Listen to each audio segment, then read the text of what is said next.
The death of someone you love leaves a void, a silence that is not only the absence of sound but also of light, warmth, and future.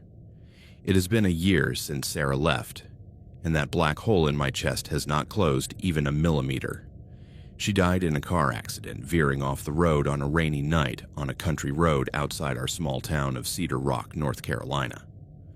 The car skidded off at Devil's Bend, that treacherous spiral surrounded by tall pine trees that lean like silent witnesses. It crashed into a 100-year-old oak tree, the metal twisting like paper in a fire. The officer in charge, the first to call me with that deep voice full of false sympathy, was Sergeant Miller. He found me in the workshop at 2 a.m, my hand still stained with grease from a carburetor I couldn't fix. "It was quick, Mr. Evans. He didn't suffer." Those words stuck with me, a sad consolation amid the collapse. I hung up the phone and stared into the emptiness of the garage, the echo of his voice bouncing off the concrete walls until the world turned gray. The months that followed were a gray fog, thick and sticky, clinging to every breath. I went to work at Old Man Jenkins's auto shop, that dusty hole in the middle of town where the smell of burnt oil and retreaded rubber is the only constant. I would arrive at 7, my eyes puffy and cold coffee in a dented thermos, and spend the day under open hoods, adjusting spark plugs and changing timing belts as if each screw were an anchor keeping me afloat.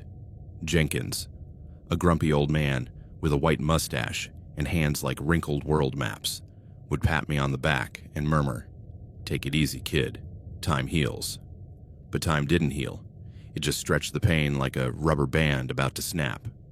I would come home at dusk, the sun setting red over the tobacco fields, and sit in the silence of my apartment, a modest second floor above Tompkins' hardware store overlooking the main street where neighbors walked dogs and gossiped about the weather. I would stare at the wall, that damp patch in the corner that Sarah always threatened to paint sky blue, and the world would shrink to a pinpoint. Her clothes still hung in the closet, loose t-shirts with acrylic paint stains and flowery dresses that smelled like her even after a year. Her favorite mug, the ceramic one with a smiley sun that we had bought at a craft fair in Asheville, was still on the kitchen shelf, dusty but intact. I couldn't touch anything. It was as if moving a single garment, washing that mug, was accepting that she was really gone, that the accident wasn't a bad dream from which I would wake up with her curled up next to me laughing at my messy hair. I wasn't ready for that. The nights were the worst. I would lie in bed, which still held the shape of her body in the sunken mattress, and the ceiling seemed to lower, crushing me with memories. Her laughter in the kitchen as she fried burnt eggs, her hand on my knee during bad movies on TV. Grief wasn't just sadness. It was a dull rage against the universe for stealing the only good thing in my monotonous life.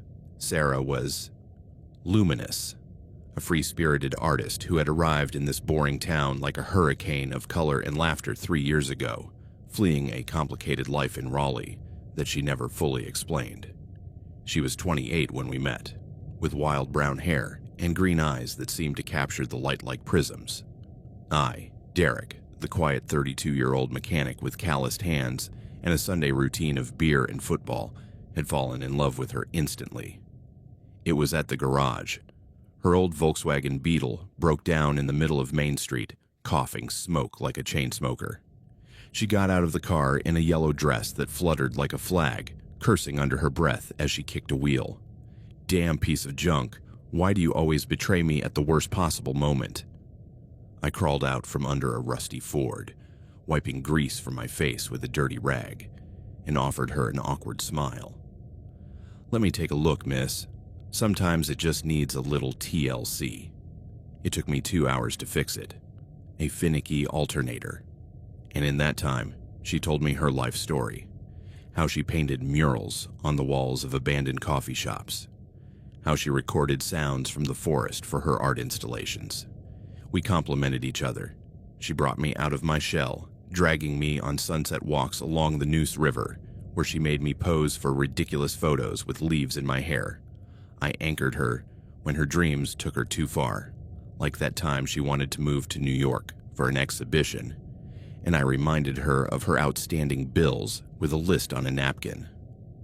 She always said she had to document hidden beauty, which is why she always carried an old Nikon camera from the 1980s or recorded sounds on her phone.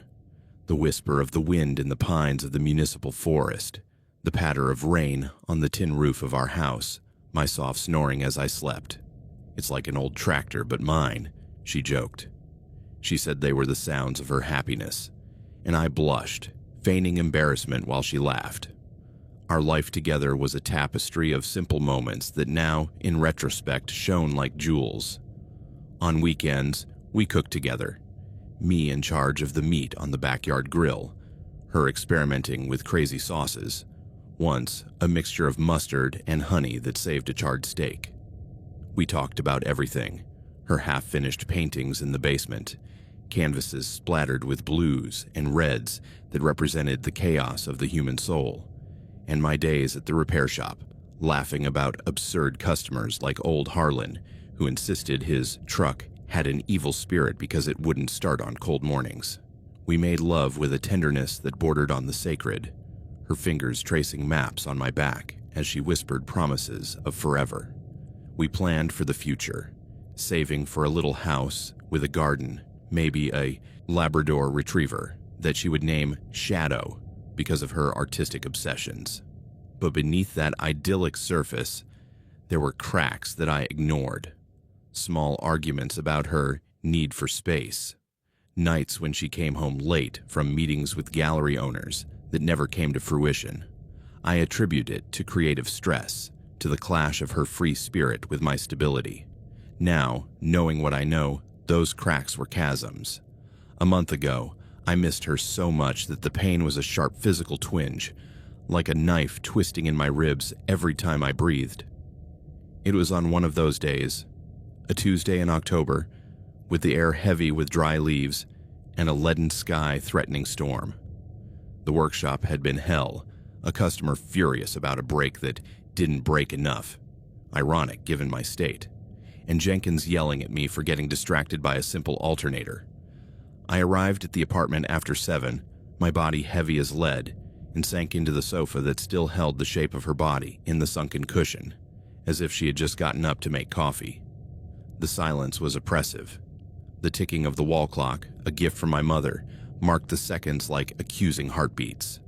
I turned on the TV out of habit, but the local news, blurry images of a pumpkin festival in the neighboring county, only fueled the emptiness.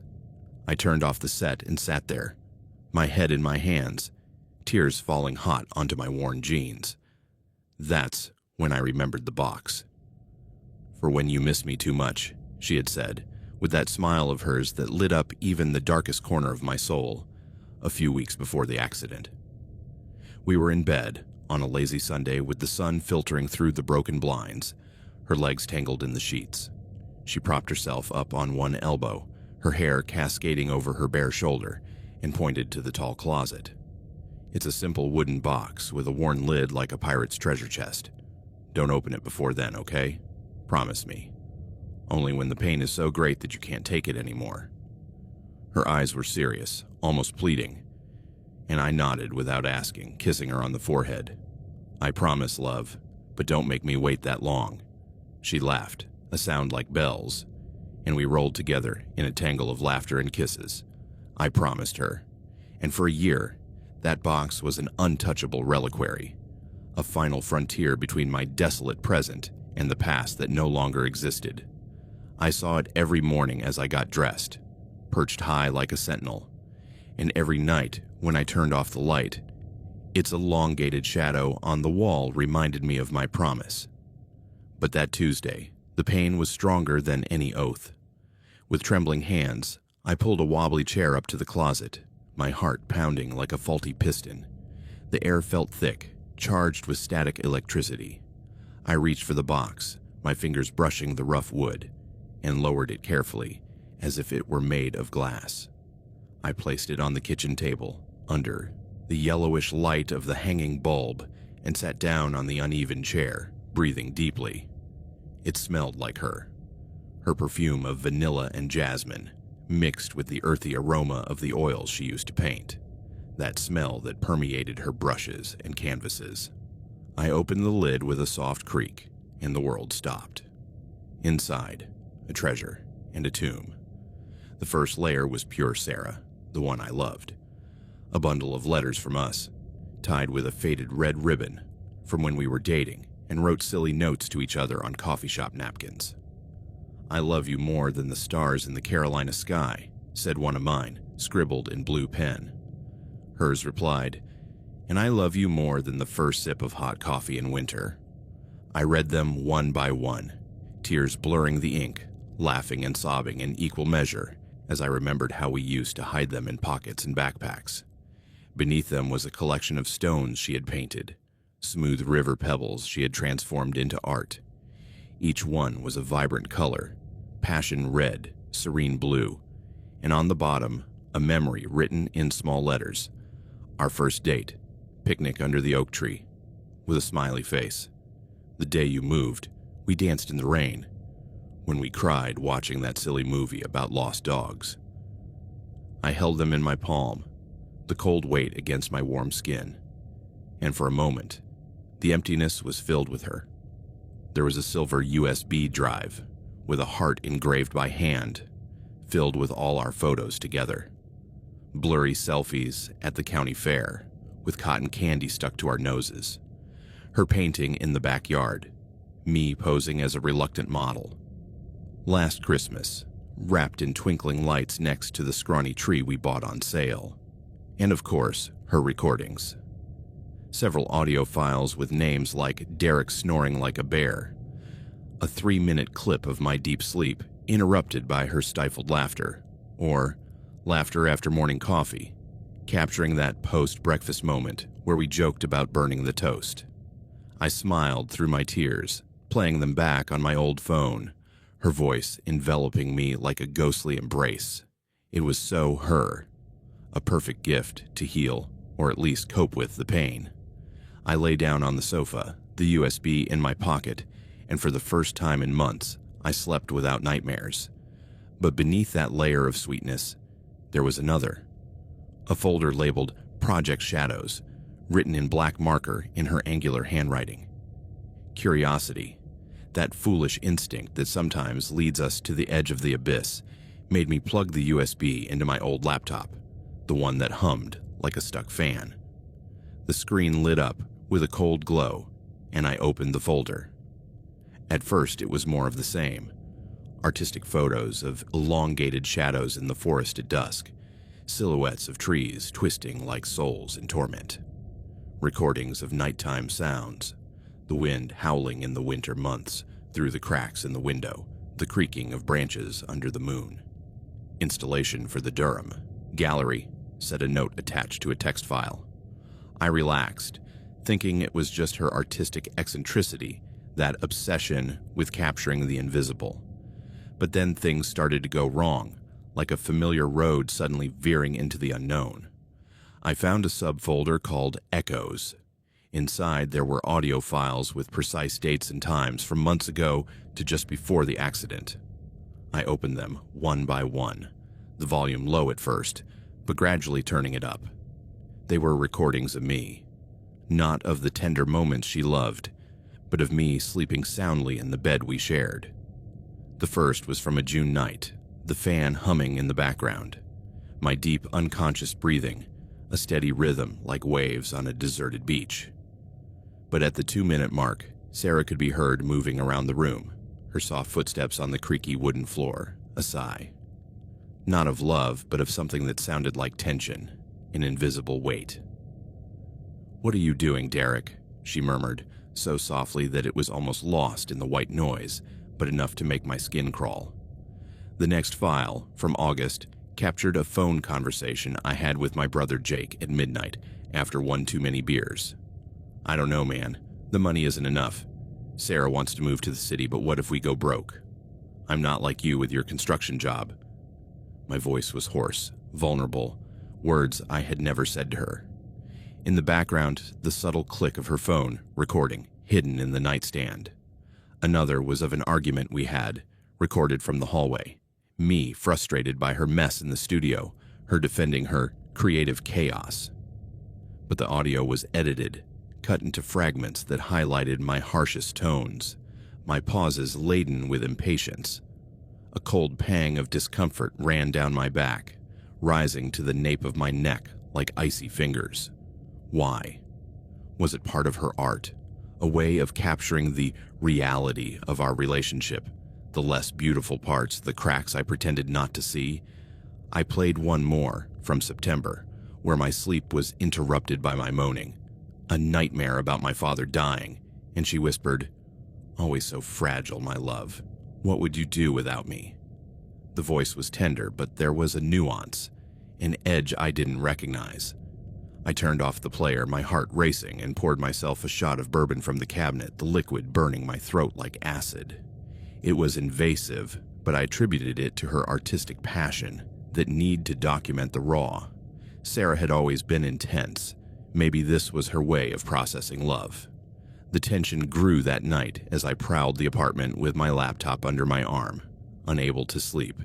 Every shadow on the wall seemed like an echo of her voice. Every creak of the building, a ghostly footstep. The next day at the workshop, the world seemed tilted. I adjusted an exhaust with trembling hands, and when Jenkins asked about my deadpan face, I lied about a hangover.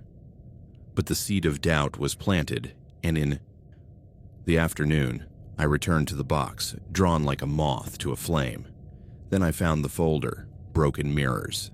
My pulse quickened, a dull drum in my ears, as I double-clicked. It contained photos, dozens of them, time-stamped with dates going back to our first year together. Photos of me in the workshop, my face smeared with black grease, a tired expression under the fluorescent garage light. One of me leaning over an engine, sweat beading on my forehead, taken from the side alley where she never went. Another of me leaving the bar on Fridays, the Rusty Nail with my friends, Tommy and old Pete, in moments of relaxation that suddenly seemed vulgar under her hidden lens. Me laughing with a beer in my hand, one arm around Tommy, my face lit by the flickering neon. She'd been following me, documenting my life with a meticulousness that was not loving. It was clinical, as if she were studying a specimen in its natural habitat, cataloging my fake smiles, my fatigue wrinkles, even one where I was urinating against a tree at a county fair, the angle low and discreet from the bushes. The comfort I had found in the box began to sour, turning into a deep and painful confusion that turned my stomach. How many times had she lied to me about going out with friends while spying on me? I checked the metadata, many taken with a telephoto lens, from a parked car or a hiding place in the woods near the bar. One series showed me walking alone down the main street, head down, after an argument we'd had. "I need space, Derek, you don't understand," and captured my defeated expression, shoulders slumped. It was like a visual diary of my weaknesses, mercilessly exposed.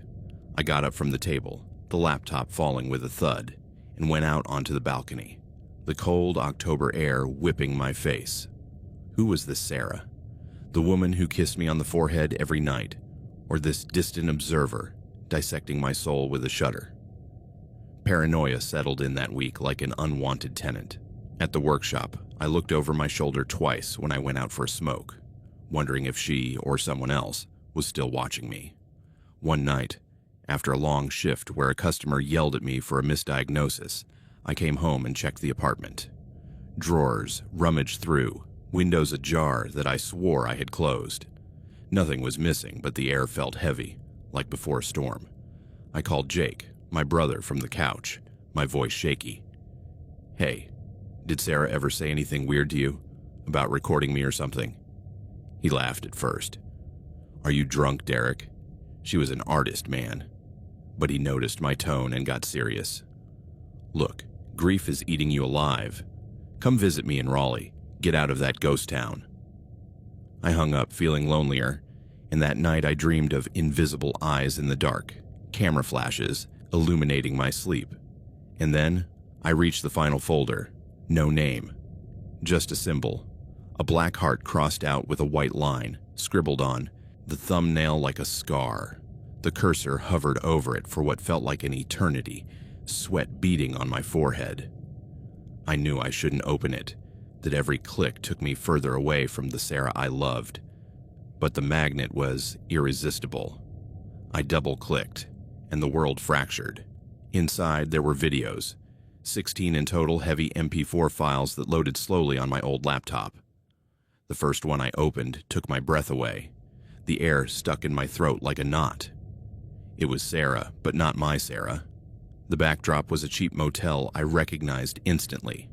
The Pineview Inn on Highway 64, 20 minutes from town, with its tacky yellow and orange floral curtains hanging like dirty rags. The camera was fixed on a makeshift tripod on the nightstand, capturing the unmade bed with stained beige sheets. Sarah came into view, dressed only in a loose hotel robe, her hair loose and wild. She turned to the camera with a smile that was not one of pleasure, but of something dark, triumph, defiance, as if she were saying, "Look what I do. Look who I really am." Behind her, a man, the traveling salesman who sometimes came to town selling insurance for farms. A guy in his 40s with a budding belly and slick back hair. His name was Roy, I remembered, because he once offered me a policy at the workshop while chatting with Sarah about life choices. He kissed her urgently, his hands groping her clumsily, and she responded with an exaggerated moan, her eyes fixed on the lens for a second that made my blood run cold. The video lasted 8 minutes. They undressed each other, falling onto the bed in a tangle of limbs. The images were explicit, raw, her body arching beneath him, nails digging into his back, dirty whispers she never told me. But the worst part was her expression. Not ecstasy, but control, as if she were directing a scene. He was panting, sweating profusely, and she was laughing softly, a sound I knew, but twisted. Finally, she pulled away, lit a cigarette, something I hated about her, and looked directly at the camera. "This is freedom, Derek, if you ever see it." The video cut to black, and I threw up in the sink, the bourbon rising sour, my knees buckling against the cold linoleum. I didn't stop. I couldn't. I opened another one, my pulse a hammer in my temples. This one was in the same motel, but with a different man. A burly truck driver with faded tattoos on his arms, a red beard, and a deep southern accent. Sarah rode him with a ferocity that churned my insides, her hips moving in calculated rhythm, the camera capturing every angle from a low angle on the floor. It lasted 12 minutes, biting kisses, marks left on his shoulder from her teeth, him growling her name. "Sarah, God, you're on fire." She moaned, but her eyes wandered, distant, as if she were thinking about something else. At one point, she leaned toward the camera, her breast brushing against the lens, and whispered, "It's not enough, is it?" It never is. The climax was violent, him collapsing with a roar, and her rolling to the side, lighting another cigarette, exhaling smoke toward the lens as a provocation. I closed the video, hot tears rolling down my face, but the damage was done. How many had there been? Since when? The third was more intimate, and therefore more devastating. In a motel in Wilmington during that girls' weekend she told me about 2 years ago. The man was an elegant type, wrinkled suit, wedding ring glinting in the motel light. Sarah seduced him slowly, dancing to a slow song on AM radio, removing her clothes piece by piece, whispering lies in his ear. "Tell me I'm the only one," he asked, and she laughed. "For tonight you are." The sex was slow, exploratory, him kissing every inch of her skin, her guiding him with expert hands. But the camera, hidden in her purse on the dresser, captured her face. Feigned pleasure, eyes staring at the ceiling with veiled boredom. It lasted 15 minutes, ending with him sleeping beside her, and her getting up to record a selfie. Another broken mirror. How many more, Derek? My stomach churned again. I remembered that night, alone at home, eating cold pizza and watching a Panthers game, believing her excuses about heavy traffic. More followed. One with a skinny, nervous art teacher from Raleigh in an Airbnb overlooking the ocean, her moaning fake names while he recited bad poetry. Another with a burly, quiet local farmer in an abandoned barn, hay poking her back as he pinned her against the wall, their laughter muffled in the dust. Each video was a stab in the heart. 10 to 20 minutes long, varied angles, tripod, hidden phone, even one with a spy watch capturing shaky POV. The men were a catalog. Young, old, local, out of town, some tender, others rough, but always her in control, documenting with a coldness that turned the act into performance. A succession of infidelities recorded with terrifying coldness, each one eroding my image of us. The world spun around me as I watched them, the apartment closing in like a trap. I leaned on the table, breathing heavily, cold sweat sticking my t-shirt to my back. The person with whom I had shared my life, my bed, my secrets, was a complete stranger. The sweet and loving artist I loved, or this cold collector of experiences and betrayals. Why record everything? For a project? To torture me posthumously? The bourbon wasn't helping anymore. I drank water straight from the tap, splashing my face, but the disgust lingered. The tension escalated during those days. I couldn't concentrate on work. In the workshop, an exhaust manifold slipped out of my hands and Jenkins fired me for an hour, sending me home with a, "Take the day off, you look like a zombie." I walked around town, avoiding the police station where Miller patrolled, his familiar silhouette in the black and white car. I saw him from a distance, chatting with neighbors, and a chill ran through me. Still innocent, then but unsettling. I called my mother, who lived in Greensboro, and told her edited versions. Sarah was secretly recording me, Mom. Private stuff. She sighed. "It was her art, son. Don't take it personally. Come home, cook something." But I didn't go. Instead, I locked myself in my room playing the videos on loop, looking for clues in her face. Regret. Joy. Nothing. One night, a knock on the door made me jump. It was Tommy, my friend from the bar, with beers. "Hey bro, you look like shit, let's talk." I showed him an innocent photo from the box, but not the videos. His awkward hug was the only thing that kept me from breaking something. With a horrible feeling, like a cornered animal, I opened the last video in the folder. The thumbnail was dark, grainy, as if taken with a hidden camera in motion. It showed Sarah, again at the Pineview Inn, but this time the room looked messier. Empty beer bottles on the floor, the bed rumpled like a battlefield. She was sitting on the edge, wearing one of my t-shirts, the gray one with the workshop logo, that reached her thighs, her legs crossed, her hair stuck to her forehead with sweat. Her normally lively eyes were red and swollen, as if she had been crying. The man with her had his back to the camera, large, broad-shouldered, with short, military-style hair and a tight t-shirt that showed off his tense muscles. The camera was shaking slightly, probably from a keychain or button in his bag, hidden under the small table. The video began with a heavy silence, broken only by the hum of the faulty air conditioner. Sarah looked at the man, Matt, I learned later, with a mixture of defiance and fear. "This has to stop, Matt. I can't go on like this. It's too much." He turned slowly, his face coming into view for the first time. Square jaw, bloodshot eyes, the trimmed gray mustache I recognized instantly. Sergeant Matt Miller. My blood ran cold, an icy torrent through my veins. The man who offered his condolences, who patted me on the shoulder at the funeral with, "She was a good officer, your girl," while I sobbed over the coffin. His voice was a low growl, slurred with alcohol. He had been drinking. The bottles confirmed it. "You think you're so smart, huh? Too good for this shitty town. For me, hanging out with that pathetic mechanic pretending to be some saintly artist." Sarah backed away on the bed, her hands raised in a placating gesture. "Please, Matt, it's not like that. Just, let's end this. I don't want any trouble. Let me go." Her voice was broken with fear, a tremor that broke my heart in retrospect. I remembered how she had told me she knew an officer from her days in Raleigh, an ex who was looking for her. I dismissed it as drama. Miller laughed, a guttural sound like gravel in a throat.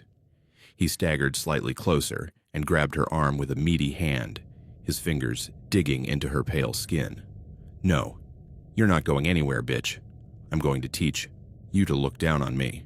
Flirting with other officers at the station, laughing at me with your artist friends. You think I don't know what you're doing? That you're dating that Evans guy like he's some kind of prize?" She struggled, her arm twisting in his grip, but he was stronger. A wall of flesh hardened by years of police gym and pent-up rage. "Let go of me, you're hurting me," she screamed, her voice rising. But the motel was isolated on a deserted road and no one would come. The camera captured the panic in her eyes, dilated like black wells. He threw her against the wall with a fluid, brutal motion.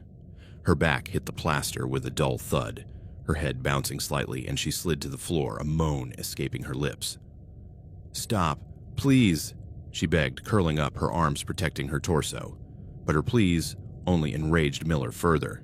He lunged, his foot connecting with her side in a precise kick, as if he had practiced twisted police training. Sarah doubled over, the air expelled in an audible whoosh, coughing as she rolled to protect herself. "You're a fucking liar," he roared, kneeling and unleashing a punch to her shoulder, the impact resonating like a hammer on flesh. She screamed, a high-pitched, animalistic sound that made me clench my fists until my nails dug into my palms.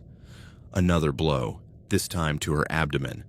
Her body convulsed, her knees instinctively rising, but he pinned her down with a knee on her chest, his weight crushing her against the worn floor.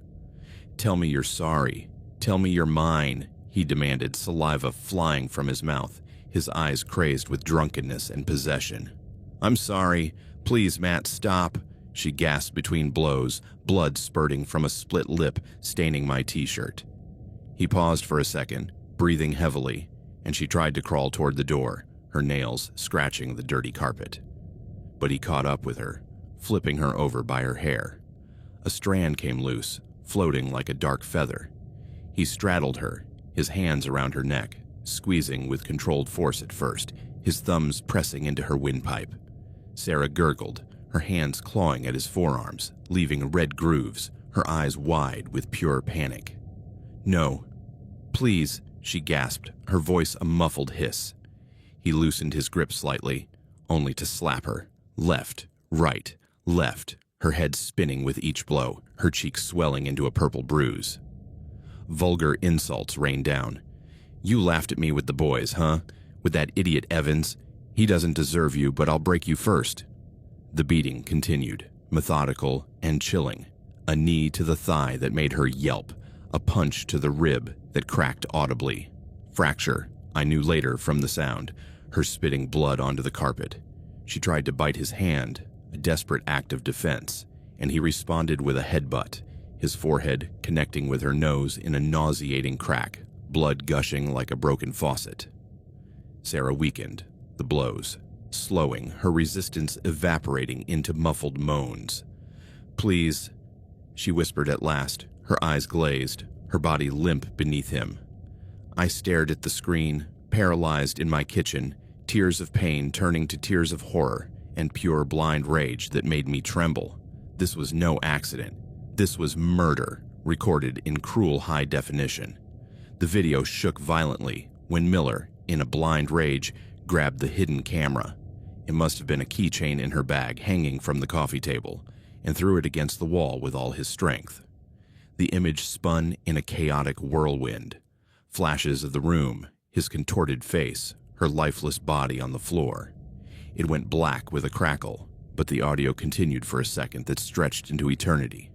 There was a thud, different, deeper, like a body falling off the bed, or a final punch to the temple.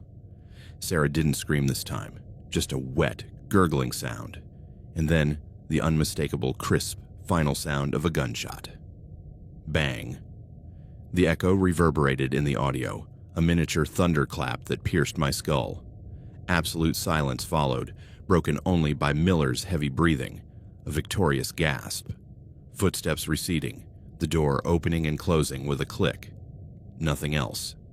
I sat in the chair, unable to move, to breathe, to think. The ringing in my ears was deafening, the apartment spinning in a spiral. Sergeant Miller, the man who offered his condolences at the hospital, his firm hand on my shoulder while I vomited in the bathroom. The one who led the investigation into the accident, declaring loss of control due to rain and excessive speed, with no thorough autopsy because it was obvious. He had killed her. He had beaten her until she broke, then finished her off with his service weapon, covering it all up with a staged car crash, perhaps dragging her to the vehicle, shooting in the woods, burning evidence.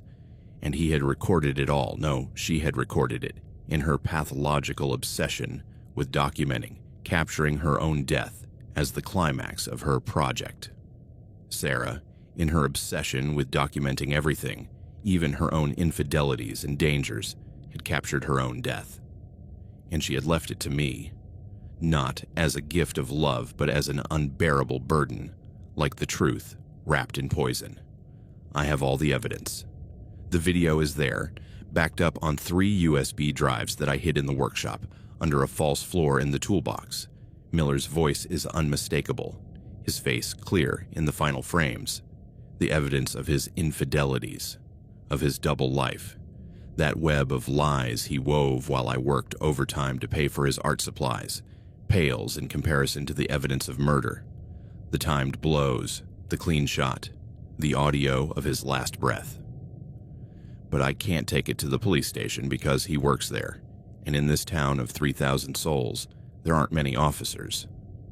Most of them are his friends, men who drink with him at the Rusty Nail on Saturdays, who owe him favors, forgiven fines, covered shifts. They would believe him if he said the video was fake, a deep fake made by a widower mad with grief who wants to tarnish the memory of his girlfriend and the reputation of a local hero who saved lives in Iraq. The county prosecutor plays cards with him every month, smoking cigars on the sheriff's porch. Who do I accuse? The sheriff from the neighboring county. Miller covers for him on annual hunts, owes him a kidney for a dubious arrest years ago. This town is small, and loyalties run deep, like the roots of the ancient oak trees that line Devil's Bend. I tried once, in a fit of rage, last week. I copied the video onto an anonymous flash drive and mailed it to a reporter in Raleigh, tipscapitaltimes.com. But the next day, a car with no license plates pulled up in front of the shop, a man in a cheap suit smoking in the driver's seat, staring at me as I welded an exhaust pipe. Coincidence. The email bounced back. Invalid address. Paranoia, perhaps. But the knot in my stomach says no. So here I am, trapped in a personal hell, a labyrinth of shadows that Sarah built with her camera and her secrets. With the woman I loved turned into a ghost of betrayals and secrets, infidelities that make me question every kiss, every I love you. And with the man who murdered her, giving orders a few feet from my workshop, smiling at me when I walk down the street, asking me with false concern how I'm coping with my grief. "If you need to talk, Derek, my door is open," he said yesterday, patting me on the shoulder, like at the funeral, his minty breath covering the stench of lies. I nodded, murmuring, "Thank you, Sergeant," while inside I burned, imagining my hands around his neck. Sarah's box is no longer a comfort. It's a curse, a digital Pandora's box that unleashed horrors into my life. A truth that burns inside me and for which there is no possible justice. I have the evidence of a murder in my possession, videos that could bring down empires, and I am its only prisoner, carrying the weight on my back as I walk through Cedar Rock like a sleepwalker. Every night, when I turn off the light, not only do I miss the woman I thought she was, the luminous one, the one who painted suns on my gray days, but I hear the echo of that gunshot, knowing that the man who pulled the trigger walks free, protected by the uniform that should represent just the opposite. And in the darkness, I wonder, how much longer can I carry this before I break? Or before he comes for me, smelling the threat in the air. The days became a Russian roulette of tension. One morning, 2 weeks after opening the box, Miller walked into the shop with his cruiser parked outside, the engine still purring. "Hey, Evans, can you take a look at the brakes? They feel spongy. His smile was wide, white teeth against gray mustache, but his eyes scanned me like radar, lingering on my gaunt face. I leaned under the car, hands shaking. As I inspected the pads, new, of course, the smell of his cheap cologne invading my space. "How's the morning going, kid? Sarah was special. Too bad about the accident." His voice was casual, but there was an edge to it, as if he were testing the waters. I mumbled something about taking it day by day, and he laughed. "Yeah, time heals. But if you hear anything strange about her, rumors, let me know. People talk." I crawled out from under the car sweating, my heart racing, and told him everything was fine. He left. But that night, I checked the locks 3 times, sleeping with a baseball bat next to the couch. Another situation pushed me over the edge. I found an anonymous envelope in my mailbox, no stamp, just a grainy Polaroid photo of Sarah and me at the fair, laughing with caramel apples. On the back, scribbled, "She had secrets. Now you do too." Miller? Someone else in his network? I called Tommy that night, drinking on his back porch, the smoke from his cigarette mixing with mine. "Look, bro, if you're in trouble, tell me. That cop always gave me the creeps, too friendly with everyone." I showed him the Echo's audios, not the videos, and he turned pale. "Damn, Derek, that's creepy. But murder, sounds like a movie." I didn't quite believe him, but his offer of help, an old revolver that belonged to his grandfather, lay on my nightstand, loaded and cold. I tried to investigate on my own, a foolish Quixote in a hostile town. I drove to Devil's Bend one midnight, the curve lit by my headlights, looking for clues. Non-existent skid marks, bullet casings in the woods, nothing, just whispering pines and the wind that seemed to laugh at me. A branch cracked, a deer perhaps, but I ran to the car, speeding back with the rearview mirror empty but paranoid. The next day, at the bar, Pete told me some gossip. Miller's in a bad mood, fighting with his ex. They say he gets violent when he drinks. I nodded, the glass shaking in my hand, and left before he came in, as he usually did on Fridays. The rage grew, a slow fire consuming me. I dreamed of confronting him, storming into the police station, playing the video on the big screen, watching his world crumble. But fear extinguished it. His gun, his friends, the town closing in like a fist. I called a lawyer in Raleigh, a contact of Jake's. "Bring the evidence, but in a town like this, you'll need witnesses and protection." I didn't go.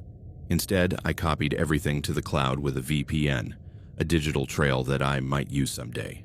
Now, a month later, the cycle continues. Work, twisted grief, sleepless nights with the sound of the gunshot looping in my head. Sarah wasn't the pure victim I idealized. She was complex, broken, an artist who collected pain like trophies. But Miller destroyed her. And for that, I hate him with a venom that poisons me. The box lies in the closet, closed but open in my mind. A reminder that the truth does not set you free, it chains you. And while Cedar Rock sleeps, I watch the shadows waiting for the next move, his or mine, in this deadly game she started without knowing it would end like this. I always believed that the silence of an empty apartment was the loneliest thing in the world. After Chloe left, I learned I was wrong. True emptiness is not the absence of sound, but the absence of a specific presence. The silence she left behind was dense, heavy, and for weeks, I drowned in it. Every breath a reminder that the air no longer carried her weight. Our breakup wasn't explosive. It was a slow, painful bleeding out. It started with small arguments, like the time we argued about the thermostat. I would turn it down to save on the bill. She would turn it up because the cold makes me feel lonely. It turned into long silences during dinner, where we chewed reheated pasta without looking at each other, our forks scraping the plate like Morse code for resentment. Chloe, with her brown hair always pulled back in a messy bun and those eyes that used to sparkle with crazy ideas for weekend getaways, began spending more time in her makeshift studio, painting abstract canvases that filled the apartment with the smell of turpentine and splatters of color on the rugs. I, David, a freelance programmer who spent hours in front of the screen fixing invisible bugs, tried to reconnect. "Let's talk, Chloe. What's wrong?" She would respond with a sigh. "Nothing. I'm just tired," and return to her easel. The months stretched on like this. Two people who had become strangers, sharing the same space, sleeping back to back in the queen-size bed we bought together at IKEA during that let's build a home phase. When she finally packed her bags, methodically without a tear, folding t-shirts into perfect piles while I pretended to read on the couch, it was almost a relief. A bittersweet, twinge-filled relief, but relief nonetheless. "I need space, David, to breathe," she said, dragging her suitcase down the hall, the rolling of the wheels a funeral drumbeat. The door clicked softly shut, and I slumped onto the couch, feeling the echo of her perfume in the air. Lavender and something citrusy that I always associated with lazy Sundays. Promising myself that I would heal, move on. I called my best friend Mark that night. "She's gone." "Finally." He replied with, "I'm sorry, bro. Come to the bar tomorrow. A few beers will clear your head." The apartment was mine before she moved in, a 2-bedroom on the 3rd floor of an old building in the city center, overlooking an alley where stray cats meowed like lost souls. So there was no need to sell it or divide up the space. I just had to readjust to my own life, to the routines I had forgotten. Cooking portions for one, not two. Watching TV series without pausing for debates about the plot. The first few nights were the hardest. I would lie in bed, her side empty like a crater, and insomnia would hit me.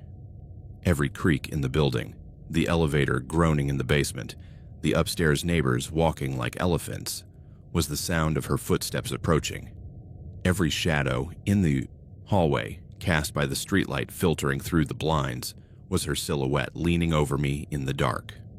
One night at 2:45 a.m., I woke up sweating, convinced I could feel her breath on the back of my neck. I turned abruptly, only to find the pillow cold. "It's grief," I told myself, swallowing a handful of sleeping pills that a doctor had prescribed me in the emergency room. But over time, the ghost faded away. Or so I thought. I started going out more, coffee with Mark on Thursdays, where he would tell me bad jokes about his boss to distract me. A new gym on Saturdays, where I would sweat until the muscle pain drowned out the emotional pain. "You're getting better, Dave," Mark said to me once, patting me on the back after a beer. I nodded, but inside the apartment remained a maze of memories. The mark of his paintbrush on the bathroom wall, the double hook on the door where he hung his bathrobe. The first signs were so subtle that my mind, still clouded by sadness, attributed them to my own carelessness. One Wednesday morning, after a stressful deadline that had me glued to my laptop until 3 o'clock, I found a mug in the sink. Not just any mug, but his favorite mug, the blue one with the crooked handle that broke in that silly fight over who would do the dishes. I had stored it on top of the kitchen cabinet, with the other things I didn't want to see. Her spare toothbrush, a pair of earrings she had forgotten. I pulled down the stepladder, took it out, and looked at it under the fluorescent light. Green tea residue at the bottom, the same tea she drank at night. I shrugged, my pulse quickening a little but dismissing it. I must have taken it out without thinking, on one of those zombie days, I told myself, washing it with hot soap until the scent was gone. I dried it and put it away again, but that night, while editing code, I couldn't concentrate. Every click of the mouse seemed to echo that bent handle. Then there was the smell. When I came home from work, a remote contract for a startup that paid me just enough not to move. A faint scent of her shampoo, jasmine, and vanilla floated in the bathroom air. It wasn't strong, just a thread that tangled in my nose when I opened the door. I attributed it to a neighbor, using the same product. The building was old, the vents connected like veins, and bringing it to me on the air currents. Once I smelled it so vividly that I stopped in the doorway, my heart skipping a beat, and turned on the light. The mirror fogged up from my morning shower, the tile floor dotted with dried drops. It's residue in the pipes, I muttered, turning on the tap to dilute it. But the next day, it happened again, this time mixed with a faint trace of his body lotion, the one that left his skin soft as petals. I called Mark that afternoon. "Hey, do you use jasmine shampoo?" "No, why?" He laughed. "You're tripping, man. It's X syndrome." I hung up, but that night, before going to sleep, I sprayed the bathroom with disinfectant, the chemical smell burning my throat. But things became harder to ignore. I began to notice that my things were slightly out of place. The electric toothbrush, which I always left aligned with the edge of the glass, appeared turned 15 degrees to the right. The butter in the fridge, which I always left with the label facing backward out of habit, was facing forward, as if someone had checked it. Small shifts of inches that fed a dull uneasiness in my stomach, a knot that tightened every time I noticed it. Once, I found my bedside book, a spy thriller I read at night, not on the nightstand, but under the mattress, open to page 156, where the protagonist discovers a betrayal. Did I move it in my sleep? I wondered, cold sweat on my forehead. I began to question my own sanity. Was I so affected by the breakup that my mind was playing tricks on me? Or was I becoming forgetful like my father in his later years? I jotted down on my phone, toothbrush, 9:15 a.m., aligned, butter, label back. The next day, the toothbrush was turned again. I noted the time, 7:42 p.m. Panic was a low hum, but I ignored it, focusing on a new freelance project to distract myself. One Friday night, after an outing with Mark to the bar, 2 pints of IPA and football talk that did nothing to calm things down, I woke up thirsty. It was 3:17 a.m., the digital clock flashing red in the darkness. The apartment was silent, shrouded in the deep bluish darkness of the early morning, broken only by the distant hum of the refrigerator. Walking to the kitchen, my bare feet against the cold linoleum, I passed the hallway closet, the big one where we kept the vacuum cleaner, winter coats, and a bunch of old boxes from past moves. The door, which I had always closed firmly, after using it for the last time months ago, was ajar a couple of inches, a black slit that seemed to breathe. I stopped, my heart beating a little harder, my pulse pounding in my ears. I didn't remember opening it in days. In fact, the last time was to take out a scarf in the fall. I approached, my hand trembling slightly, and closed it with a sharp click, the noise abnormally loud in the silence, echoing like a gunshot. I turned the key in the lock, a simple latch I never used, and went back to the kitchen drinking water straight from the tap, the cold liquid quenching my thirst but not the chill. That night, I dreamed of eyes in the crack, blinking in the darkness. The next day, a rainy Saturday, where the water tapped on the windows like impatient fingers, I checked the closet. I opened the door with my shoulder, the flashlight on my phone illuminating the dusty interior. It smelled of dust and mothballs from the hanging coats, as always. The boxes were stacked in their usual disorder, labels peeling off with books and junk. Nothing out of the ordinary. The vacuum cleaner in its corner, a pair of snow boots covered in cobwebs. I laughed at my nerves, a forced sound that bounced off the walls. "You're losing your mind, David," I muttered, closing the door and testing the lock. But the incident lingered, a grain of sand in my mental shoe, irritating with every step.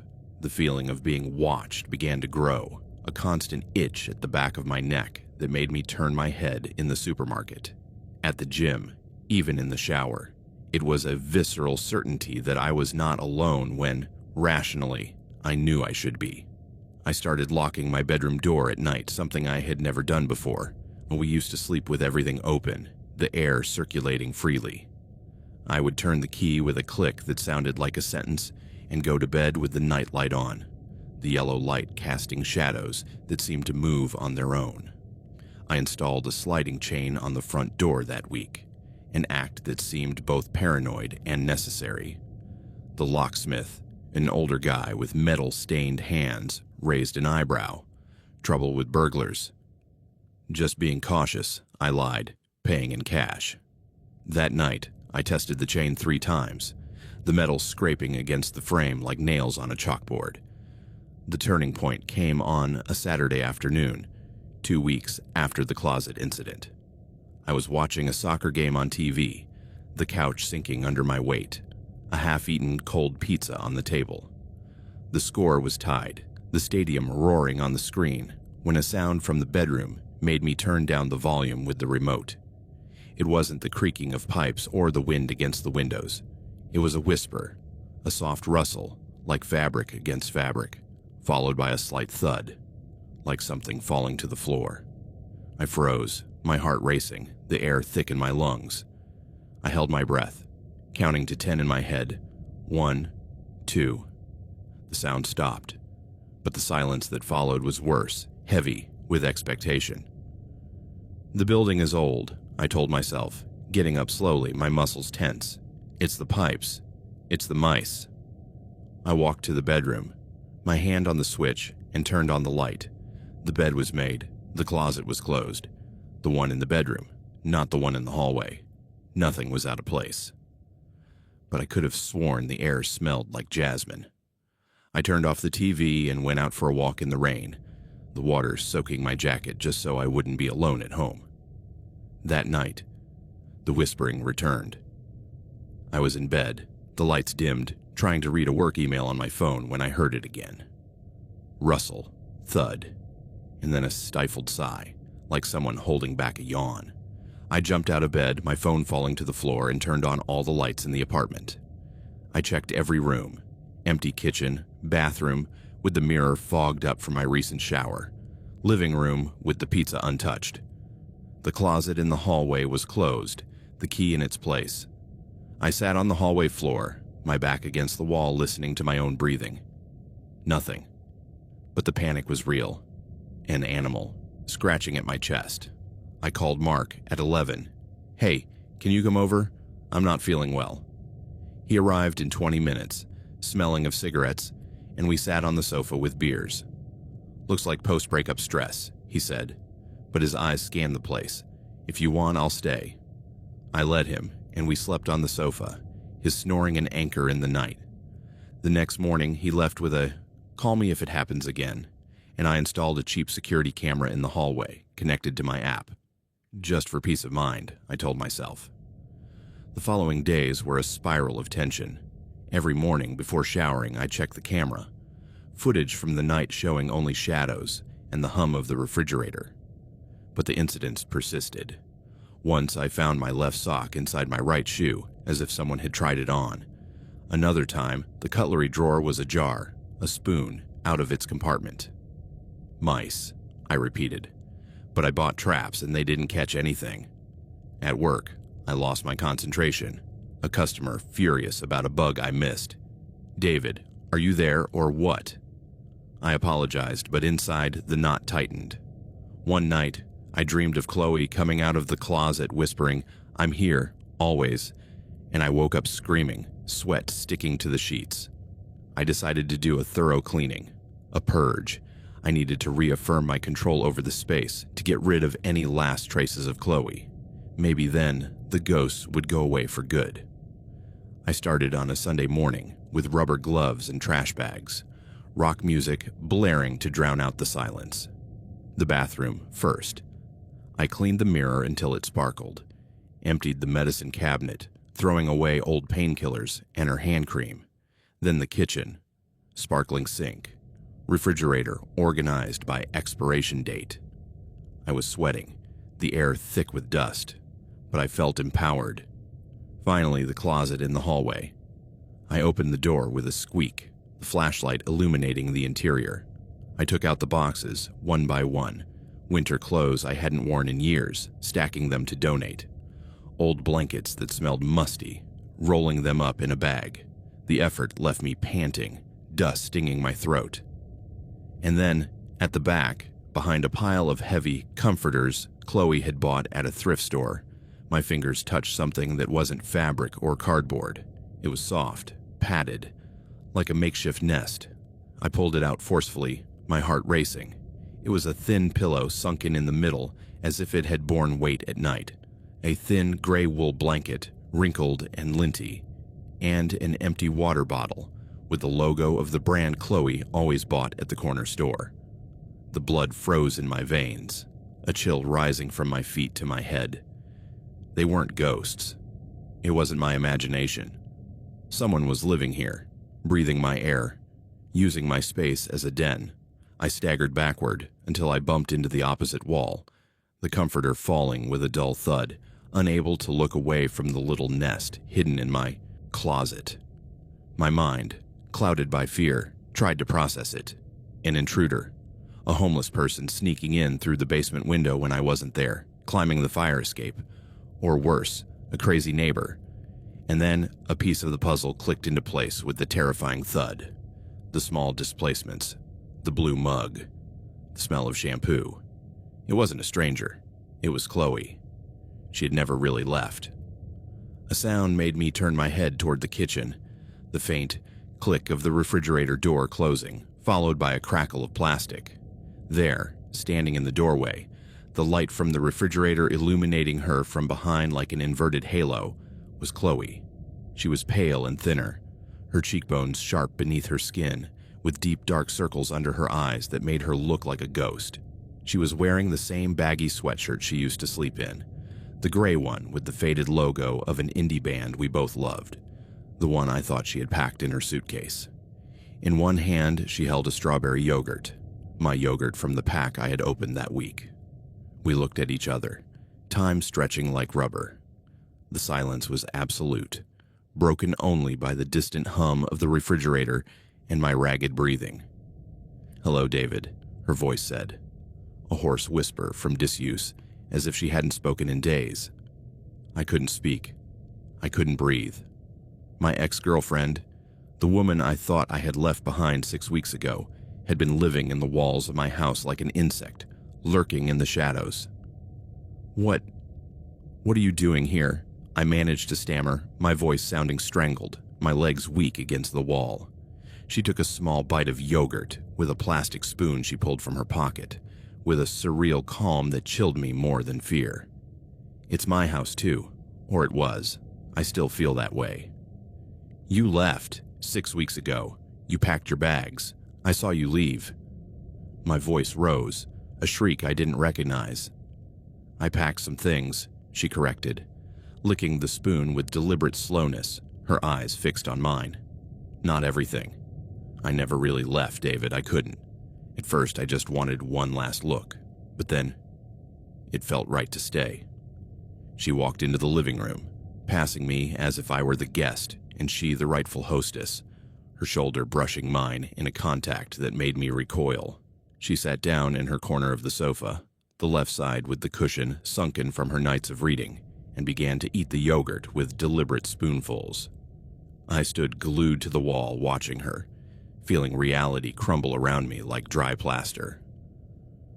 Where do you sleep?" I asked, even though I already knew the horrible answer, the nest in the closet burning my retina. "The closet is fine. It's cozy, dark, and I can hear you breathe at night. Your routine of coughing when you go to bed. It's reassuring. It reminds me that you're still here, that you haven't completely erased me." Her voice was flat, as if she were reciting a shopping list, but there was a gleam in her eyes, a possession that turned my stomach. A chill ran down my spine, up to the base of my skull. She had been there, feet away from me, separated only by a flimsy wooden door, listening to me sleep, my snoring, my sleep-talking about deadlines and loneliness. All those nights when I felt watched, the itch on the back of my neck. I was real. "And when do you come out? How do you get in?" My voice trembled, my hands sweaty against the wall. "When you leave for work, or at night if you sleep deeply. After the pills, you always fall like a rock. I learned your routine. It's very predictable, David. Coffee at 7:15, 8-minute shower, laptop until midnight. I leave through the front door with your spare key, the one I left on the hook in the hallway. It's amazing how invisible you can be when you know someone's habits. No one notices a girl taking out the trash at 6 a.m. I began to remember dozens of small incidents. A torrent that drowned me. The food that disappeared a little faster than normal. The milk that lasted 2 days less. The bread that ran out midweek. The hot water that sometimes ran out in the mornings, right after I showered, leaving the tap dripping cold. The feeling that the sofa was sometimes warm when I hadn't used it. The cushion slightly sunken, as if a body had claimed it. It wasn't my imagination, it was her.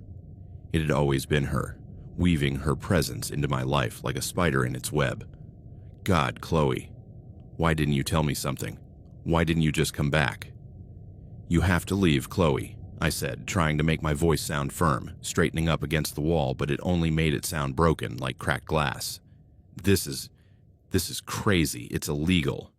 Trespassing, breaking, and entering. I can call the police right now.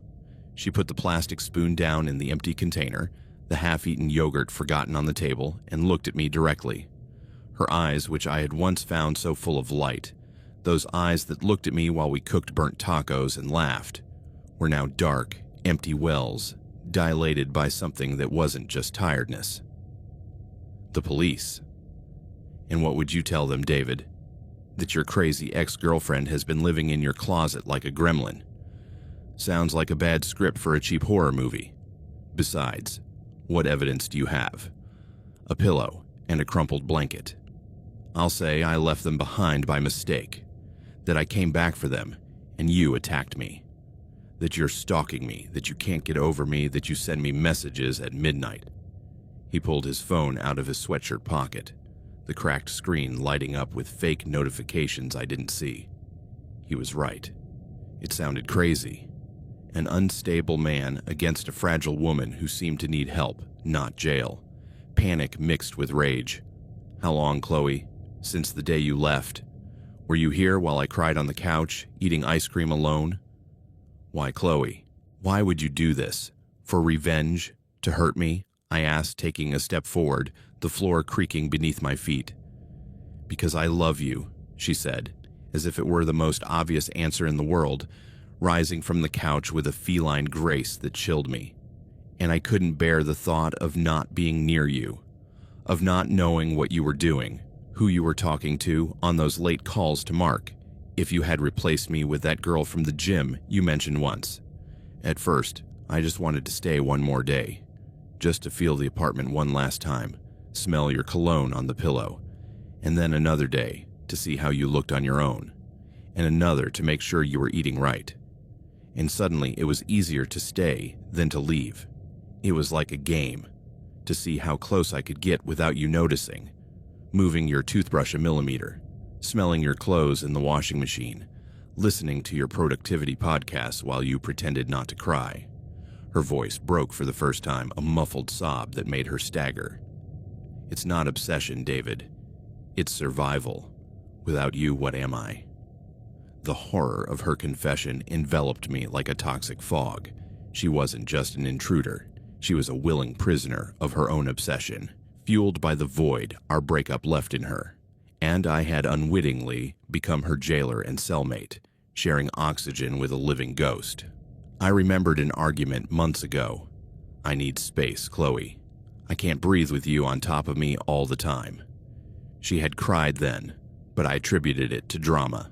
Now, I saw the truth. Her space was this, the shadows of my life.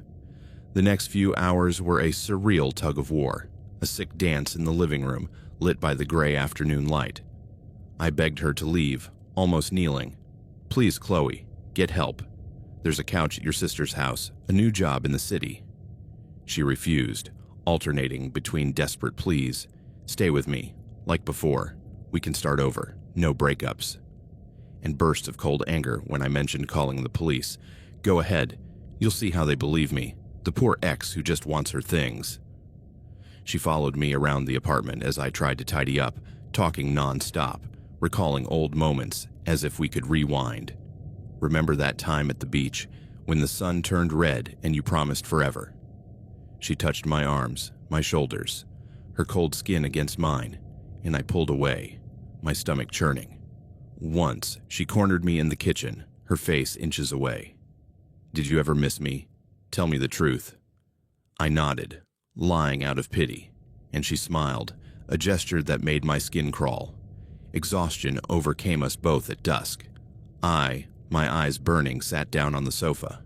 She, exhausted from the confrontation, retreated to the closet in the hallway, dragging the blanket like a shroud.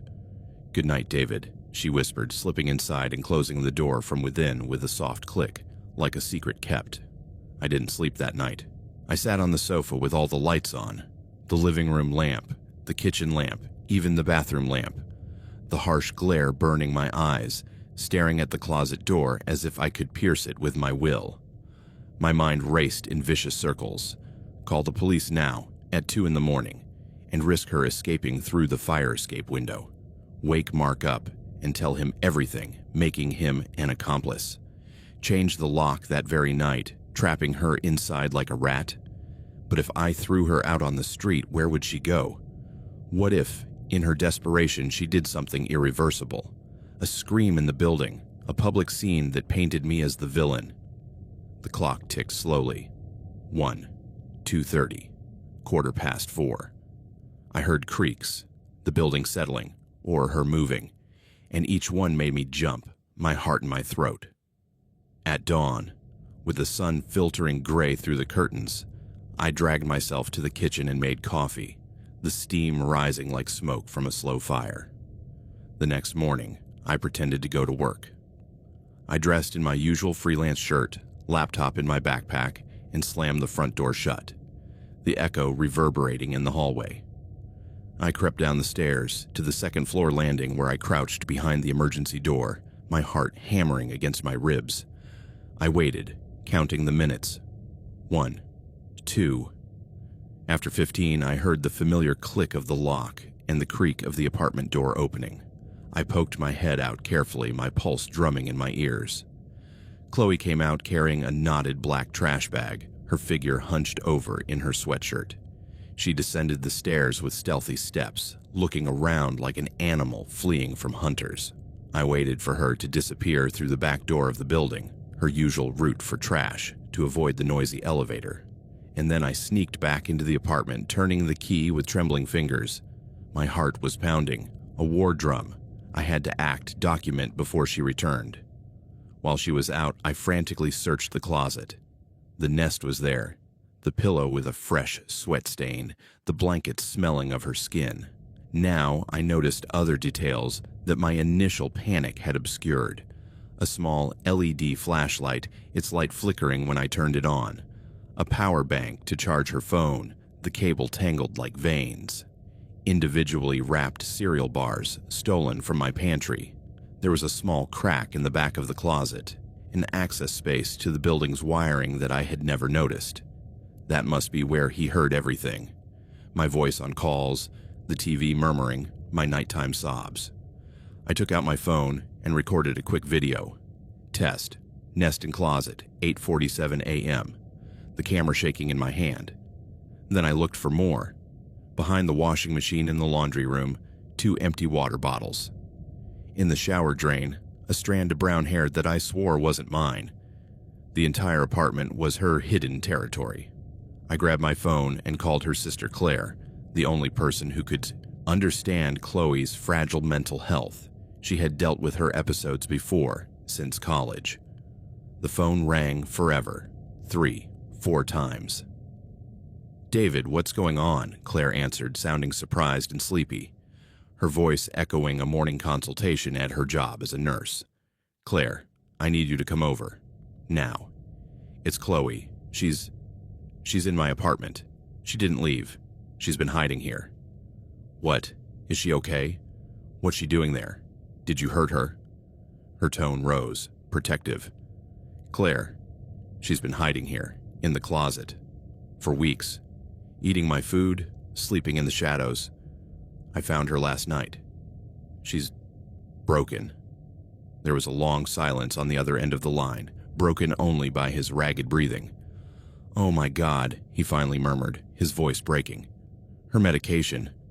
She stopped taking it months ago. She said she felt better, that therapy was enough. She'd been so quiet lately, not responding to messages. I thought she was okay, rebuilding herself in that Airbnb she rented. I'm on my way.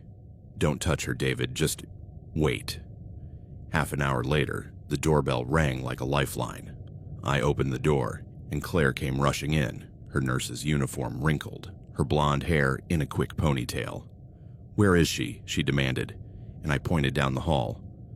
Chloe had just returned from taking out the trash. I heard the door creak, and froze when she saw her sister in the living room doorway. The facade of calm crumbled like a house of cards. Her shoulders slumped, her eyes filled with tears, and she began to cry, sobbing uncontrollably, her body convulsing as if she had been stabbed. "Claire, no, don't look," she stammered, backing away toward the closet, but her sister reached her in 2 strides, hugging her tightly, the smell of hospital mingling with jasmine. "Shh, it's okay, Chloe. I'm here. Mom and Dad love you. I love you. Let's go home, okay? You have that appointment with Dr. Reynolds tomorrow. Remember, the one who helped you last time." Claire spoke softly, firmly, as if calming a wounded child, while Chloe collapsed into her arms, sobs muffled against her shoulder. I stood to one side, my hands in my pockets, feeling a wave of relief and guilt. "How did we get to this?" I muttered, but Claire shot me a look. "Not now, David. Help me pack her things."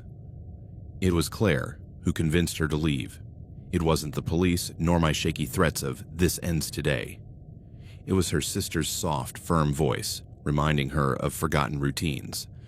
The therapist appointment at 10 a.m., the Sunday family brunch she missed, the safe place on her couch with extra blankets and chamomile tea. Chloe packed silently, stuffing the sweatshirt, flashlight, and cereal bars into a gym bag I found in the closet. She didn't look at me once, her eyes fixed on the floor, tears leaving stains on the carpet. When they were done, Claire guided her to the door, her arm around her waist like a lifeline. "Thank you, David," Claire said at the threshold, her voice tense. "I'm taking her to the hospital for an evaluation. Call me in a few days." Chloe hesitated for a second, her hand on the doorframe, and whispered, "I'm sorry."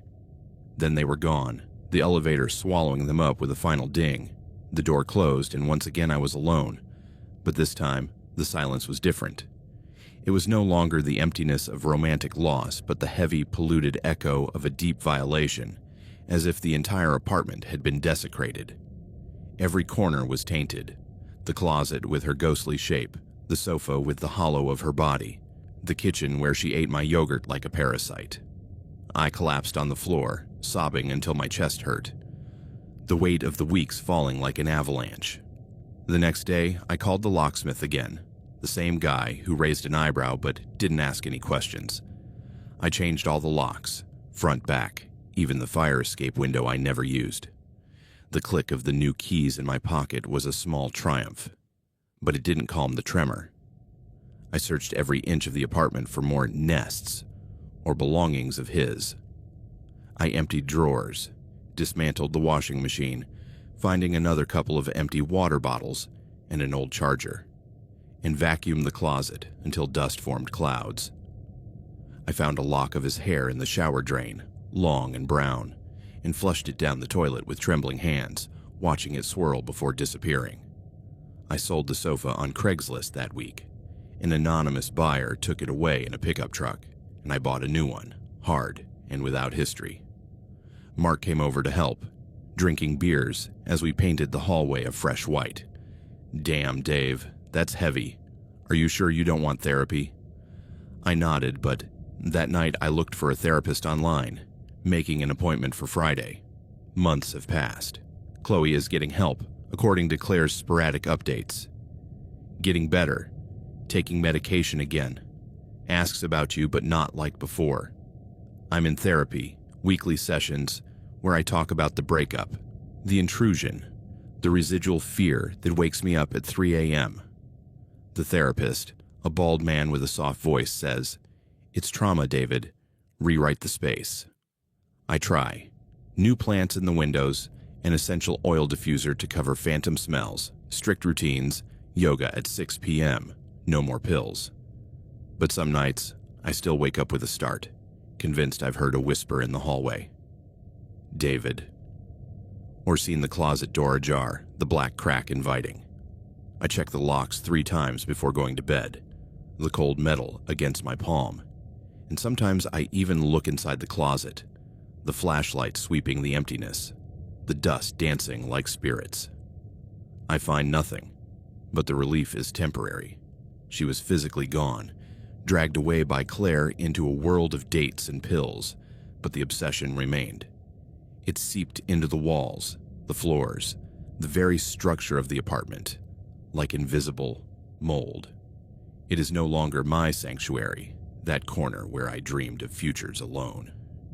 It is the setting for my recurring nightmare, dreams where Chloe comes out of the closet, her smile crooked, offering me yogurt from her bony hand.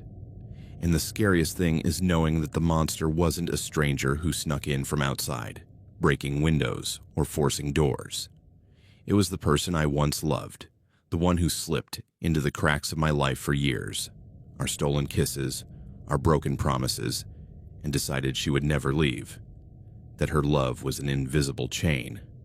Madness doesn't always scream with slamming doors or threats. Sometimes it whispers from a closed closet, holding its breath until you fall asleep, waiting for the moment to come out and play, to remind you that true terror is what you already know, distorted in the darkness. The following months brought more tension, layers on top of the wound that wouldn't heal. A week after she left, I received a package with no return address, a small box wrapped in brown paper, left in the lobby by an anonymous courier. I opened it with trembling hands in the kitchen, the knife tearing through the paper. Inside, the blue cup with the twisted handle, clean and wrapped in bubble wrap. A scribbled note. "So you don't forget your evening tea." My stomach churned. Claire or Chloe from her hospital bed, reaching out a tentacle. I called Claire that afternoon. It wasn't me, but I saw her yesterday. She's stable but obsessed with fixing it. I threw the cup into the building's trash bin, but the echo of its shape haunted me. In therapy, the sessions became rituals. "Describe the whisper," the doctor would ask, and I would relive the brush of fabric, the thud in the bedroom. "It's control, David. She had it. You lost it. Claim it back." I tried. I changed my Wi-Fi, deleted old contacts, even went on a Tinder date. A girl named Lena, with an easy laugh and curious eyes. But at dinner, I looked over my shoulder, convinced Chloe was at the table behind us in disguise. Lena noticed. "Are you okay?" I lied, and there was no second date.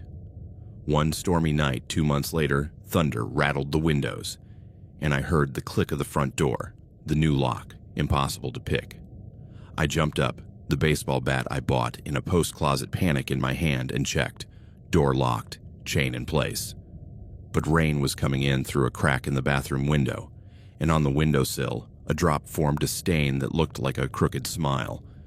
Paranoia, the therapist said the next day, but I prescribed motion alarms, automatic lights that flashed at nothing. Mark dragged me on a weekend trip to the mountains, rented cabin with beer and campfires. "Get out of the hole, Dave." I laughed around the fire, telling stories of bugs and code, but at midnight, in the top bunk, I dreamed of the closet opening, Chloe whispering, "Come home." I woke up sweating, the forest creaking like footsteps.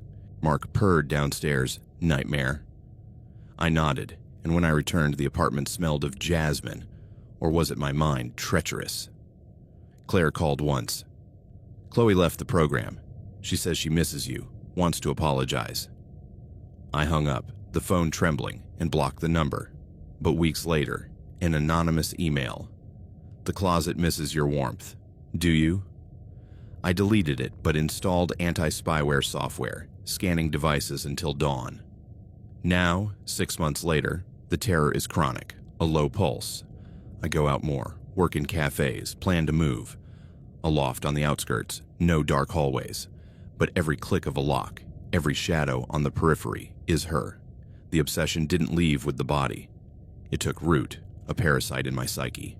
And on quiet nights, when the building sleeps, I swear I hear the rustle of fabric, the whisper, "I'm here." Because toxic love doesn't die. It hides, waits, and comes out when you let your guard down. Time does not heal all wounds. Some simply mummify, becoming dry, brittle artifacts of a past pain that no longer bleeds, but whose shape remains horribly clear. This happened 3 years ago, but there are days when the simple act of looking at my hands or running the tip of my tongue over the empty space in my lower gum is enough to bring it all back. Not as a memory, but as a physical sensation, an echo of agony etched into my nerves. My name is Lucy, and this is the story of how the man who once swore to love me decided instead to possess me in the most brutal way imaginable. I met Mark in college, in a comparative literature class we were both taking as an elective. He sat next to me on the first day, with a smile that seemed designed to disarm defenses.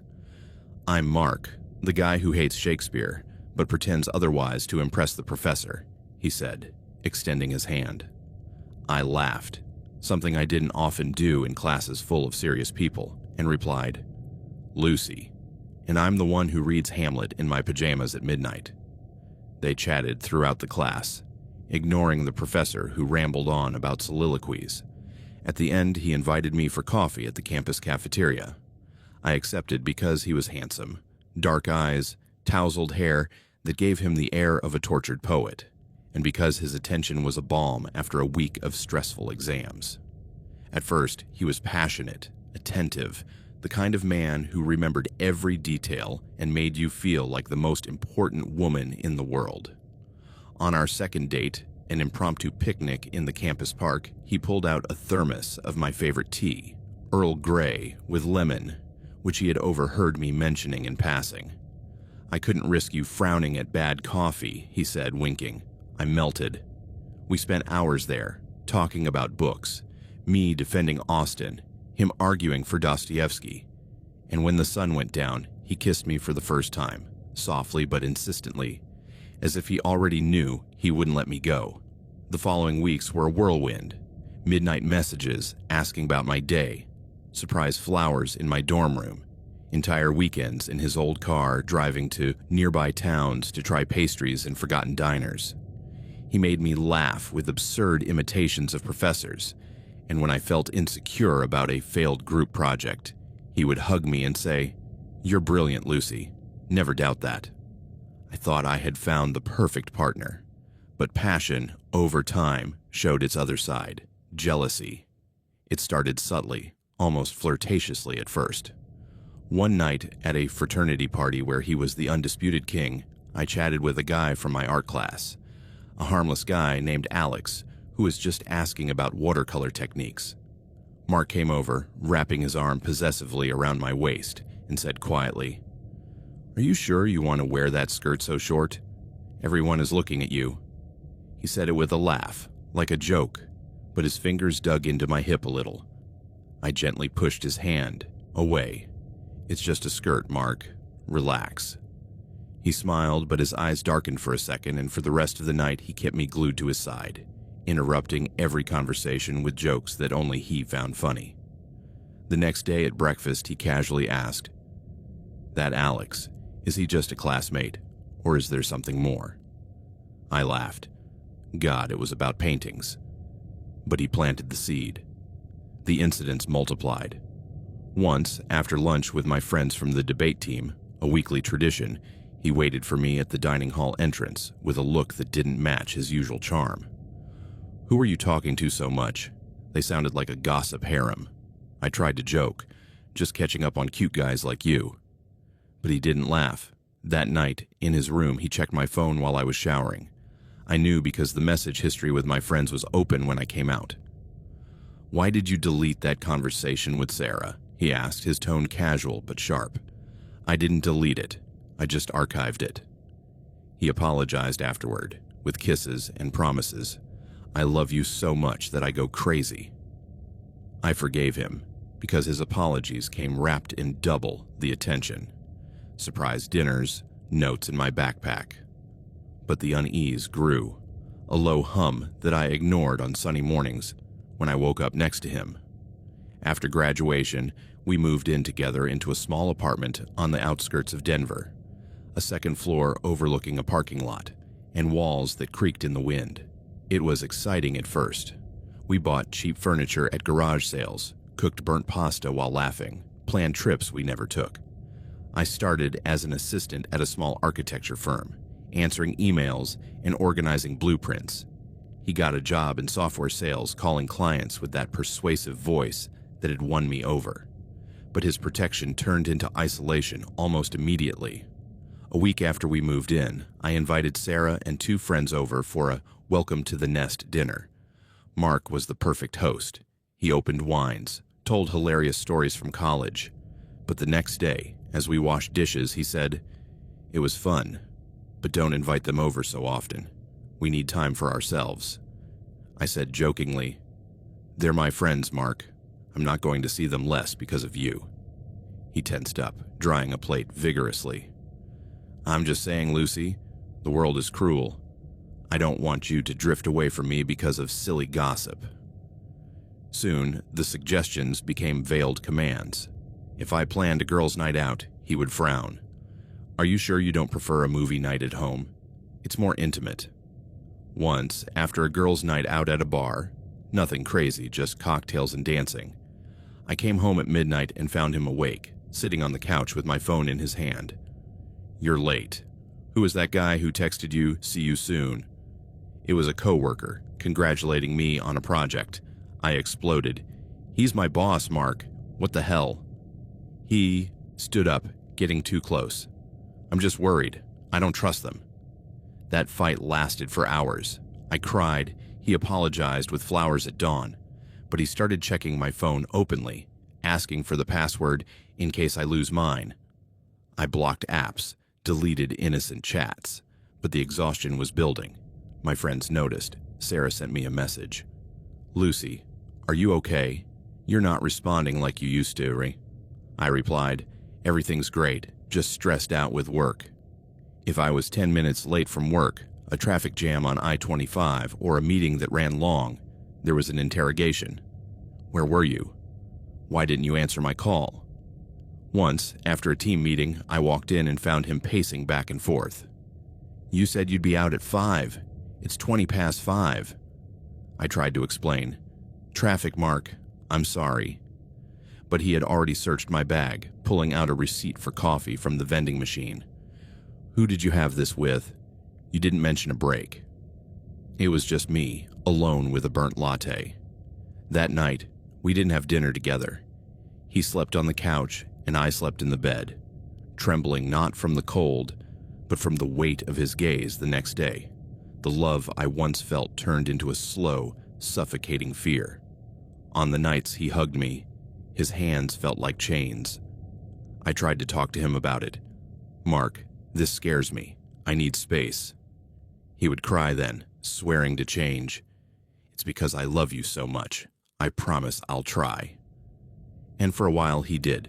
Weeks of normality, soft kisses, weekends in the park. But the cycle repeated itself. An innocent message from a friend, a planned outing, and boom, the paranoia returned. The last straw was when I was assigned a project with a new colleague, Ben. He was friendly, funny, and didn't walk on eggshells around me. Tall, bespectacled, and with a laugh that filled the meeting room, Ben was the opposite of Mark. Lighthearted, respectful, cheerful. We got to collaborate on a community building redesign. Hours of blueprints and coffee in the break room. "You're great at explaining this, Lucy," he said once, passing me a donut. "Thanks, Ben. You're not bad yourself." Nothing more. We started having coffee together during breaks, just as co-workers, chatting about architecture, bad movies, Denver's crazy weather. I felt like myself again, laughing without holding back. Mark smelled it a mile away. There was no evidence, just his sick paranoia. One night, I came home from work and found him in the kitchen, my bag open on the table, my pocket planner in his hand. Ben, he read aloud, the pages marked with meeting notes. "Who is this Ben who makes you smile so much?" I tried to calm him down. "He's a co-worker, Mark, just work." But his eyes hardened. "Work? Why didn't you tell me? Is that why you've been late 3 times this week?" The fight was monumental. It started with shouting. Him accusing me of flirting, me defending myself with tears. and escalated when he grabbed my phone and threw it against the wall, the screen shattering. "Look at you, Lucy. Messages with him. See you at break." It was a team group chat. I ran to the bathroom, locking the door, sobbing as I heard his angry footsteps outside. "Open up. We need to talk." That night, I slept on the couch, shivering under a thin blanket, the broken phone in pieces on the floor, and I knew I had to leave. At dawn, when he went to calm down at a friend's house, I called Sarah. "I need your couch, now." I broke up with him a week later, after buying a new phone and planning the move. I waited for him in the apartment, my heart pounding, surrounded by half-packed boxes. When he walked in, with a tentative smile and a bouquet of roses, his usual tactic, I blurted out, "Mark, it's over. I'm leaving." His face changed in an instant. The smile froze. His eyes went blank. "Don't do this, Lucy," he said, his voice flat, deadly, setting the flowers on the table. "You're mine. You always will be. What will you do without me? With that Ben?" I tried to stay calm. "It's not about Ben. It's about us. You're suffocating me." He moved closer, too close, his hot breath on my face. "Suffocating you is loving you. You don't understand." I backed away. "Please, just let me go." He didn't cry. He didn't beg. He just stared at me, motionless, as if memorizing my face for future revenge. "You'll regret this," he finally muttered, turning and walking out without another word. I packed the rest that night, with Sarah helping, carrying boxes to the car in the pouring rain, thunder like an omen. I left. I moved in with my friend Sarah, a shared apartment downtown, changed my number, blocking the old one like poison, and deleted all his social media, erasing photos I once treasured. The first few days were a dizzying relief. I could breathe without his shadow. I went out with Sarah to bars, dancing until dawn, laughing at jokes that didn't offend. I reconnected with my debate friends, organizing trivia nights where I didn't have to check the clock. And slowly, I started dating Ben. It wasn't planned. Coffee after a meeting turned into dinner, his hand accidentally brushing mine as he passed the salt. He was everything Mark wasn't. Lighthearted, respectful, cheerful.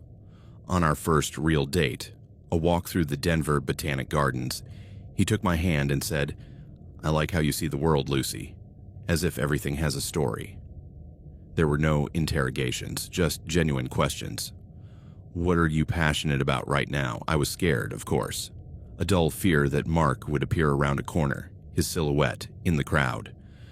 Once, in a coffee shop with Ben, I saw a man with tousled hair and froze, coffee spilling onto my lap. Ben asked, "Are you okay?" "Yes, just a chill." But weeks passed, and then a month. Sarah's calls confirmed it. "He hasn't asked. About you. It seems he's moved on." I began to believe that I had moved on too, that the past was a closed chapter.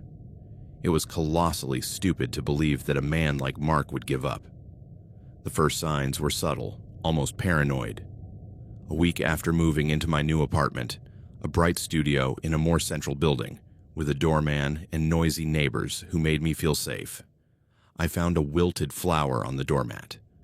A red rose, like the ones he used to give me. "Neighbors," I said to myself, throwing it away. But the next day, a message from an unknown number. "You look happy without me." I blocked it, my heart racing, but I didn't say anything to Ben or Sarah. I didn't want to relive it. Then at work, Ben mentioned, "Hey, that guy at the entrance, he seemed to be looking at you strangely." I looked out the window, a gray car parked, but empty. "Imagination," I replied, but that night I double-checked the locks. The tension escalated one Thursday night, 2 weeks before the assault. I went out with Ben to an outdoor movie theater in the park, a romantic comedy under the stars.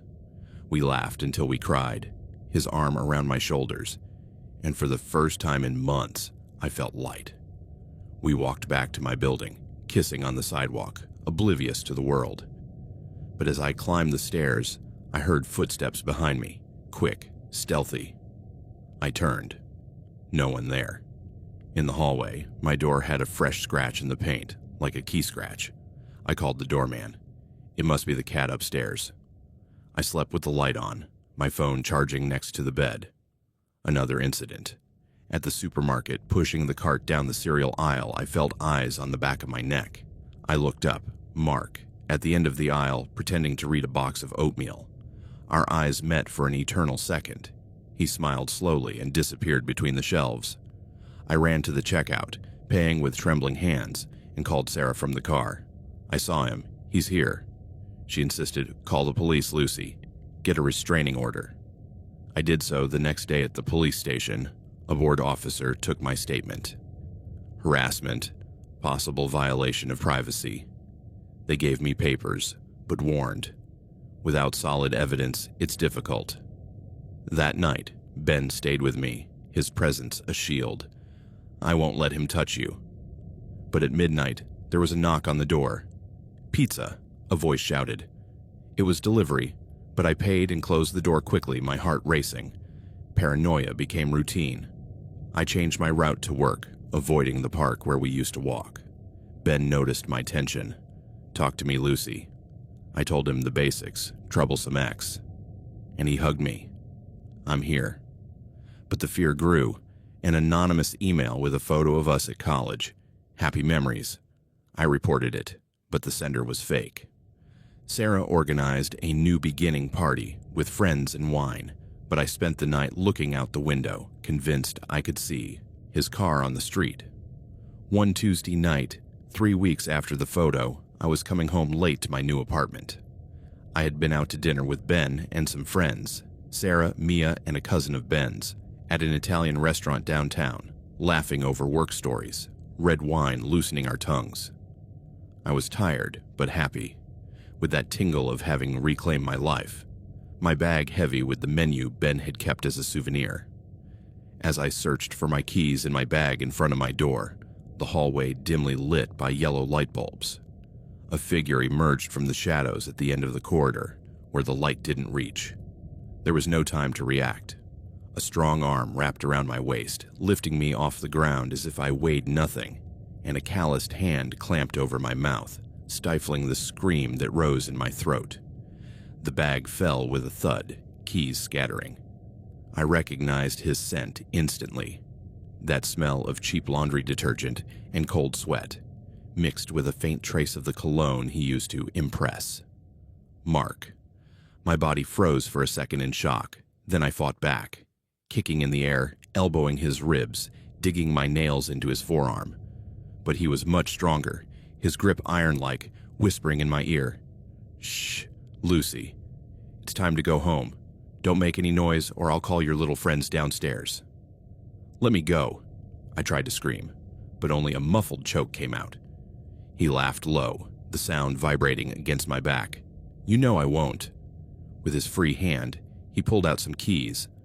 My keys, the keychain with the elephant charm Ben gave me, and opened my apartment door with a treacherous click. How did he have them? I later learned that he had made a copy months ago, in case you lost yours. A contingency plan in his twisted mind that I never questioned. He threw me inside like a sack, my shoulders slamming against the hardwood floor, the air expelled in a whoosh. He slammed the door shut, locking it with a deliberate twist, and the world shrunk to my dark study, my heart pounding in my ears. I tried to crawl toward the phone on the nightstand, but he stepped on my hand. "No, Lucy. Stay still." He turned on the main light, the bare bulb bathing the room in a harsh yellow. He looked haggard, dark circles under his eyes like bruises, 3 days' stubble, his shirt wrinkled as if he had slept in the car. His bloodshot eyes scanned my body. The black dress Ben said made me glow and settled on my neck, where the necklace he gave me on our anniversary hung. "Looks like you've been having fun," he muttered, his voice a low growl stepping forward. "Dinner with him, right? I saw you at the restaurant. You were smiling like a whore." "Mark, please, go away," I begged, crawling backward until I hit the wall behind the sofa, the pain in my hand throbbing. It doesn't have to be like this. I'll call the police if you don't leave." He laughed, a dry, humorless sound that bounced off the bared walls. "No, you won't, because you know I'm the one in control. He moved toward me, slow, like a predator savoring fear. What followed was a blur of blows. His fist connected first in my stomach, a dull thud that doubled me over, the air escaping in a groan. Why, Lucy? Why are you betraying me? Another blow, to my ribs, cracking like dry branches, the pain radiating like fire. He dragged me by my hair into the kitchen, my little kitchen with granite countertops and mismatched chairs. And with a charger cord, he ripped from the wall next to the microwave. He tied my hands to one of the legs of the heavy wooden table I bought at an auction.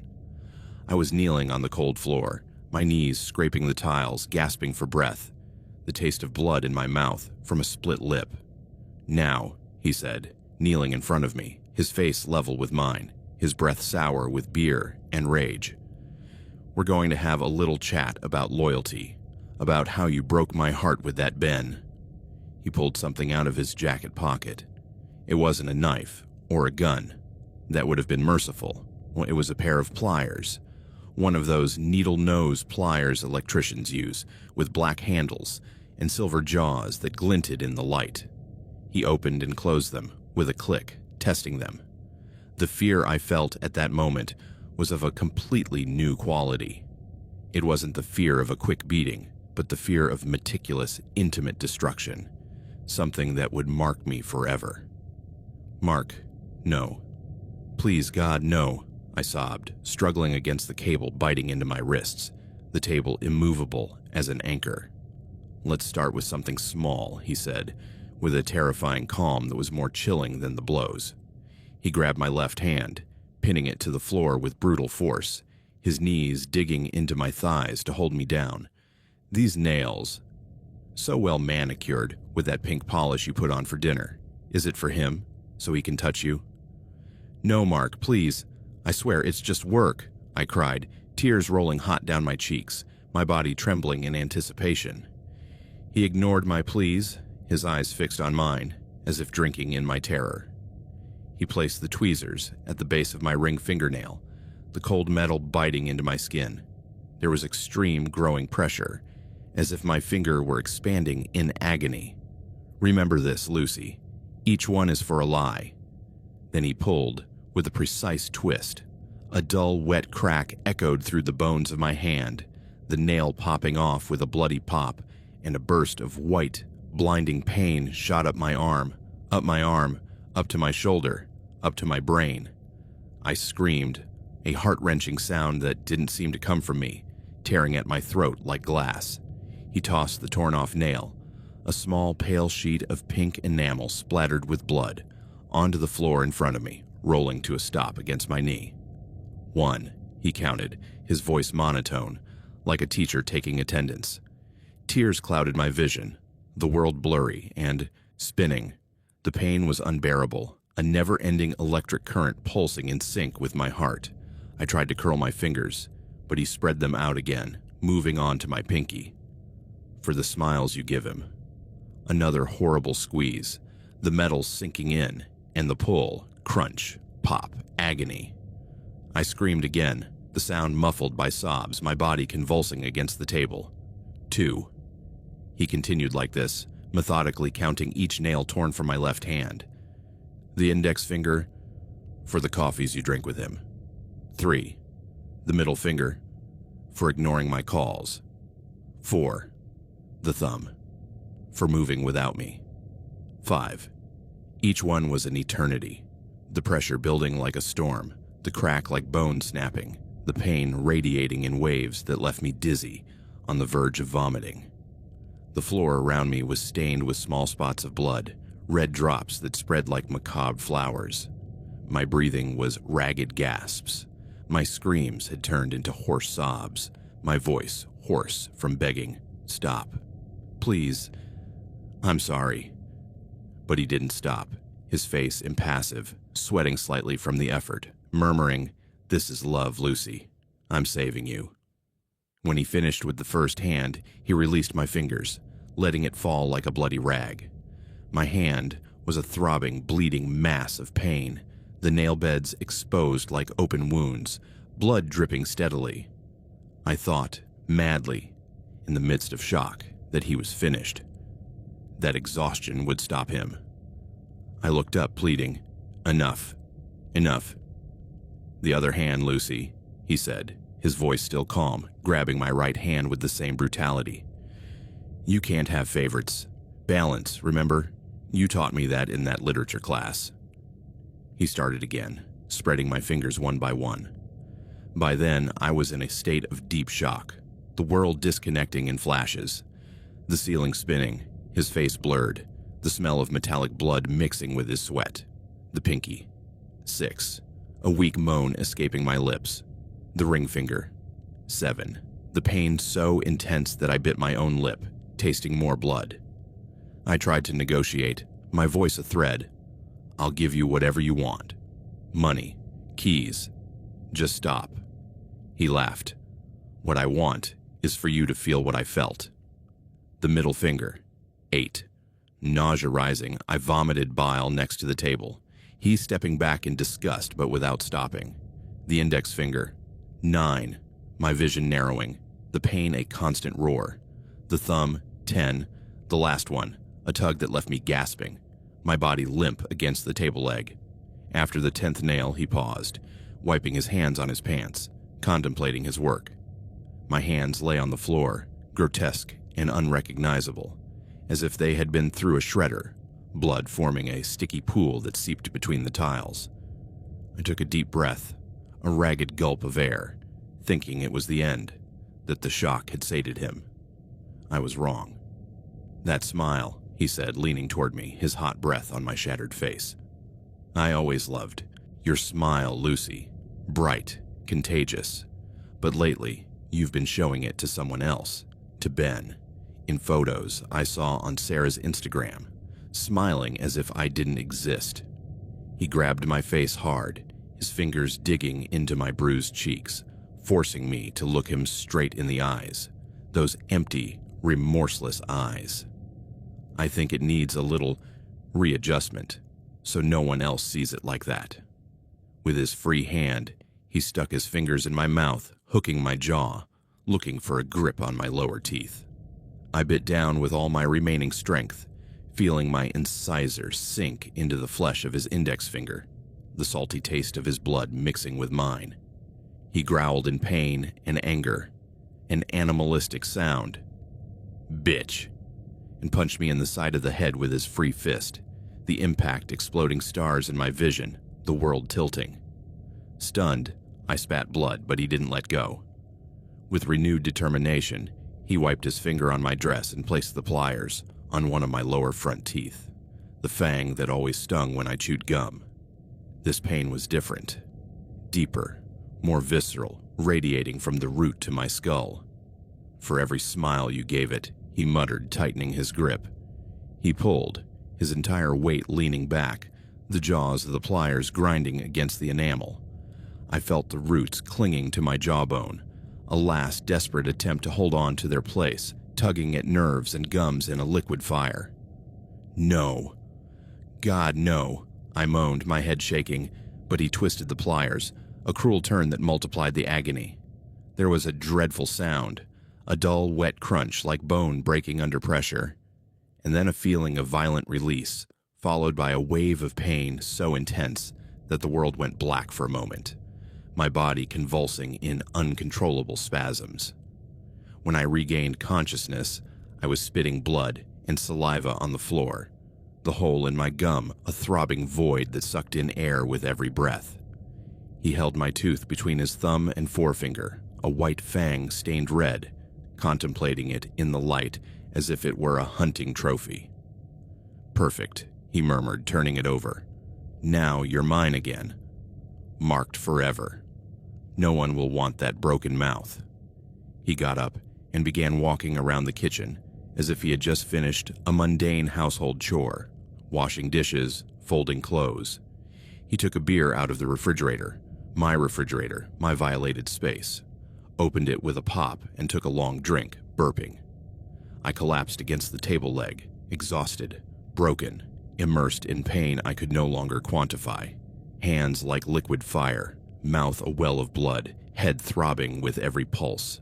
The blood from my wounds formed a sticky pool around me, seeping under the table, and the metallic smell made me nauseous. I don't know how long it was. Minutes, hours. The clock on the wall read 11:47 when I looked, but time had bent in agony. He sat down at the table, above me like a king on his throne, and began to speak. He spoke of our love, detailing twisted memories. Remember that time at the lake when you swore it was forever? That wasn't a lie, Lucy. He spoke of how I had betrayed him with Ben. I saw him kissing you on the sidewalk as if I didn't exist. Of how this punishment was necessary to purify me so we could start over. I'm pulling out your fingernails so you can't write messages to others, your tooth so you can't smile without me.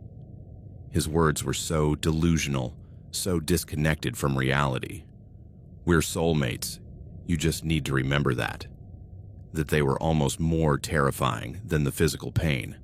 A monologue that lasted half an hour, interrupted only by sips of beer. I tried to reason with him, my voice a hoarse whisper. Mark, please, let me go to the hospital. I'm bleeding to death. He laughed. Blood is purification, like in the stories we used to read. But suddenly, he stopped. He looked at me, his head tilted, as if seeing me for the first time that night, his expression shifting from possession to boredom. All right, he said with a weary sigh, setting the can down on the table. That's enough for today. You've learned your lesson. He stood up, walked over, and with the same blood-stained pliers, cut the cable that bound me to the table. Snip, and my wrists were free, but numb and lacerated. The relief of being released was minimal compared to the agony of my wounds, a blink in hell. You can go, he said, nodding toward the door, tucking the pliers into his pocket like a talisman. I couldn't believe it. I stared at him, blinking through tears and blood. What? My voice was a croak. Go, he repeated, his voice empty of emotion crossing his arms. The game is over. For now. Take your pain with you. Remember it. I didn't think twice. I stood up unsteadily, my legs like jelly, my bleeding hands pressed against my chest to stem the flow, my mouth a fountain of blood that I spat out with every step. I ran to the door, or stumbled, the world tilted, fearing that he would change his mind at any second, that he would stop me with a wait. I turned the lock with slippery fingers, opened the door, and staggered out into the hallway, the door closing behind me with a final click. How I got to my neighbor's apartment, an elderly woman named Mrs. Gable in 3B, is a blur of pain and adrenaline. I only remember crawling down the hallway, leaving a trail of blood, banging on her door with my elbow, boom, boom, and her face of utter horror when she opened it, in a flowery robe, her hair in curlers. Miss, my God. My broken cries. Help me, please. He, me, police. Then, the comfort of darkness as I passed out on her floor, her voice screaming into the phone. Ambulance, quick. I woke up in a hospital, the smell of antiseptic burning my nose, tubes in my arms dripping IV fluid. My hands were bandaged like mummies, thick and heavy, my face swollen, a split, lip stitched with stitches that pulled when I spoke. A nurse came in. Welcome back, Lucy.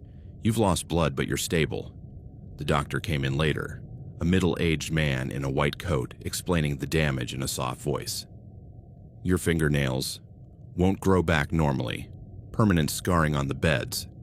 The tooth, lost forever. Root torn out, infectious if we don't treat it. Bruised ribs, mild concussion, psychological trauma. You'll see a therapist about that. I nodded, dazed, touching the hole in my mouth with my tongue. The emptiness, a sharp reminder. The police were notified immediately. 2 detectives arrived that afternoon, a tough woman named Reyes and her partner, a young guy with a notepad. I told my story over and over, my voice hoarse, my words stumbling.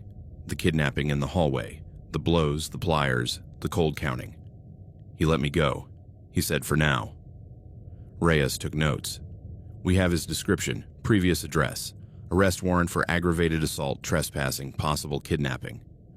They searched for Mark that night, raided his old apartment, empty except for dusty boxes and a stained mattress.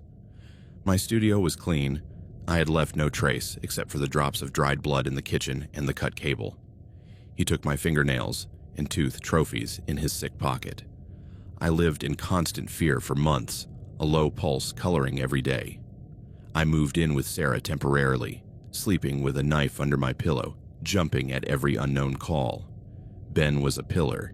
He visited me in the hospital with homemade soups, accompanied me to therapy, where I cried recounting the assault.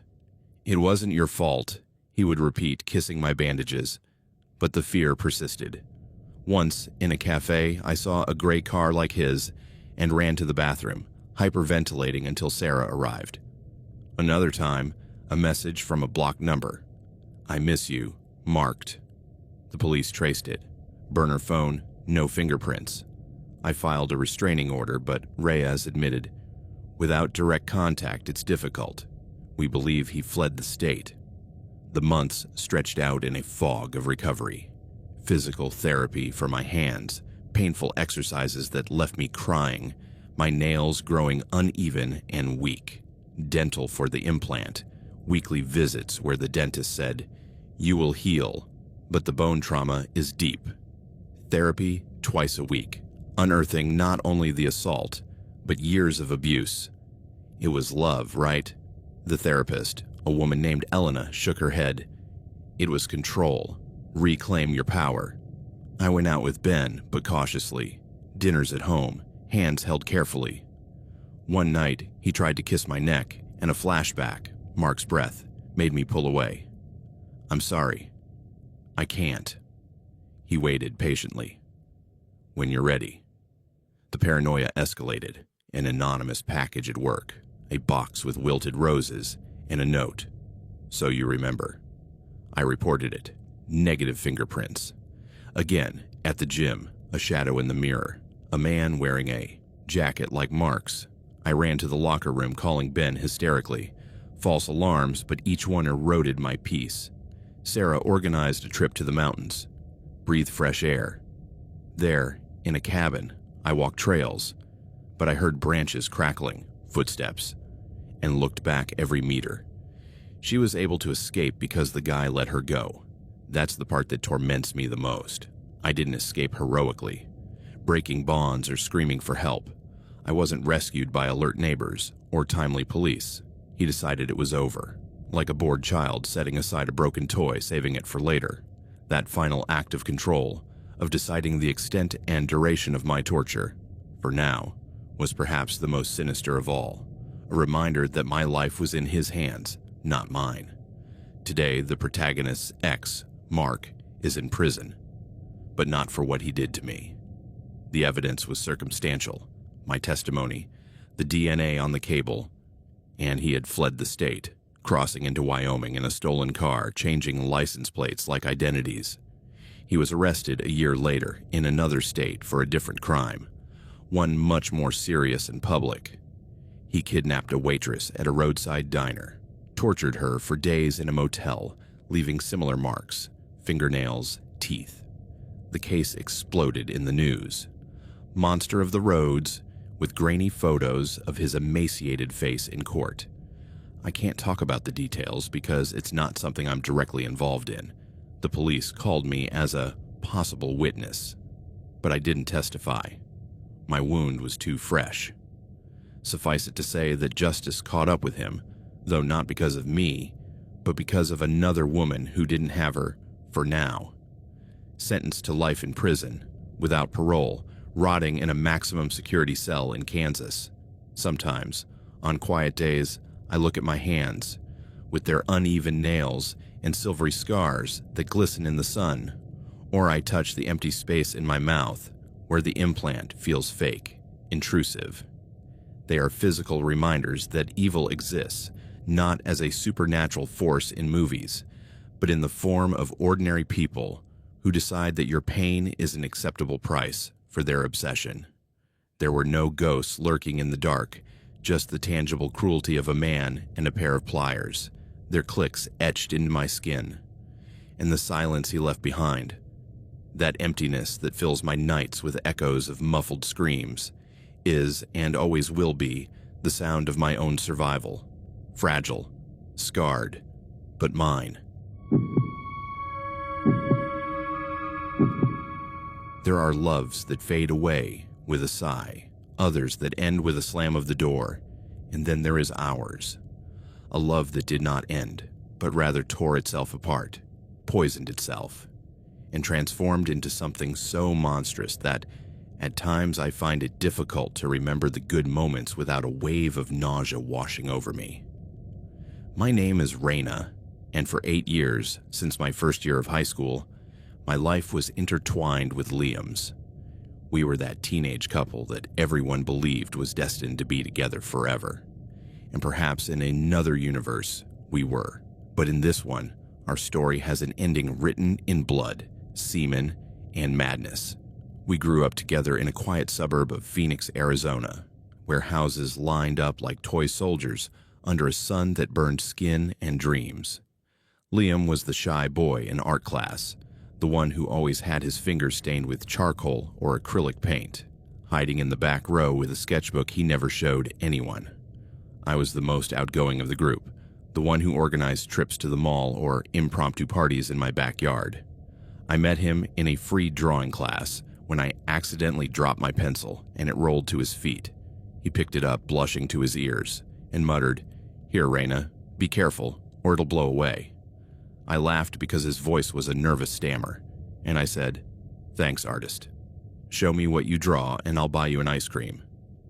That afternoon, at the ice cream shop on the corner, he showed me a clumsy portrait of his dog, and we talked for hours about rock bands we secretly hated, about how the Arizona desert looked like a dry sea at night.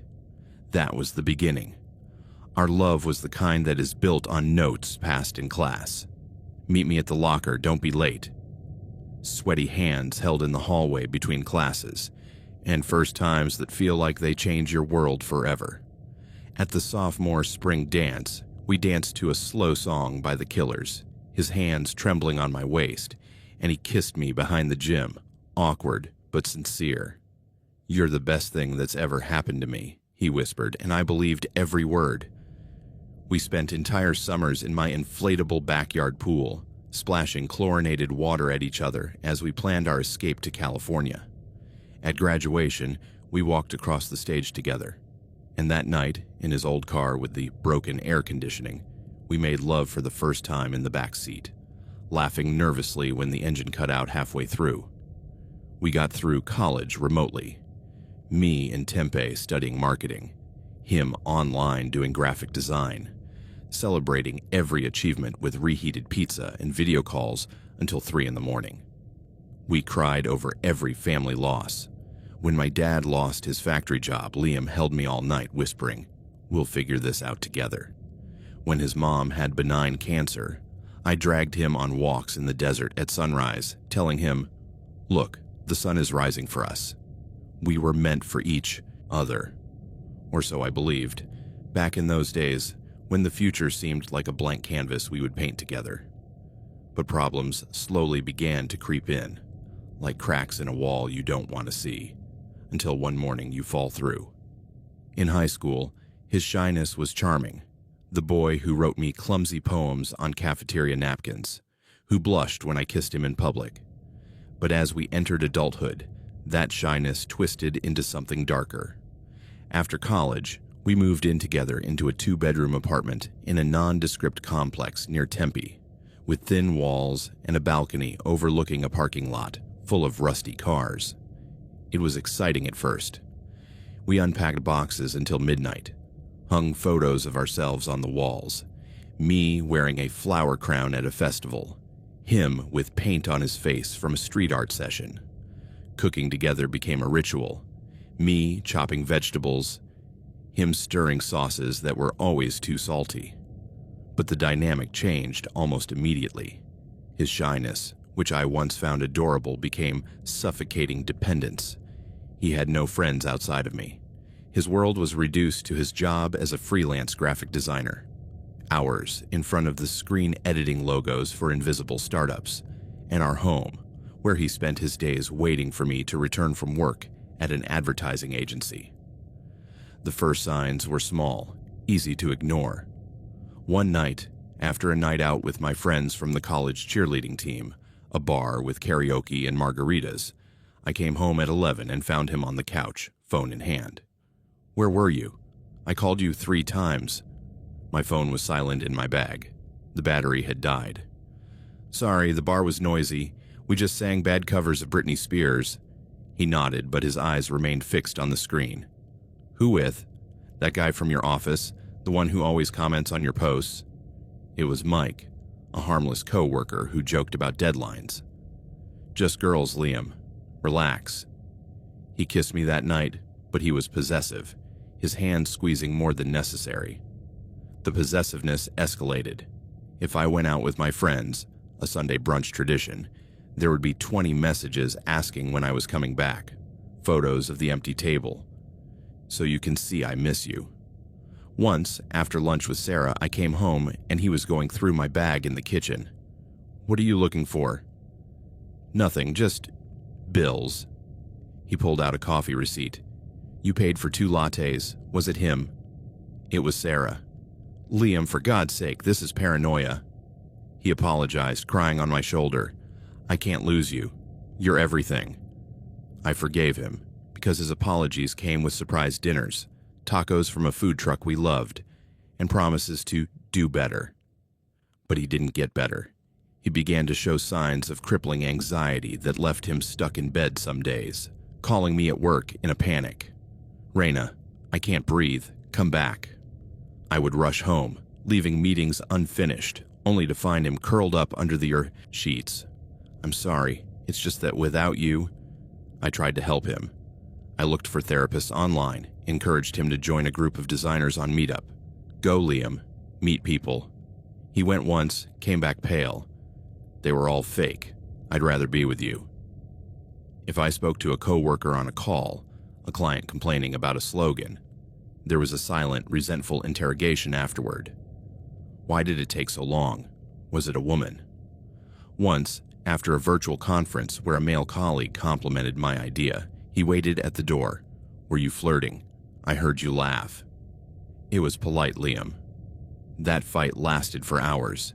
He threw a glass against the wall. I cried in the bathroom. The outgoing girl I used to be began to shrink. I stopped organizing outings, asking for mental permission for every plan. "Is it okay if I go to the movies with the girls?" He would nod, but then send me messages every half hour. I felt guilty for every moment of happiness that didn't include him. A laugh with a friend, a coffee alone in the park. Love had become a velvet prison, soft but inescapable, where every door I opened made me look back for fear of his shadow. This year, after a birthday party where I spent more time calming his unfounded jealousy than having fun with my friends, I knew I couldn't take it anymore. The party was at a bar downtown. Balloons, chocolate cake that Sarah brought, tequila shots that made me dance like I was in college. Liam came, but he stayed in a corner, drinking beer and looking at his phone. When a friend of Sarah's, a guy named Jake, who only asked about my job, made me laugh with a story about a failed trip, Liam came over, his arm around my waist like a claw. "Everything okay here?" Jake walked away, uncomfortable, and I whispered, "Please don't make a scene." He smiled falsely. "Just protecting you." That night, in the car on the way back, he exploded. "Why are you giving him your attention? Am I invisible?" We arrived home shouting. I locked myself in the bathroom, sobbing under the cold shower. The next day, with my makeup smeared and my heart heavy, I knew it was over. The conversation was the most painful of my life. I waited for him in the living room, a cup of cold tea in my hands, while he came in from the supermarket with bags of groceries. "Liam, we need to talk." He sat down, pale. "What's wrong?" I took a deep breath. "I'm drowning. Your anxiety, your jealousy. I'm not happy anymore. I need space. It's over." His eyes instantly filled with tears. "What?" "No, Raina, you can't. We've been through everything together. College, moving." I pleaded, "That's why it hurts. I love you, but not like this. I need to leave." He cried and knelt down. "I'll change." Therapy, whatever it takes. Please. I hugged him one last time, his body trembling against mine, and whispered, I'm sorry. I packed a suitcase that night while he sobbed in bed. Don't leave me. Alone. I left at dawn, to Sarah's house, the sun rising red like an open wound. We broke up. Or at least, I broke up with him. For Liam, it was as if his arm had been torn off. The first few days were filled with tense silence. Short messages like, I got there okay and take care. Then the messages started. At first, they were sad, full of longing. I don't know who I am without you. I wake up and look for your hand. My life has no meaning. Can we talk? It broke my heart, but I stood firm, responding only with, I need time, Liam. Respect that.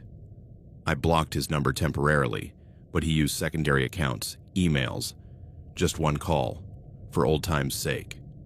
Sarah would say to me, ignore him, it's manipulation. But a part of me, the part that remembered the coal boy, sometimes replied, I'm sorry, get well. Space, however, was the last thing Liam was going to give me. 2 weeks later, the first letter arrived in the mail at Sarah's house. It was a normal envelope, with no return address, but the paper inside was not. Thick, yellowed, like an old notebook. The handwriting, once neat and rounded, was shaky and angular, as if written in a fit of tremors. The words were a torrent of pain and accusation. You are the air in my lungs, Raina. Without you, I am rotting inside. Every night, I touch the empty side of the bed and feel you tearing my soul away. But what made my blood run cold was not the message, but what I found taped to the bottom corner. A small tuft of dark, curly pubic hair, stiff and slightly oily. I dropped the letter, as if it had burned me, the paper fluttering to the floor. A visceral disgust shook me, rising from my stomach to my throat. I ran to the bathroom, vomiting my breakfast into the toilet, the retching shaking my body. This was no longer sadness. This was an intimate violation, as if he had taken the most private part of her body, our body, in memories that now disgusted me, and thrown it at me, forcing me to bear his mark. I washed my hands 3 times, the soap burning my skin, but the feeling of dirtiness lingered. I called Sarah, who came running in. What's wrong? I showed her the letter, and she turned pale. Damn, Raina, this is sick, call the cops. But I hesitated. What if it's a cry for help? What if he's on the edge? I sent him a clear and firm message from a new number. Liam, this has to stop. This is unacceptable. If you continue, I'll have to block everything and report you. His response was immediate, via email. It's all I have left of you. My body misses you. That's the most honest I can be, don't you see? It's love. I didn't block him then. A stupid, compassionate part of me, the part that had loved the shy boy for 8 years, thought it was a desperate cry for help. I sent, get professional help, please. He replied with a short poem. Your absence is a knife in my flesh. Every hair I lose is a piece of us. I filed it away, but that night I dreamed of tangled strands in my hair, waking up sweaty and with my heart racing. How naive. The next letter didn't arrive in the mail. I found it on the doormat of my new apartment. I'd moved into a small studio in a gated complex, thinking the change of address would stop him. It was a small glass jar, like a strawberry jam jar, clean and tightly sealed, tied with a faded red ribbon. I picked it up with oven mitts, my pulse pounding in my temples, and took it inside under the living room light. Inside was a cloudy, thick, whitish liquid with lumps that moved slightly when shaken. It didn't take a genius to know what it was. His semen, coagulated and fresh enough to smell salty and slightly rancid. Attached was a note on the same yellowed paper, written in what I now recognized definitively as his blood. Irregular stains in the corners, the reddish dye drying into the ink. I give you my essence. It is yours. It always was. Drink it and remember our taste. Panic began to set in, a permanent resident in my chest that tightened with every breath. I opened the window, throwing the jar into the parking lot dumpster from the balcony. I heard the glass shatter below, but the smell stuck to my gloves, to my skin. I called the police that time, my voice trembling as I described harassment, intimate objects. The officer on the phone said, "Bring everything to the station, we'll take a statement." I went the next day with Sarah for support, and the officer, a man with a gray mustache named Torres, frowned when he saw the photo I took. "This is serious, ma'am. Address of the sender?" "I don't have it, but I know who it is." They opened a file but warned, "Without a direct threat, it's difficult to act quickly. Change your locks, install cameras." Panic turned to paranoia. I changed my phone number for the third time, blocked all his social media accounts, even the fake ones he created with variations of his name. I asked my friends and family not to give him any information about me. If he asks, say you don't know. Sarah installed a camera at my door, in case he shows up. I began to feel like a fugitive in my own life, taking alternate routes to work, looking over my shoulder at the supermarket, sleeping with my phone in my hand, ready to dial 911. Once, at the gym, I saw a family car, his old blue Honda, in the parking lot, and I ran to the locker room, hyperventilating until a monitor called security. It was a neighbor, but the fear remained. But Liam wasn't a stranger. He was the person who knew me best in the world. He knew my fears, my childhood panic of the dark, my vulnerabilities, my tendency to forgive too much. And now he was using that knowledge as a sharp weapon. The packages began arriving with frightening frequency, one every 3 or 4 days, always on the doormat or in the mailbox, with no return address but with his subtle scent, cheap detergent, and fresh blood. A jar with his tears, collected in a small vial, the note, "I cry for you every night, taste my salt." I threw it away unopened, but the glass broke in my hand, cutting my finger, and I cried with rage. Another with a clipping of toenails, yellowed and curved. "Step on my remains as I step on yours in my dreams." Sarah saw it. "This is escalating. Let's move in together." But I refused. I won't run away anymore. The photos began to arrive in larger envelopes, printed on matte paper as if they were art. They weren't normal selfies. They were extreme close-ups of his penis, flaccid and exposed, against different backgrounds that tore me apart. Our old bed with the sheets we bought together, a drawing I had made for him in college of intertwined hearts, a page torn from our favorite book, The Great Gatsby, with the quote, "You can't repeat the past," underlined in red. I opened one at work during a break and threw up in the bathroom, the phone screen fogged up with tears. "Delete it," I told myself, but my boss noticed my pale face. "Are you okay, Raina?" "Yes, indigestion." But then the photos started to change, escalating in horror. In them, you could see cuts, small, precise cuts along the shaft of his penis and on his testicles, made with a fine razor, threads of red blood against pale, veiny skin.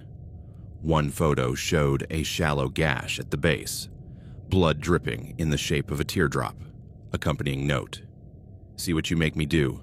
Every drop is a kiss you deny me." Another more graphic, 3 parallel cuts on the scrotum, swollen and purple. "Pain for lost pleasure. Do you feel it?" I sent copies to the police. Torres called, "We're tracking the mail. Stay safe." But the fear grew. What if the cuts got infected? What if he came for me? The notes became more sinister, a diary of his descent. "Do you see what you make me do? Each cut is a word you wouldn't let me say. Stay. If I can't give you pleasure, I can only give you my pain. Take it." Once, one arrived with a lock of her own pubic hair dyed red, dried blood. I pull it out to be close. I took everything to therapy. I started weekly sessions with a psychologist named Marta, where I cried, "I feel guilty. Did I cause this?" She shook her head. "No. It's his illness. You saved your life." The obsession had become a tumor growing in the distance, feeding on its own twisted narrative. I was no longer his ex-girlfriend. I was his cruel goddess, his executioner, and his only possible savior. And he was the martyr, offering his body and his sanity on an altar that existed only in his mind. My friends noticed. Sarah canceled plans if she seemed anxious. You don't go out alone. Ben, a crush from work that I tried to ignore, sent me messages. If you need company, I'm here. But fear contaminated everything. A date with him was ruined when I saw an envelope in my mailbox and ran home, leaving Ben confused. The point of no return, the act that sealed everything in a horror from which I will never fully recover, came on a gray and oppressive Tuesday morning, with storm clouds threatening Phoenix. I arrived from the gym, a yoga class Sarah dragged me to distress, sweaty and exhausted, and saw the square package, heavier than usual, at my apartment door. There was no sender, just my name written in shaky black marker. With my hand shaking uncontrollably, my pulse pounding in my ears like a drum. I carried it inside, locked the door 3 times, and placed it on the kitchen table under the fluorescent light. The smell was the first thing I noticed. A metallic, cloying sweetness, like fresh blood mixed with some kind of chemical preservative, like formaldehyde from a laboratory. I opened the box with a pair of kitchen scissors, keeping my distance as if it were a bomb, the cardboard tearing with a squeak. The contents were arranged with a meticulousness that made it even more terrifying, like a makeshift altar. Jars lined up, photos stacked neatly, all wrapped in stained bubble wrap. A large half-liter jar filled to the brim with thick, yellowish semen, with lumps floating like dirty clouds. The lid sealed with tape, a note stuck on it. My whole being for you. Drink me. Another jar, smaller, with dark coagulated blood, almost black, with clots sticking to the glass. My life in every drop. Take it and live in me. A stack of photographs printed on photo paper, 20 or 30. Some were extreme close-ups of his genital self-harm, deeper and more numerous than before. Zigzag cuts along his swollen and bruised penis, testicles cut in patterns like runes. Others, photos of him smiling at the camera with glassy, unfocused eyes, pupils dilated from pills or pain, his arms and chest covered in shallow cuts that spelled out words. Reina on his left pectoral, Mia on his right. And in the center, a small package wrapped in white tissue paper, stained brown in some corners, tied with a frayed red string.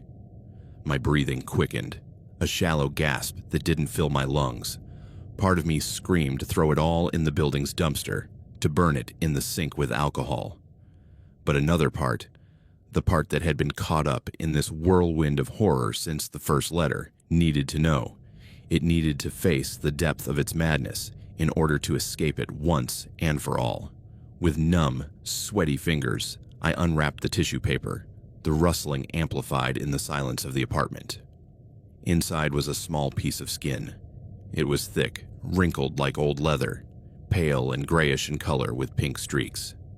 It was irregular in shape, about the size of a large coin, and on one edge the root of a dark pubic hair could be seen, embedded in the flesh like a thorn with nauseating clarity.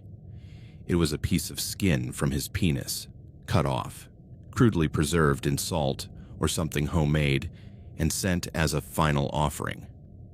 The world stopped. The air disappeared from my lungs, my chest tight as if in a vice. A high-pitched buzz filled my ears, drowning out the distant traffic of Phoenix. There was no longer disgust, no fear, not even immediate horror. It was a void, a total disconnection, as if my brain refused to process what my eyes were seeing. Human flesh, his, from the most intimate part we once shared in kisses and caresses, now a mutilated trophy. He had mutilated himself.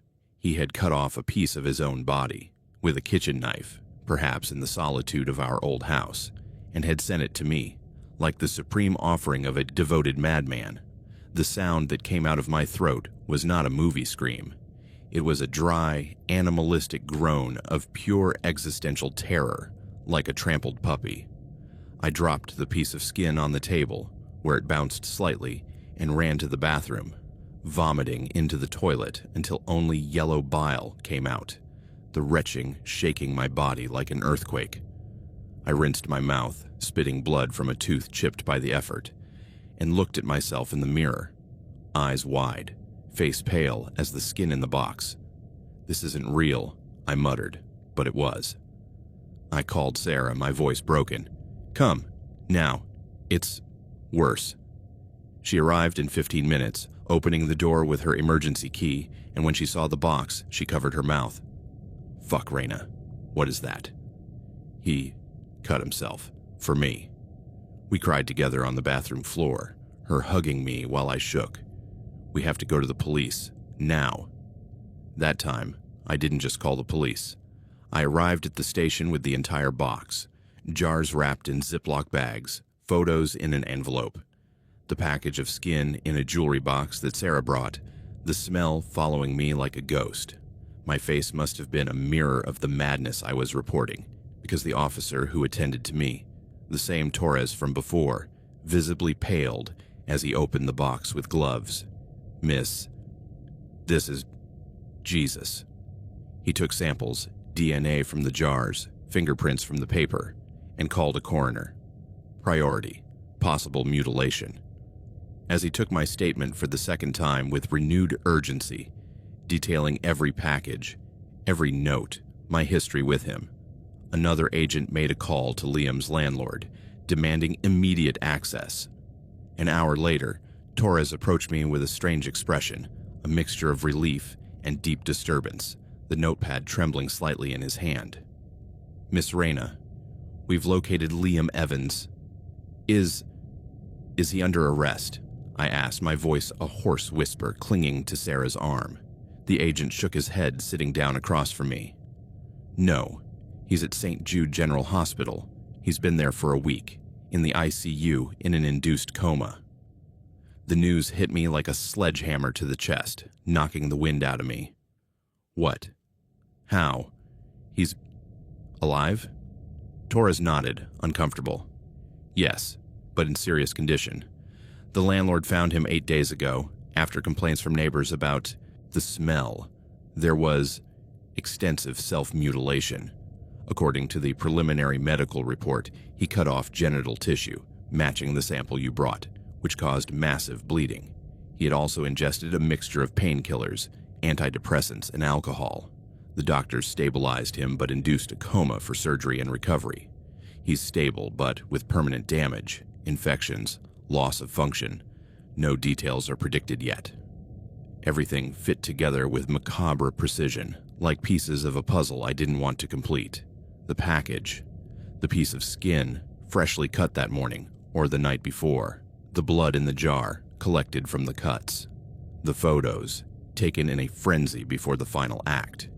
He had made his ultimate offering, sending me his flesh as proof of eternal devotion, and then attempted to take his own life in the house we shared, bathed in his own blood and fluids, only to be found by an indifferent landlord. The box wasn't just a message of harassment, it was his suicide note to me, a goodbye wrapped in horror. The police station formally closed the harassment case. Suspect incapacitated, no immediate threat. But Torres gave me a card. If he wakes up, we'll question him. In the meantime, therapy, security. They warned me, with professional kindness, to stay away for my own emotional safety. "This is trauma, ma'am. Don't process it alone." At first, the conflict within me was a civil war, a tug of war between residual love and pure terror. I still cared for him, for the boy who had taken me to my first high school dance, wearing a crooked tie and a nervous smile, who held my hand when my grandmother died of cancer, whispering, "I'm here," at the funeral, with whom I dreamed of a future of trips to Europe and a Labrador dog in a garden. I worried about his condition, imagining him hooked up to tubes and monitors, alone in a sterile room. I called the hospital a few times, like an addict craving a sweet poison, pretending to be a distant cousin. Just, "How is Liam Evans?" The receptionist, "He's still in an induced coma." 2 weeks later, stable, successful genital surgery, but diagnosed with psychosis. 1 month. No change, family informed. Each call left me shaking, The phone hot in my hand, Sarah scolding me. "Stop, Raina. You're killing yourself." But over time, compassion began to mix with fear. Nightmares, where he woke up and came for me, his bandaged body dripping blood. And, finally, with a clear, brutal understanding, Liam was not okay. His mind had broken in a fundamental way, a borderline disorder or latent schizophrenia triggered by the breakup, fueled by years of codependency that I ignored. And I couldn't fix it. My presence in his life, even as a compassionate ghost, had been the trigger for this self-destruction, each package one step closer to the abyss. Being close, even if only through anonymous calls, would be like throwing gasoline on a forest fire. It would be fatal for both of us. For him, a false anchor. For me, a noose dragging me back. I made the most difficult and selfish decision I have ever made in my life, in a session with Marta, the therapist. "No more calls. I'm blocking everything." She nodded. "It's survival, Raina, not selfishness. For my own good, for my sanity, for my survival, I stopped asking about him. I had to bury the boy I loved, in a private ritual, burning old photos on the balcony, the ashes flying like ghosts, and accept that the man he had become was a dangerous stranger whose shadow would haunt me for years, if not forever. I started dating Ben for real. Quiet dinners, walks without looking back.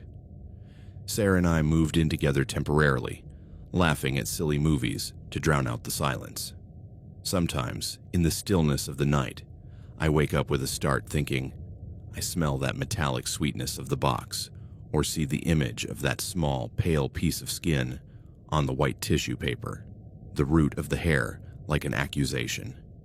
These are the echoes of a nightmare that was very real, flashes of cloudy jars, bloody photos, the moan that came out of my throat. Liam is still in some hospital, or maybe he has recovered. I don't know, and not knowing is my shield. The doctors talked about indefinite therapy, possible chemical castration due to the damage. And I don't want to know, because our 8-year love affair didn't end with a civilized goodbye, but with a silent scream written in the fluids and flesh of a man who tore himself apart, cutting off pieces to send to me as proof of eternal devotion, and who, in the process, left me in pieces too. Nails bitten down from anxiety, sleepless nights, a heart that beats cautiously. The monster wasn't under the bed, lurking in the shadows. He had slept beside me for 8 years, sharing sheets and secrets, and his true face was only revealed when I dared to walk away, leaving a trail of horror that still stains my dreams. The following months were a precarious dance between recovery and relapse.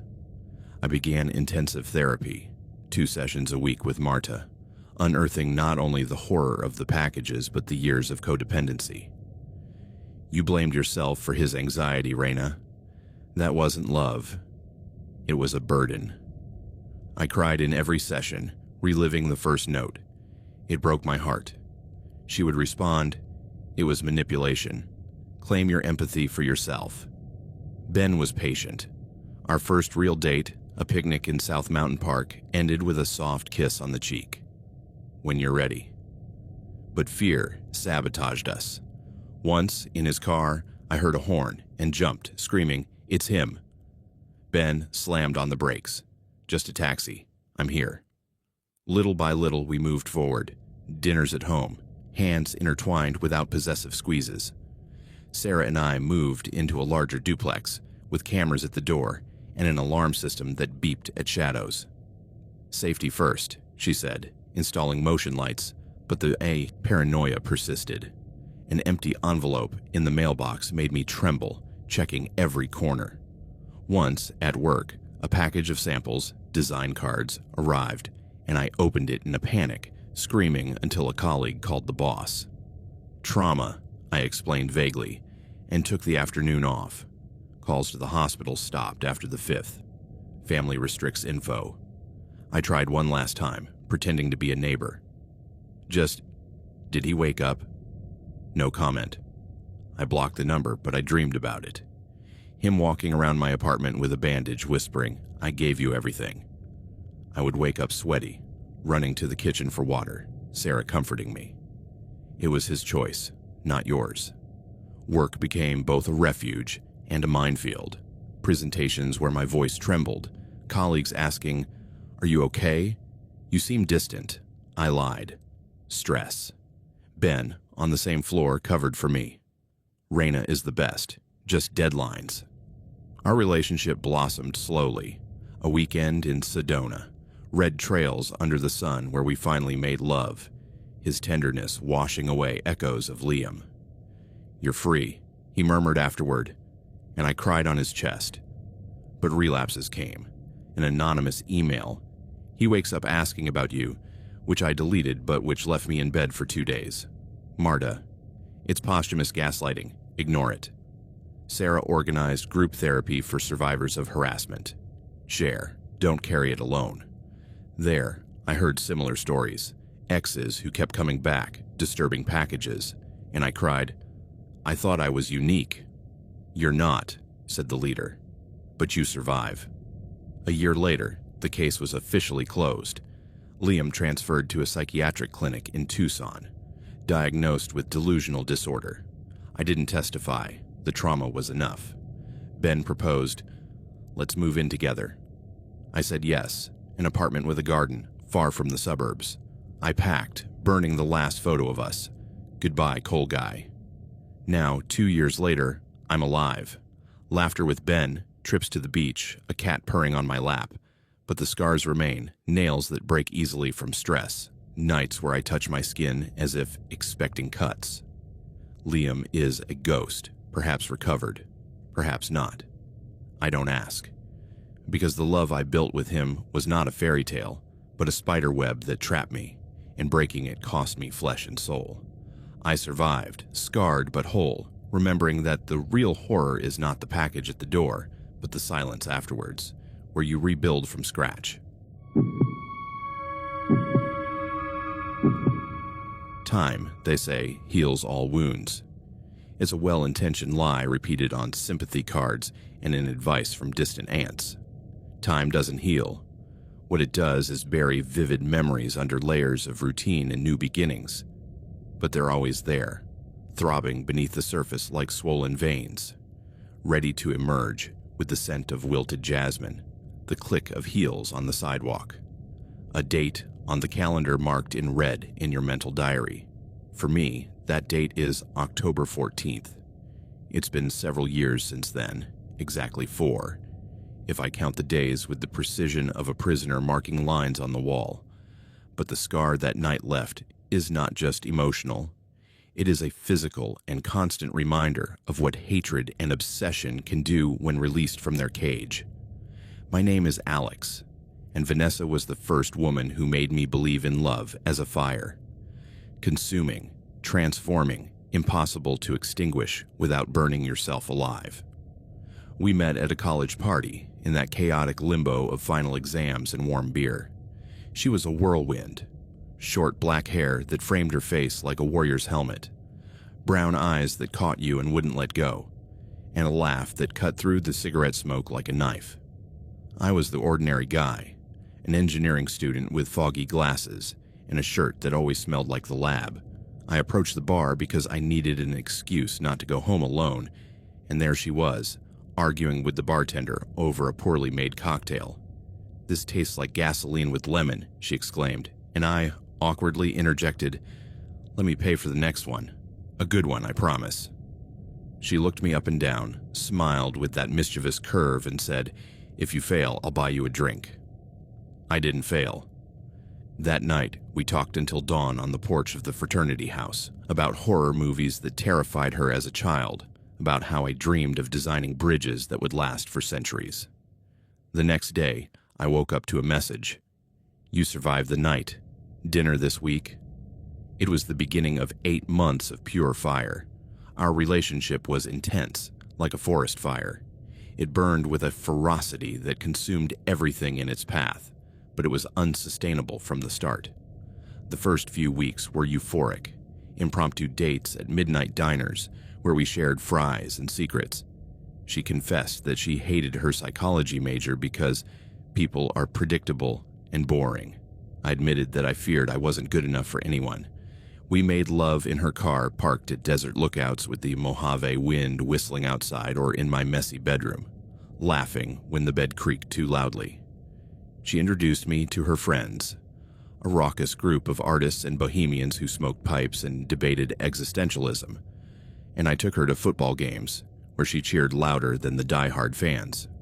"You're my anchor in this chaos," she once told me, curled up on my chest after a silly fight with her roommate.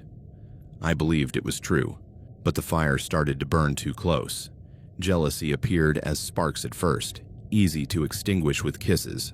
One night, at a Halloween party where I was dressed as a cheesy vampire, I chatted with a classmate about a structures project. Vanessa, dressed as a witch with a plunging neckline, suddenly approached, wrapping her arms around my waist. "Am I interrupting something important?" The girl left quickly, and Vanessa whispered, "I don't like the smiles you give to others." I laughed.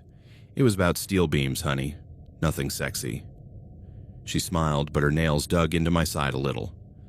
The next day at breakfast, scrambled eggs that I burned trying to impress her, she asked, "Who is that blonde?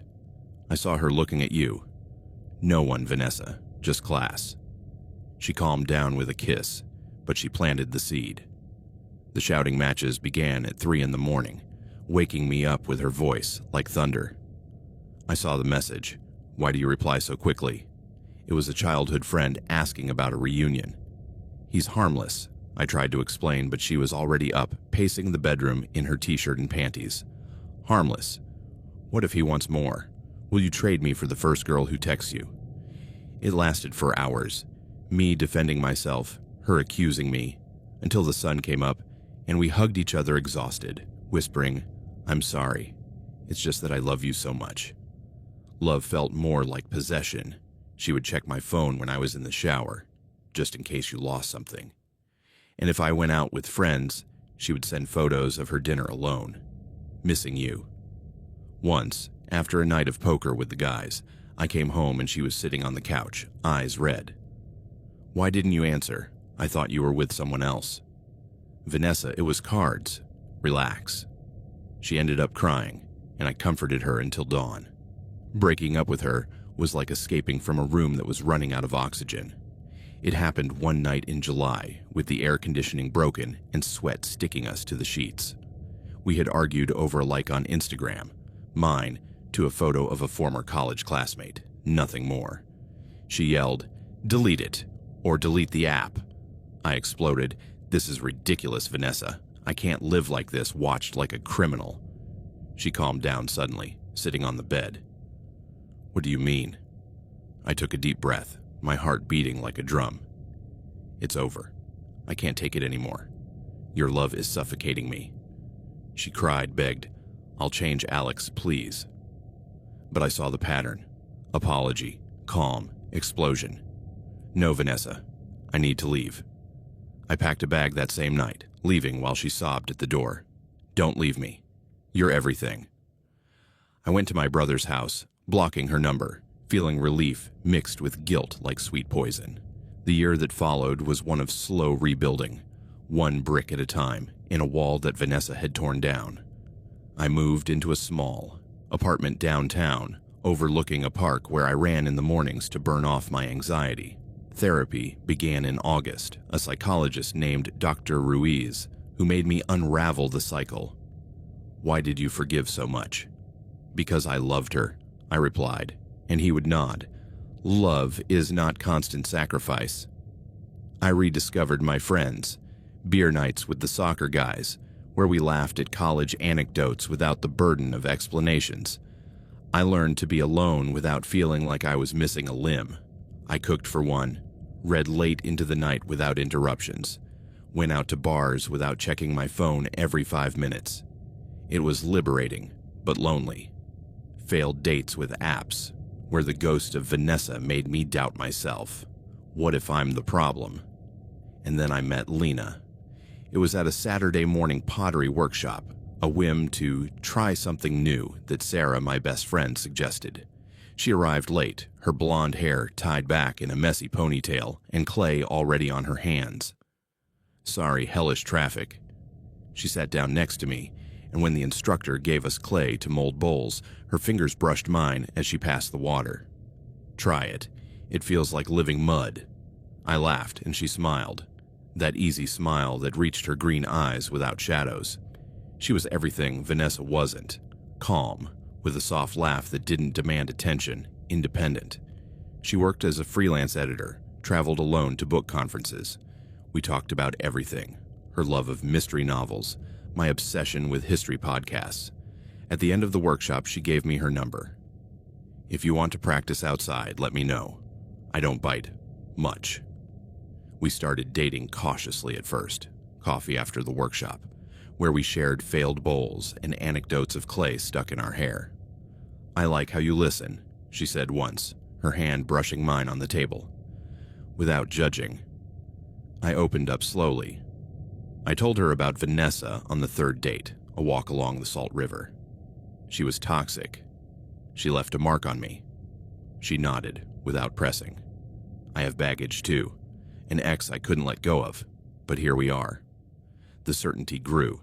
Dinners at her house, where she cooked pasta with pesto and told me stories of her childhood on a ranch in New Mexico. Weekends on my couch watching TV series, her feet in my lap. There was no urgency in her, just a serene calm that drew me in like a magnet, rebuilding the pieces that Vanessa had broken. "You're my breath of fresh air," I told her one night, and she laughed. "And you're mine." Vanessa, of course, didn't take it well. Even though a year had passed, 365 days of forced silence, with only a couple of deleted, unread messages. Her sporadic messages were like hand grenades disguised as nostalgia, coming from new numbers or emails. The first one, 3 months after the breakup. "I stopped by our coffee shop today and remembered you. Are you okay?" I ignored it, but he replied, "I just want to know you're breathing." I blocked him, but a week later, an email. "I dreamed we were back together. I woke up crying. You?" Sarah saw one. "Delete it. It's bait." I hoped she would get tired of it, that time would heal her. It was a mistake. I underestimated the depth of her obsession, how it had fermented in silence. The messages escalated subtly. A month after meeting Lena, an unknown number. "I saw your car parked near downtown. Worker date." My heart skipped a beat. My car was unmistakable with the scratch on the door. I replied, "Leave me alone, Vanessa. It's the last thing I'm asking you." She replied, "I'm just worried. I don't want you to make mistakes." I blocked her, but the next day another message arrived. "That girl from the pottery workshop. Is that her? I saw her leaving with you. She doesn't seem like your type." How did she know? The workshop was public, but the detail chilled me. I called Sarah. "She's watching me." She said, "Change your car, or the cops." I hesitated. "It's just messages." But I installed a tracking app on my phone. The tension grew like a storm. One night, after dinner with Lena at a Thai restaurant in the neighborhood, we found an envelope under the windshield wiper. "Enjoy your evening. Looks like she's a good cook. Better than me." Lena turned pale. "Who is it?" I told her everything, omitting the gory details. "My ex. She's obsessed." She hugged me. "We'll handle it together." But that night, I slept little, checking the windows. The next day, at work, designing plans for a pedestrian bridge, I received an anonymous email with a photo of us in the workshop taken from outside. Me laughing, Lena molding clay. Note: stealing my smiles. It won't last. I reported it to IT, but the sender was VPN. I called the police, cyberstalking. The officer: "Save everything. If it escalates, we'll take action." It escalated. 2 weeks before the 14th, a bouquet of wilted roses at my door, with a card, "Flowers die without sun. Like me without you." Lena saw it. "This is creepy. Let's change the locks." We did, but paranoia set in. Outings canceled on a hunch, Lena sleeping with a baseball bat. Once, at a movie theater, I felt eyes on the back of my neck. I turned around and saw a silhouette in the row behind us. We ran to the exit, our hearts racing, false positive, but the damage was done. The night of October 14th was special. It was our 6th month together, counting from that first awkward coffee, and I had reserved a table at El Jardin, a small Italian restaurant that Lena loved for its homemade pasta and patio with hanging lights. The atmosphere was perfect. Candles flickering on the wooden table, Chianti red wine that made us toast to more nights like this. Her hand on mine, as we laughed at a story I told about a bridge that almost collapsed at college. "You're an adorable disaster," she said, kissing my knuckles. At one point, while Lena was in the bathroom, "I'll be back in a second, don't finish the bread." I felt that old familiar chill down my spine, the feeling of being watched that Vanessa always provoked. I looked toward the entrance, where the host was greeting new customers, and there, standing by the bar, was Vanessa. She hadn't seen us. Or maybe she had, because her gaze swept the dining room with a predatory intensity, her eyes narrowed like a hawk's. She was wearing a long, black coat, her hair loose, framing a pale face, and chatting with a group of friends, 2 women I recognized from past parties. My stomach clenched into a fist, the wine rising sourly. Coincidence. The restaurant was in my neighborhood, but the timing. I told Lena, upon her return, her smile lighting up the table, that I was feeling a little unwell, suggesting that maybe we should leave soon after dessert. She, always understanding, nodded with concern, squeezing my hand. "Are you sure? We can ask for the check." I nodded, forcing a smile, but my mind was racing. Had she seen her? Was she still here? We paid the check, the waiter wishing us good night with a bow, and went outside, the cool autumn night air hitting us like a balm, leaves crunching under our feet. We walked to my car, parked in a well-lit side alley a block away. Streetlights every 10 meters, the neon buzz of a nearby motel. We walked hand in hand, talking quietly about a trip to the coast we were planning, immersed in our bubble of fragile happiness. "Imagine me on the beach, burning like a crab," Lena joked, and I laughed, kissing her temple. We didn't see where it came from. We didn't hear the engine of a distant taxi or the click of a heel on the main sidewalk. It was a sound, the click of a shoe hitting the pavement hard and fast, echoing in the narrow alley like an ignored warning. I turned just in time to see Vanessa, her face a mask of pure rage, eyes bulging, lips pressed into a white line, throwing herself at Lena like a human projectile. There was no warning scream, no pause for reason. Only the dull thud of their bodies crashing into the side of my car, the metal denting slightly under the weight. Vanessa, her coat flying like black wings, grabbed Lena's hair, the updo coming undone in blonde strands, and slammed her head against the driver's window with brute force, the glass shaking but not breaking. "Bitch! He's mine! Mine!" Vanessa spat, her voice a venomous hiss, her hands pulling viciously, Lena's skull bouncing against the doorframe. It all happened in a matter of seconds, but it felt like slow motion, every detail etched into my retina. Lena's purse falling to the ground, coins scattering, Vanessa's heels slipping on the asphalt wet from the recent drizzle, Lena's muffled groan, her hands instinctively rising to protect herself. My body froze in shock, an eternal second where my brain screamed, "Move!" but my legs wouldn't obey. And then adrenaline hit me like lightning, hot and electric. "Vanessa, stop. For God's sake, stop," I shouted, lunging at her, grabbing her shoulders with both hands and pulling her back. Her nails dug into my forearm, tearing my shirt and skin, but she didn't let go of Lena. She broke free with superhuman strength, fueled by pure rage, perhaps, pushing me against the car next to us with an elbow to my chest that knocked the wind out of me, the horn blaring briefly from the impact. Her attention returned to Lena, who was sliding down the side of the vehicle, dazed, her green eyes clouded with confusion and pain, one hand pressing against her temple, where a bruise was already blooming purple. "You don't deserve him. He's mine," Vanessa screamed, and then, with Lena already on the ground, knees bent, purse forgotten, she kicked her in the face. A well-aimed blow with the tip of her heel, straight to the nose, the cartilaginous wet crack echoing in the alley like a bone breaking. Lena gasped, blood immediately spurting from her nostrils, staining her white blouse dark red. She tried to get up, one hand on the scraped asphalt, but Vanessa didn't stop. Another kick, this time to the side, her foot connecting with her ribs with a dull thud. "Stay down. Don't touch him anymore."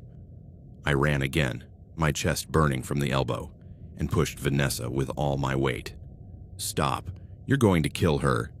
She stumbled, falling to her knees, and for a second we looked at each other, her eyes wild, dilated with adrenaline, mine pleading. "Look what you did," she spat, getting up unsteadily. "You forced me into this. You and your bitch." It was that blow to the side that made it worse. Lena's body went rigid, a spasm, and then limp, completely inert, her legs splayed at a broken angle. A trickle of dark blood began to flow from her left ear, slithering across the cold asphalt like a black snake, mixing with the fine rain that was beginning to fall. Her chest rose and fell in shallow, irregular breaths, a wet gurgle in her throat. The world stopped. The noise of the city, a distant horn, laughter from a bar, disappeared, leaving only the ringing in my ears and the click-clack of Vanessa's heels walking away. She looked at her handiwork one last time, panting with an expression of insane triumph, lips curved in a crooked smile, eyes shining as if she had won a prize, and spat on the ground next to Lena. Now she knows what it hurts like. She turned and ran down the street, her heels clicking in the night like distant gunshots, disappearing around the corner toward the main avenue. I didn't care about her. I knelt beside Lena, the asphalt scraping my knees through my jeans, touching her neck with trembling fingers that barely obeyed me. Her pulse was weak, fast like a terrified caged bird, beating erratically under my fingertip. Her breathing was an irregular, foamy gurgle, as if her lungs were filling with something thick. "Lena, please, stay with me," I begged, my voice breaking, wiping the blood from her nose with my shirt sleeve, the red staining the blue cotton. Her eyes were half open, glassy, focusing on nothing. "Help! Anyone!" I shouted into the empty alley, but only a stray cat meowed from a dumpster. I took out my phone with my free hand, dropping it twice on the ground because I was shaking, and dialed 911, the tone ringing endlessly in my ear. "Emergency. My girlfriend. She was attacked. She's bleeding. She's not responding. Alley behind El Jardin, on 5th and Madison." The operator was calm. "Sir, keep her still. Is she breathing?" "Yes, but God, the blood from her ear. Hurry." I hung up and spoke to her, as if my words could anchor her. "The ambulance is coming, love. Hang in there. Think about that trip to the beach, remember? You in your bikini, me getting sunburned. Stay with me." I took off my jacket, the leather one she gave me for my birthday, and put it under her head, cushioning the asphalt, watching the bloodstain spread, soaking the lining. I didn't dare move her, vaguely remembering from a first aid course. Don't move her neck. I just talked to her, lying to her in a voice I didn't recognize as my own. "Everything's going to be okay. I love you. Don't leave me." The wait was an eternity compressed into minutes. Distant sirens growing louder, the alleyway lit up with blue and red headlights painting the walls in hypnotic strobes. 2 paramedics came running, a burly man with a kit, a woman with a radio, kneeling down. What happened? My ex. He hit her. Head against the car, kicks. The woman checked her pupils with a flashlight. Head trauma, weak pulse. The man stabilized her neck with a neck brace. Don't move her. They carefully placed her on a stretcher, tubes in her nose, oxygen mask whistling, and lifted her into the ambulance, the engine roaring. "I'm going with her," I shouted, climbing in the back, the paramedic nodding. "Stay close." In the ambulance, the controlled chaos overwhelmed me. Monitors beeping, the woman injecting something into Lena's arm. For the pressure. The man radioing the hospital. Female, 28, severe TBI, possible hematoma, ETA 5 minutes. I grabbed Lena's hand, cold and limp, whispering, "Hang in there, please." The hospital loomed like a beacon. Blinding white lights, automatic doors opening, a team waiting with a stretcher. They rushed her down sterile hallways, me following her to a trauma room where they stopped me. "Wait here, sir." I sat down on a hard plastic chair, my hands shaking, dried blood under my fingernails. A police officer arrived minutes later, notebook in hand. "Name? What happened?" I told him, my voice breaking. "Vanessa Mendez, my ex. Jealous. I saw her at the restaurant. She followed us." He gave details, old address, description, and radioed, "Look for Vanessa. Mendez, assault." Lena's parents arrived an hour later, her mother, a petite woman with swollen eyes, hugging me. "Tell us what happened," I told them, omitting blame. "It was my ex.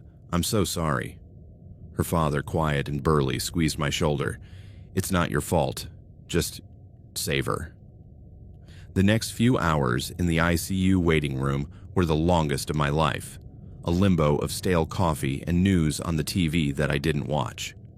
The neurosurgeon finally came out, his gown splattered, his mask down. Severe head trauma, subdural hematoma, cerebral edema. We operated to drain it. I asked, "Will she live?" "We did everything we could. The first 72 hours are critical." His words were technical. Elevated intracranial pressure, frontal contusion. But the meaning was clear. Induced coma, ventilator, a 50-50 chance that left me dizzy. Vanessa was arrested that same night. They found her in her apartment at 2 a.m., thanks to a tip from a friend who saw her running. She looked crazy, screaming something about a traitor. They entered with a warrant and found her curled up on the sofa, still wearing the black skirt stained with Lena's dried blood, her hands shaking. At first, she tried to deny it. "I don't know what you're talking about." Then, when they showed her the video from a security camera in an adjacent building, grainy but clear, the throw, the blows, the final kick, she broke down. "She attacked me first. It was self-defense." But the cameras didn't lie.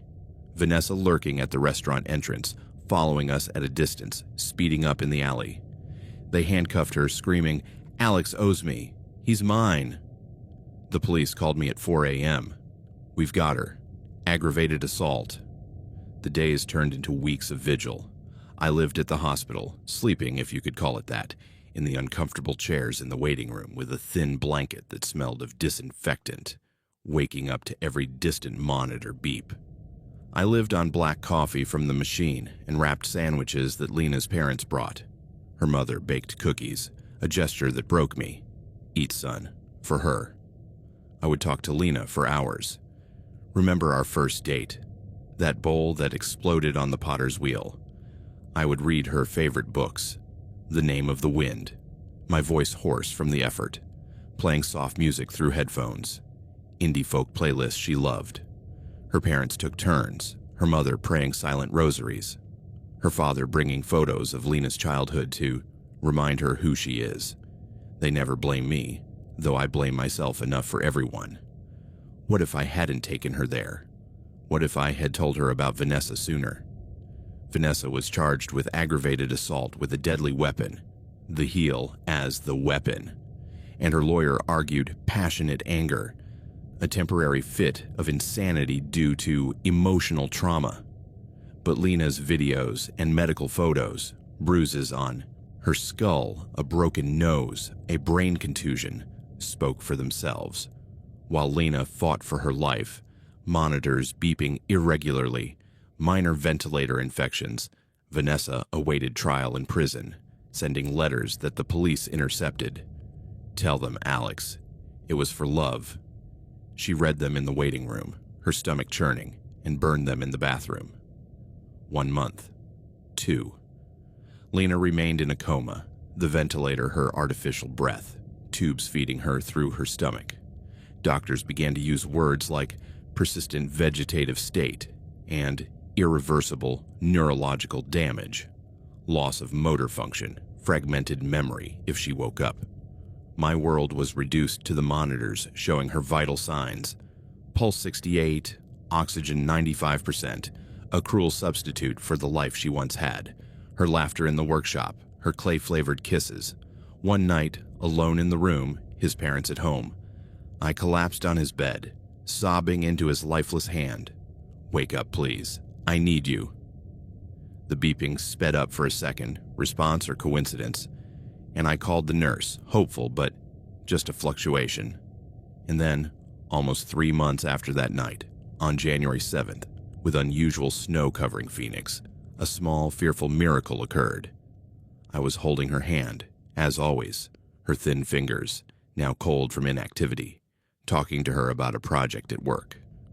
I designed a pedestrian bridge, like the one you wanted to cross in San Francisco. I felt a slight movement, a small spasm in her index finger like a flutter. I stood still, holding my breath, my heart rising to my throat. Her eyelids fluttered, a subtle tremor. And then, very slowly, her left eye opened, just a little, veiled by the confusion of drugs and coma, her dilated pupil focusing on the blurry ceiling. "It's not a complete awakening," the doctor warned that afternoon, checking her reflexes. "Minimal response. It could be a reflex." But I saw hope. I called her parents, who rushed over, her mother crying at the bedside. It took days for her to be able to keep her eyes open. Dim light, no more than 10 minutes. Weeks to be able to swallow on her own, pured food through a tube, then shaky spoonfuls. Months to regain her speech, which was slow and slurred, words coming out as if swimming in molasses. Lex. Where? The damage was done. Short-term memory problems. What happened? Every morning, her left side weak, dragging her leg in physical therapy where she would fall frustrated, tears in her eyes. I can't. Her personality, the calm and cheerful Lena, was gone, replaced by an anxious woman who was frightened by loud noises. The beeping of a monitor made her cringe, and who sometimes looked at me without recognizing me for a terrifying moment. "Who are you?" The recovery was a marathon of shared pain. Physical therapy 3 times a week. I helped her walk the hospital corridors, her arm on my shoulder, cursing. "I hate this," I encouraged her. "One more step, love. You're strong." Occupational therapy for memory. Flashcards with photos of us, her frowning. This date? Nights when she woke up screaming, nightmares of high heels and blood, and I rocked her. "I'm here. No one will touch you." Her parents sold the house to pay for therapy, her mother cooking soups that Lena barely tasted. I gave up overtime, living off savings, sleeping in her hospital room when they allowed it. Vanessa pleaded guilty in a plea deal 6 months after the attack. Watching the grainy videos in court, the judge describing premeditated brutality, and Lena's medical photos, fractured skull, bruised ribs, must have shattered even her distorted reality.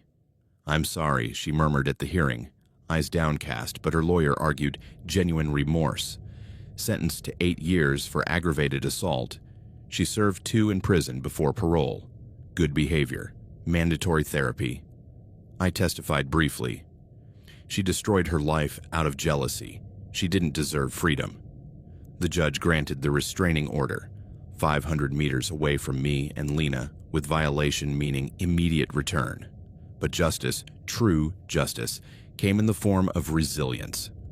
Lena left the hospital after 4 months, in a wheelchair she hated. I feel like an invalid. She walked with a walker at home, our new adapted apartment, ramps and bars, falling in frustration. I can't even pour myself a glass of water. I would lift her up, step by step. Her memory failed her. "How did we meet?" I would tell her, laughing. Clay and smiles. Intimacy returned slowly. Clumsy kisses, hands exploring carefully, tears when the weak side failed. "Don't look at me like that," she would say. "I love you just the same," I would reply. Today, Lena and I are still together. Our relationship is different, built on resilience and shared trauma, like a reinforced bridge. There are good days when her laughter sounds almost like it used to, telling bad jokes at dinner, and we walk through the park without a walker, her hand firmly in mine. Bad days when nightmares wake her up screaming, "Don't touch me," and I have to hold her until she stops shaking, whispering, "It's in the past." I have my own nightmares too. The sound of heels on the street still makes me jump off the sofa, looking out the window with my heart in my throat. Vanessa is out there, somewhere in this same city. Phoenix isn't that big. Serving probation with an electronic bracelet that beeps if she gets too close. She served her sentence, or at least the part that the law deemed sufficient. Weekly therapy, no contact. Sometimes, when I'm in a supermarket pushing a cart or driving down I-10, my gaze scans the crowds, searching for her face among strangers. The black coat, that crooked smile. It's a mental prison that both Lena and I live in. Alarms on doors, emergency numbers on speed dial. Once, 6 months after her departure, an anonymous envelope in the mailbox. I'm sorry for everything. We burned it together, Lena trembling. Is it her? The police confirmed. No perimeter violation. But the fear remains. Lena avoids Italian restaurants. I change routes. Vanessa sent a letter to the judge, made public in court. Repentant. But to us, it's just noise. That October night not only robbed Lena of 3 months of her life, and part of who she was, fragmented memory, permanent limp, anxiety that makes her check doors 3 times. It robbed us both of our innocence. The feeling of safety on a night walk. The belief that the love of the past, however toxic, could not mutate into something so monstrously violent. The monster wasn't under the bed, nor in a haunted house from a movie. She had been my girlfriend, sleeping next to me with sweet kisses. And her weapon was not a knife or a dark spell, but her own hands, driven by a hatred that I, in my naivety, never believed could exist in someone who swore to love me. And on quiet nights when Lena sleeps beside me, her breathing now regular thanks to pills, I touch the scar on my forearm where her nails tore, and I wonder, will the fire return, or have we extinguished it forever? There is a fundamental difference between being sick and feeling like you are going crazy. Illness has clear symptoms, cold diagnoses on a piece of paper, a path, however tortuous, with pills and appointments that promise at least an end. Madness is a desert of quicksand where your own mind becomes your torturer, whispering that everything is your fault, that the world is falling apart because you are breaking it from within. And for 3 endless months, I was sure I was going crazy, that the weight of my breakup with Tomas had pushed me to the edge of an abyss from which I would never return. My name is Elena, and it all started in the most insidious way possible, with fatigue. Not the normal tiredness after a long day at the office, with meetings that drag on and emails that answer themselves, but a bone-deep fatigue, a heaviness that made lifting my arms to wash my hair in the shower feel like a superhuman effort, as if my muscles were filled with molten lead. I would fall asleep on the sofa at 8 o'clock at night, the TV murmuring a documentary I couldn't remember. Wake up at 7 in the morning to the alarm blaring, and even then, every cell in my body screamed for more rest, a deep, endless sleep that dragged me back under the covers before I could make breakfast. At first, I attributed it to stress. My job as an architect at a medium-sized firm in the city had me up to my neck, plans that didn't add up, clients who changed their minds at midnight, deadlines that piled up like storm clouds. But the fatigue didn't subside with free weekends or double espressos that left me shaking. One morning during a team meeting, I fell asleep with my head on the conference table, my pen rolling off and falling to the floor. My boss, Marta, shook me gently. "Elena, are you okay? You look exhausted." I mumbled an apology, heat rising to my cheeks, and ran to the bathroom to splash cold water on my face. In the mirror, my eyes were sunken, surrounded by purple shadows that wouldn't go away with concealer. Just a bad day, I told myself, but I knew it was more than that. Then came the nausea. Waves of dizziness hit me at the most random moments without warning. In the middle of a work meeting where the smell of pastries from the caterer made me swallow bile. While driving down the highway at sunset, the sun reflecting off the windshield like a punch, forcing me to pull over to the shoulder, with my hands clenched on the steering wheel until my knuckles turned white. and when I smelled the morning coffee I used to love, that toasted aroma that woke me up with a smile, now an acid that rose up my throat.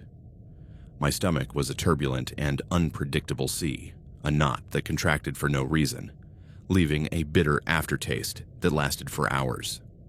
Once, in the elevator of the office building, nausea doubled me over, and I vomited into the trash can on the landing, the sound muffled by the closing door.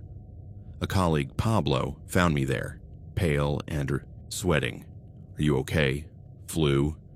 I shook my head, wiping my mouth with a trembling napkin. Just something I ate. But it wasn't food. It was something inside me gnawing at my bones. But the worst part, by far, was the mental fog. I called it the mist under my breath, as if naming it would make it more real. It was as if someone had placed a gray veil between me and the world, blurring the edges of everything. I would forget common words in the middle of a sentence, that thing for writing instead of pen, and lose track of conversations halfway through, nodding like an idiot while my mind wandered off. I left my keys in the fridge next to the milk carton in the dish cabinet, and once my phone in the freezer, finding it hours later covered in frost. At work, where I am an architect and depend on my precision and mental agility to align columns and calculate loads, I was an absolute disaster. I made calculation errors on a residential building plan, a beam that couldn't support the weight, detected by Marta during a review. I missed deadlines for client proposals. I looked at the computer screen, and the lines and numbers mixed together into meaningless gibberish, as if the software was mocking me. "Elena, what's wrong with you?" Marta asked me during a review, pointing out an obvious error in the CAD software. "Sorry, I didn't sleep well," I lied, erasing and redrawing with hands that trembled on the mouse. That afternoon, in the office bathroom, I looked in the mirror and whispered, "You're losing your mind." But it wasn't just fatigue. It was as if my brain was dissolving, piece by piece. I went to the doctor, of course, dragging myself to Dr. Evans's office on a Tuesday morning after another night of fragmented sleep, where I dreamed of rooms that closed on their own. My primary care physician, Dr. Evans, a kind, methodical man in his 50s, with thick-rimmed glasses and a voice as soothing as chamomile tea, ran all kinds of tests on me right away. "Tell me everything," he said, jotting notes on his tablet as I rambled on about fatigue, nausea, fogginess. "Post-traumatic stress," he suggested at first, with an understanding look that made me spill the truth. I had come out of a toxic relationship with Tomas 6 months ago. A nurse in the ICU at the Central Hospital, he was charming and devoted in public, always with a smile for patients, a genuine "how are you" for colleagues, but possessive and emotionally manipulative in private. He isolated me from my friends with subtle comments. Hanging out with them again, "Wouldn't you rather stay with me?" And arguments ended with him crying, "I'm just protecting you, Elena. The world is cruel." The breakup had been difficult, yes. Weeks of pleading messages, a night where he showed up at my door with flowers and promises, but this didn't feel like residual sadness. It felt like slow poisoning, something eating away at me from the inside. "Your tests are perfect, Elena," Dr. Evans said a week later, reviewing my blood results for the third time on his screen, frowning slightly. "Iron levels are optimal, thyroid is stable, vitamins B12 and D are normal, no signs of anemia or infection. It could be adrenal fatigue, a depletion of the glands due to chronic stress. Or maybe it is generalized anxiety exacerbated by the breakup. We're going to increase your antidepressant dose to 100 milligrams and add a beta blocker for the tremors. Try guided meditation 10 minutes a day." I had been taking an SSRI, sertraline, for years for a mild anxiety disorder I inherited from my mother. Attacks that left me breathless in elevators or crowds.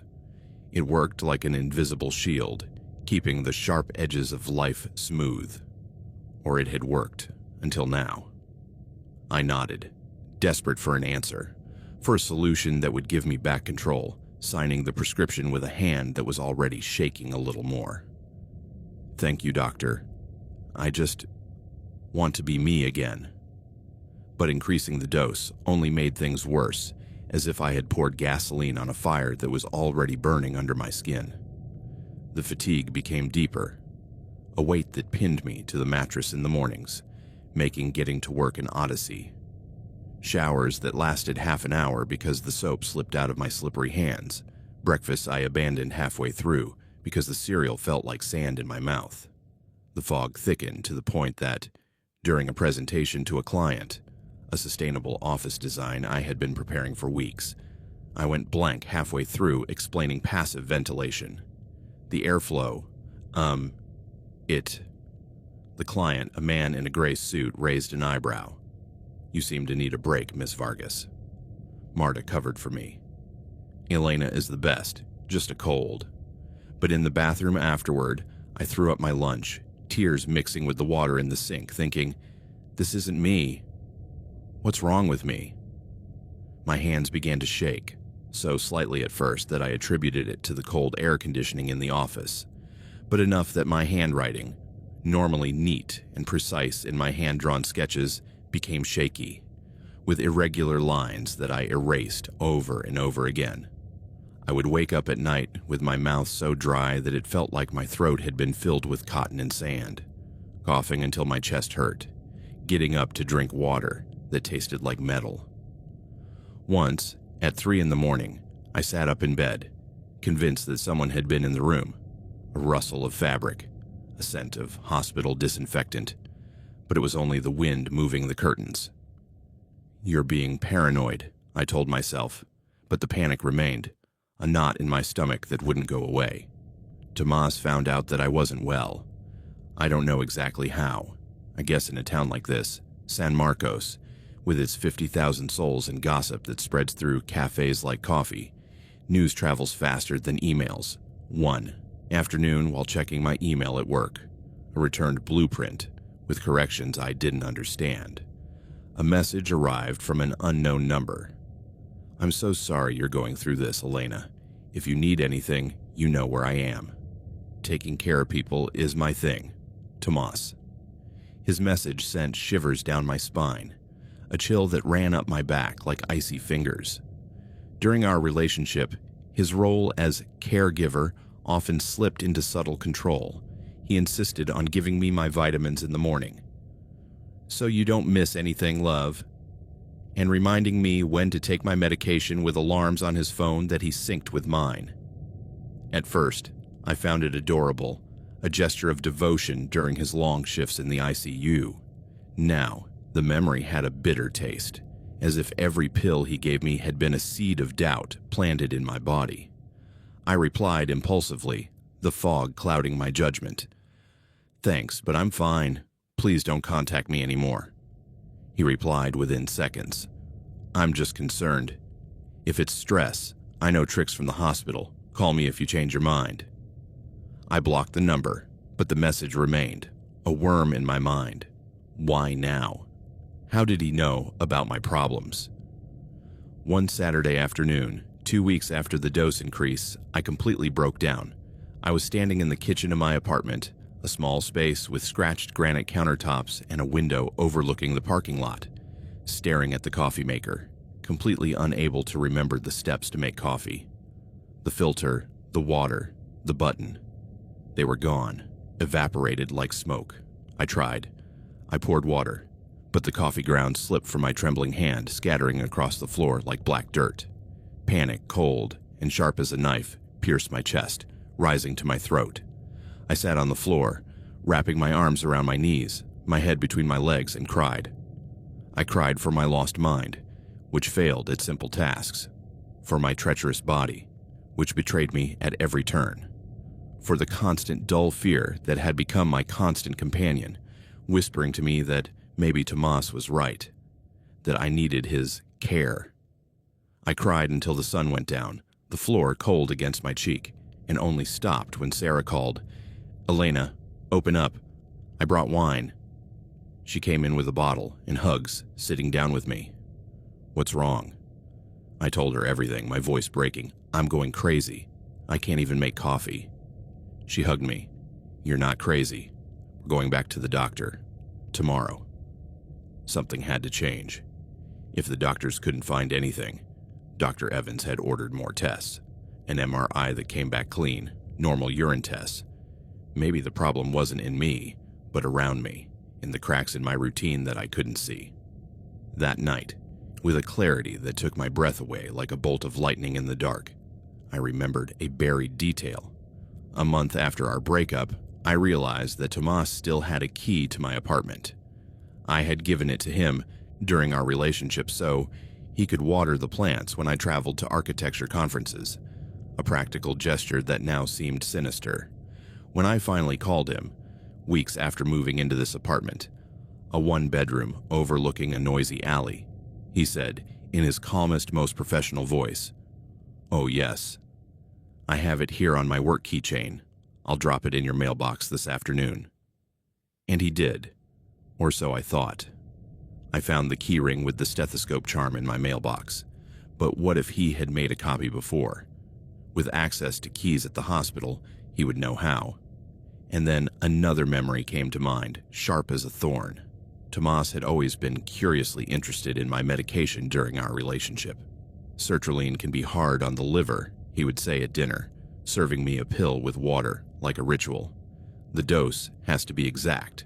Too much can cause serious side effects, drowsiness, confusion. I know, I work with patients." He, the ICU nurse, the expert in double and triple doses for sedation. At first, I saw it as genuine concern.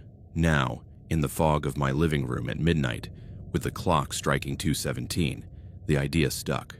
What if I wasn't sick? What if I was being poisoned, my pills tampered with to increase the dose, so that the fog would consume me until I could no longer fend for myself?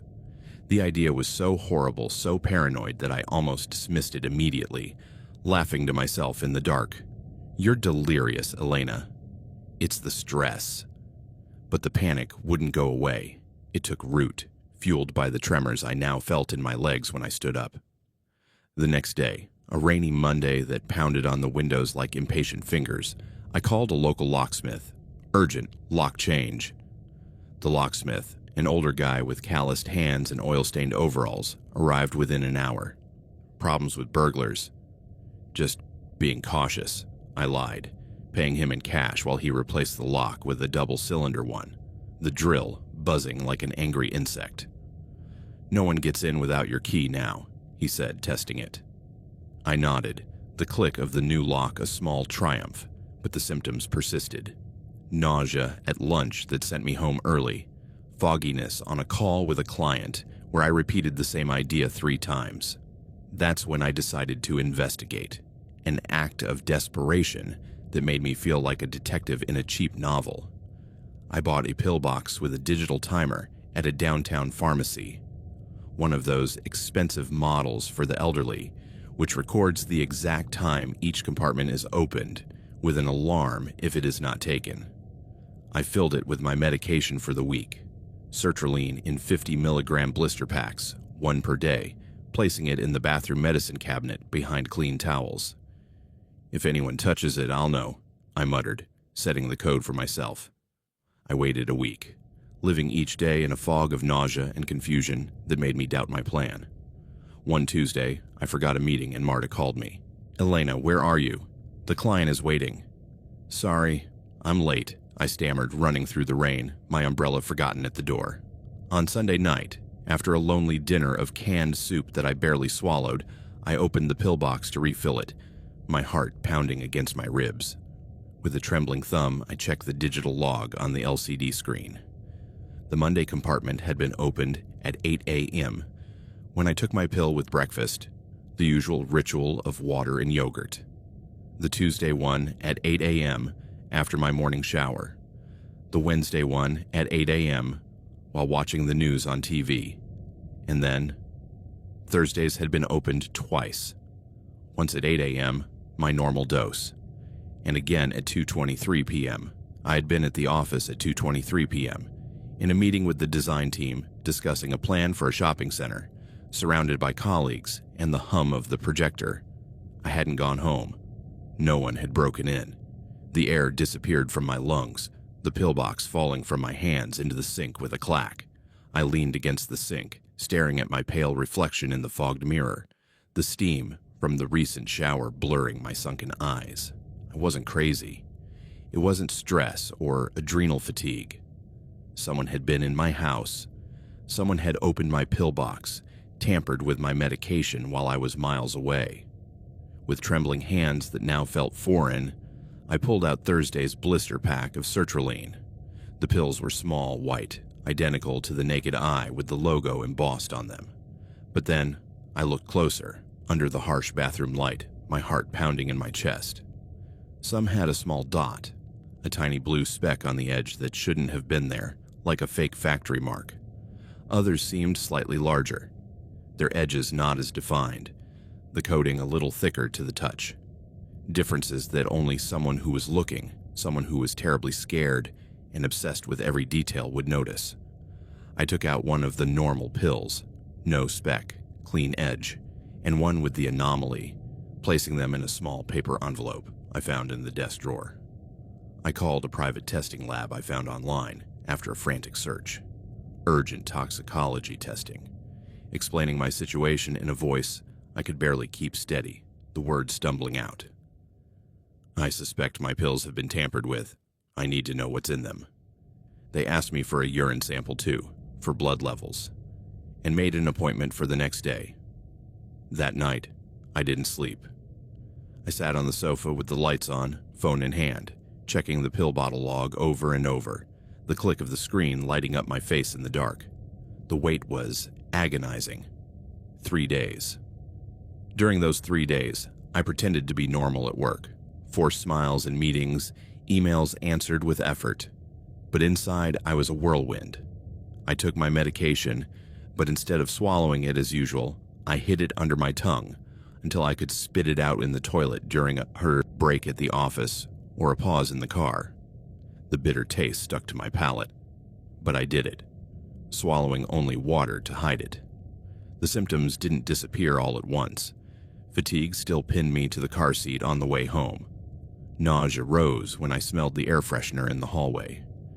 But the fog seemed to clear to just a little, as if I were slowly emerging from the depths of a frozen lake.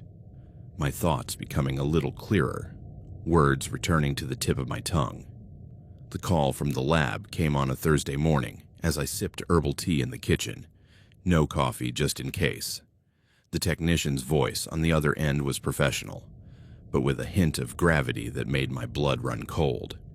Miss Vargas, we have analyzed the samples as you requested. The pill you identified as normal is 50 milligrams of sertraline, matching your prescription standard purity. The other is an adulterated combination, sertraline base, but with an additional dose of clonazepam, approximately 0.5 milligrams per pill.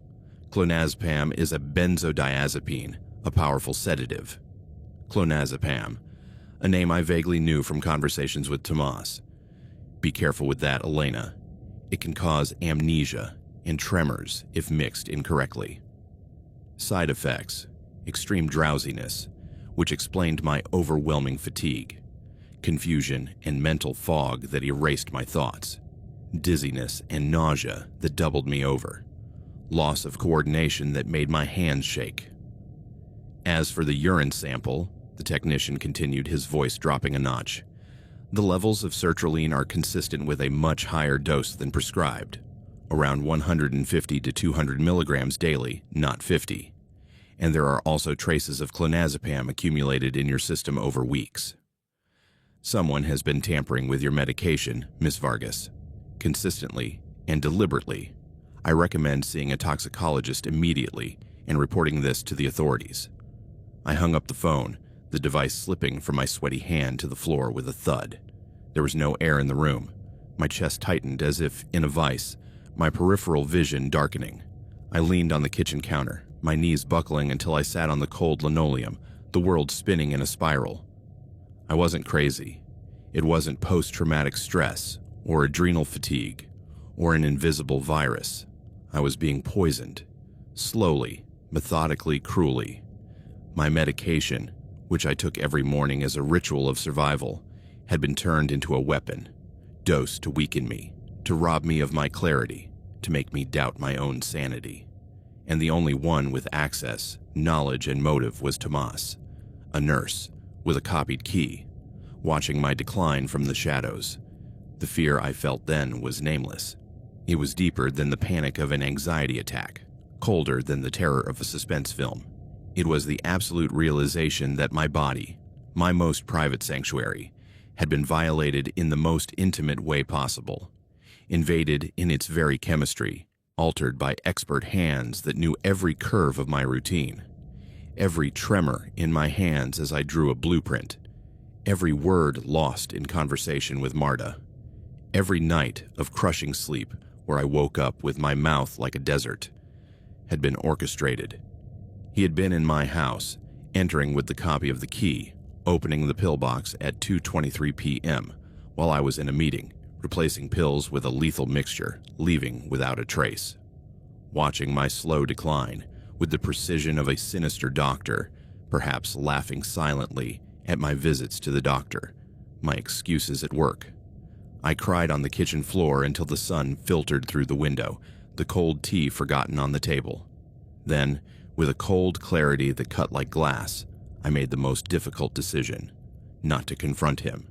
I couldn't. Tomas was a respected nurse with years of service in the ICU.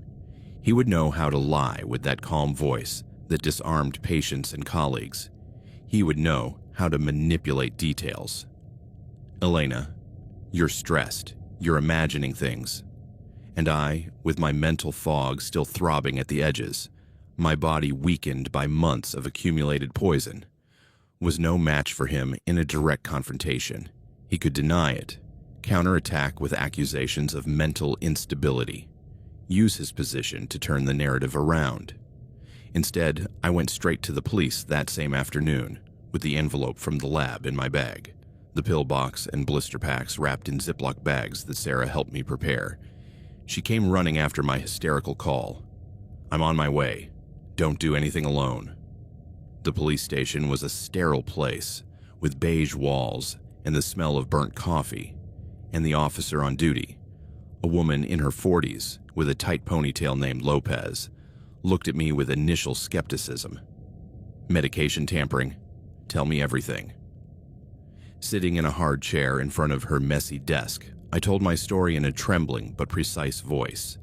My relationship with Tomas, his control over my medication, the breakup, the symptoms that began weeks later, the pill bottle, the analysis. I showed her the report. Unprescribed clonazepam, cumulative lethal dose, and Lopez leaned forward, her eyes narrowed. "This is serious. Chemical assault." "Have you confronted the suspect?" "No, for safety reasons." He called a detective, a short man with a mustache named Ruiz, who took notes in a yellow notebook. His address, access to drugs. They asked me not to contact him, and Ruiz said, "We'll get a search warrant. Stay with someone." The following days were a fog of tense waiting. Sarah moved temporarily onto my couch, sleeping with a kitchen knife nearby.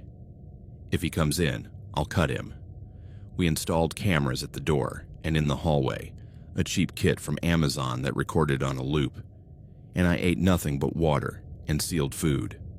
The symptoms persisted, nausea in the shower, fogginess when reading emails, but now I knew why. And the knowledge was a double-edged sword, empowering and paralyzing. One night at 11 p.m., the camera beeped, someone in the hallway. We ran to the screen. It was the neighbor from 4B picking up his newspaper. False positive, but we slept with the lights on. The order came on Friday. Ruiz called. "We're going in today. Stay away." I waited at Sarah's house, my phone vibrating every hour. Nothing yet. At 3 p.m., Ruiz, "We've got it. Come to the station." I went, my heart pounding, and in an interrogation room, I saw the photos from the search. Tomas's house, a modest apartment on the outskirts with a neglected garden, ransacked.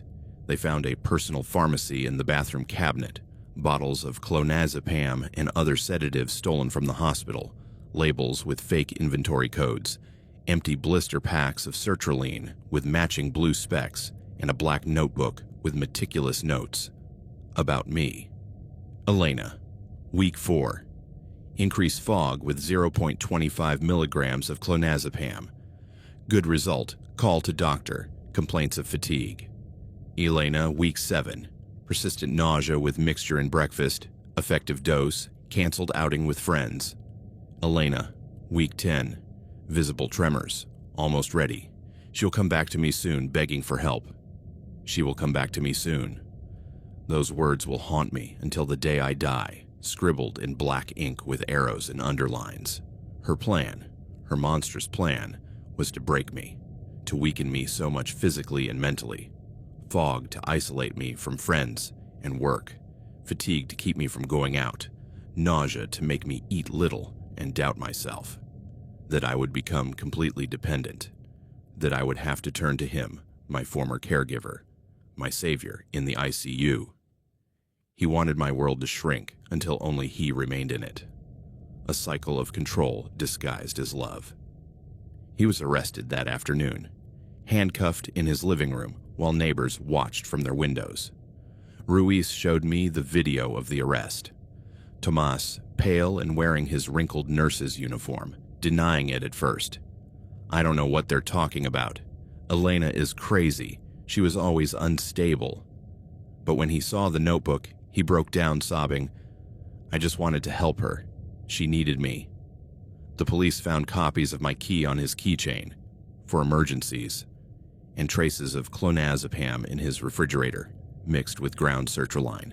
The months that followed were a slow process of detoxification and recovery, a bumpy road that left me exhausted.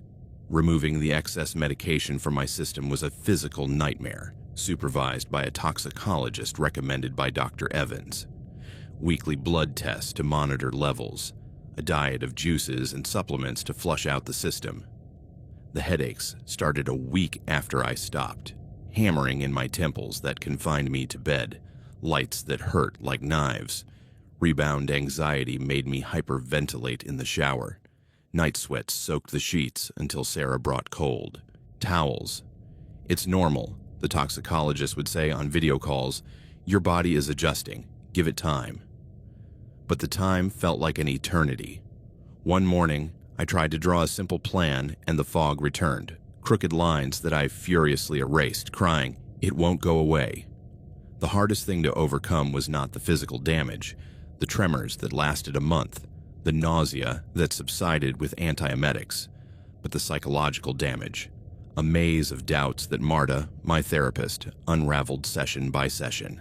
The feeling of absolute vulnerability paralyzed me, the certainty that my own home, the place where I should be safest, had been violated not once, but dozens of times, with him entering at 2 p.m., tampering with pills while I discussed ventilation in a meeting room. For months, I couldn't take any pills without feeling panic.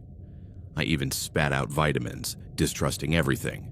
I installed security cameras in every room, a system with an app that I checked every hour, and checked the locks over and over again before going to sleep, the metallic click a mantra.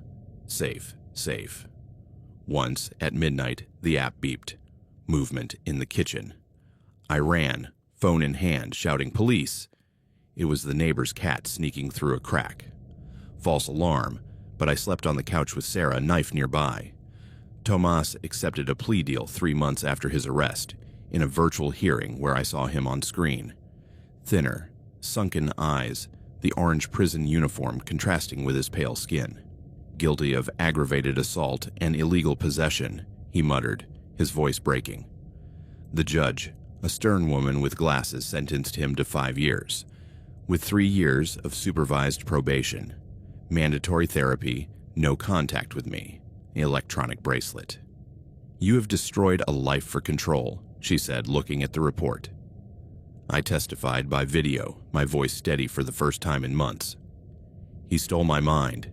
He was untrustworthy. He didn't look at me. He just nodded, tears falling. The cop called me afterward. It's over. If he violates, we're back. But his sentence has an end date, 2030, if he behaves. Mine, I suspect, does not. Parole brings tensions. A rumor in town that the innocent nurse is looking for work. An anonymous message, "I feel everything. Forgive me." Which Ruiz investigated. Burner phone. Untraceable. I change my number again, but fear is a faithful companion. Sometimes, on good days. A morning when I draw a clear blueprint. A dinner with Sarah, where I laugh effortlessly. I almost forget. The sun filtering through the window, like a promise. But then, a wave of unjustified fatigue when climbing stairs. A moment of confusion, where I forget a name in a meeting. The dry taste in my mouth when I wake up in the morning. And the fear returns, instantaneous and paralyzing, an echo of its poison that makes me check the empty pill box. It's a reminder that the scariest monster isn't the one lurking in the dark with claws, but the one who puts on a white coat, smiles with feigned concern, and, with hands skilled in veins and dosages, dismantles your reality pill by pill, convincing you that the madness is yours, when in reality, it's a distorted reflection of theirs. And in my apartment now, with new locks, blinking cameras, a life rebuilt brick by brick, I know that the real cure is not time, but eternal vigilance, because once the poison enters your bloodstream, it never completely leaves. The months of recovery were a minefield. Every step a calculated risk. Physical detox began with the toxicologist Dr. Patel, a soft-spoken Indian man who saw me at a private clinic. "Your system has been under chemical assault. We will taper off gradually." Weeks of weekly tests, needles in my arm that left yellow bruises, a strict diet of vegetables and protein to flush out toxins, magnesium supplements that gave me diarrhea but cleared the fog. The headaches were the worst. They started on day 5, hammering in my temples, confining me to bed with cold compresses, sunlight filtering through the blinds like knives. "It's the rebound," Patel explained on the phone. "Clonazepam suppresses. When it wears off, it explodes." One night, the pain was so intense that I called 911, convinced I had an aneurysm. "I'm dying." They gave me an IV painkiller, and on the stretcher, I sobbed, "He did this to me." The doctor on duty said, "You'll get through this. You're strong." The rebound anxiety was a monster of its own. Attacks that left me hyperventilating in the supermarket, the cart forgotten in the canned goods aisle, people staring as Sarah ran to get me a paper bag. "Breathe," she whispered, rubbing my back. 1, 2. Night sweats soaked my sheets 3 times a week, waking me up with my heart racing, convinced that Tomas was in the room. A shadow at the door, a creak in the hallway. I installed motion sensors that beeped at nothing. The neighbor's cat, wind in the curtains, but each alarm was a reminder. Watch out. At work, Marta gave me a month off. "Get better. You'll come back when you're ready." I spent days in bed, watching TV series without really watching. Sarah bringing me soup. "Eat, or I'll force you." The psychological aspect was an even worse maze. Marta, my therapist, a 50-year-old woman with short hair and eyes that saw everything, unraveled 2-hour sessions. "Tell me about the betrayal." I cried as I recounted the relationship, how Tomas isolated me. "Don't go out with those friends, they stress you out." Controlled my medication. "Here, I'll give it to you so you don't forget." "It was grooming," she said. "He was preparing you to be dependent." I relived the breakdown in the kitchen. I sat down and cried, thinking it was the end. She said, "It was survival. Now, rebuild." Exercises. Gratitude journals that I wrote with trembling.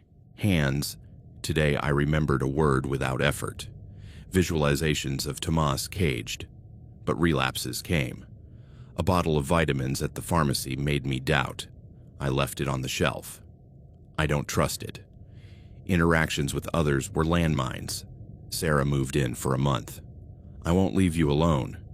We cooked together, she telling jokes about patients. She was a pediatric nurse to distract me.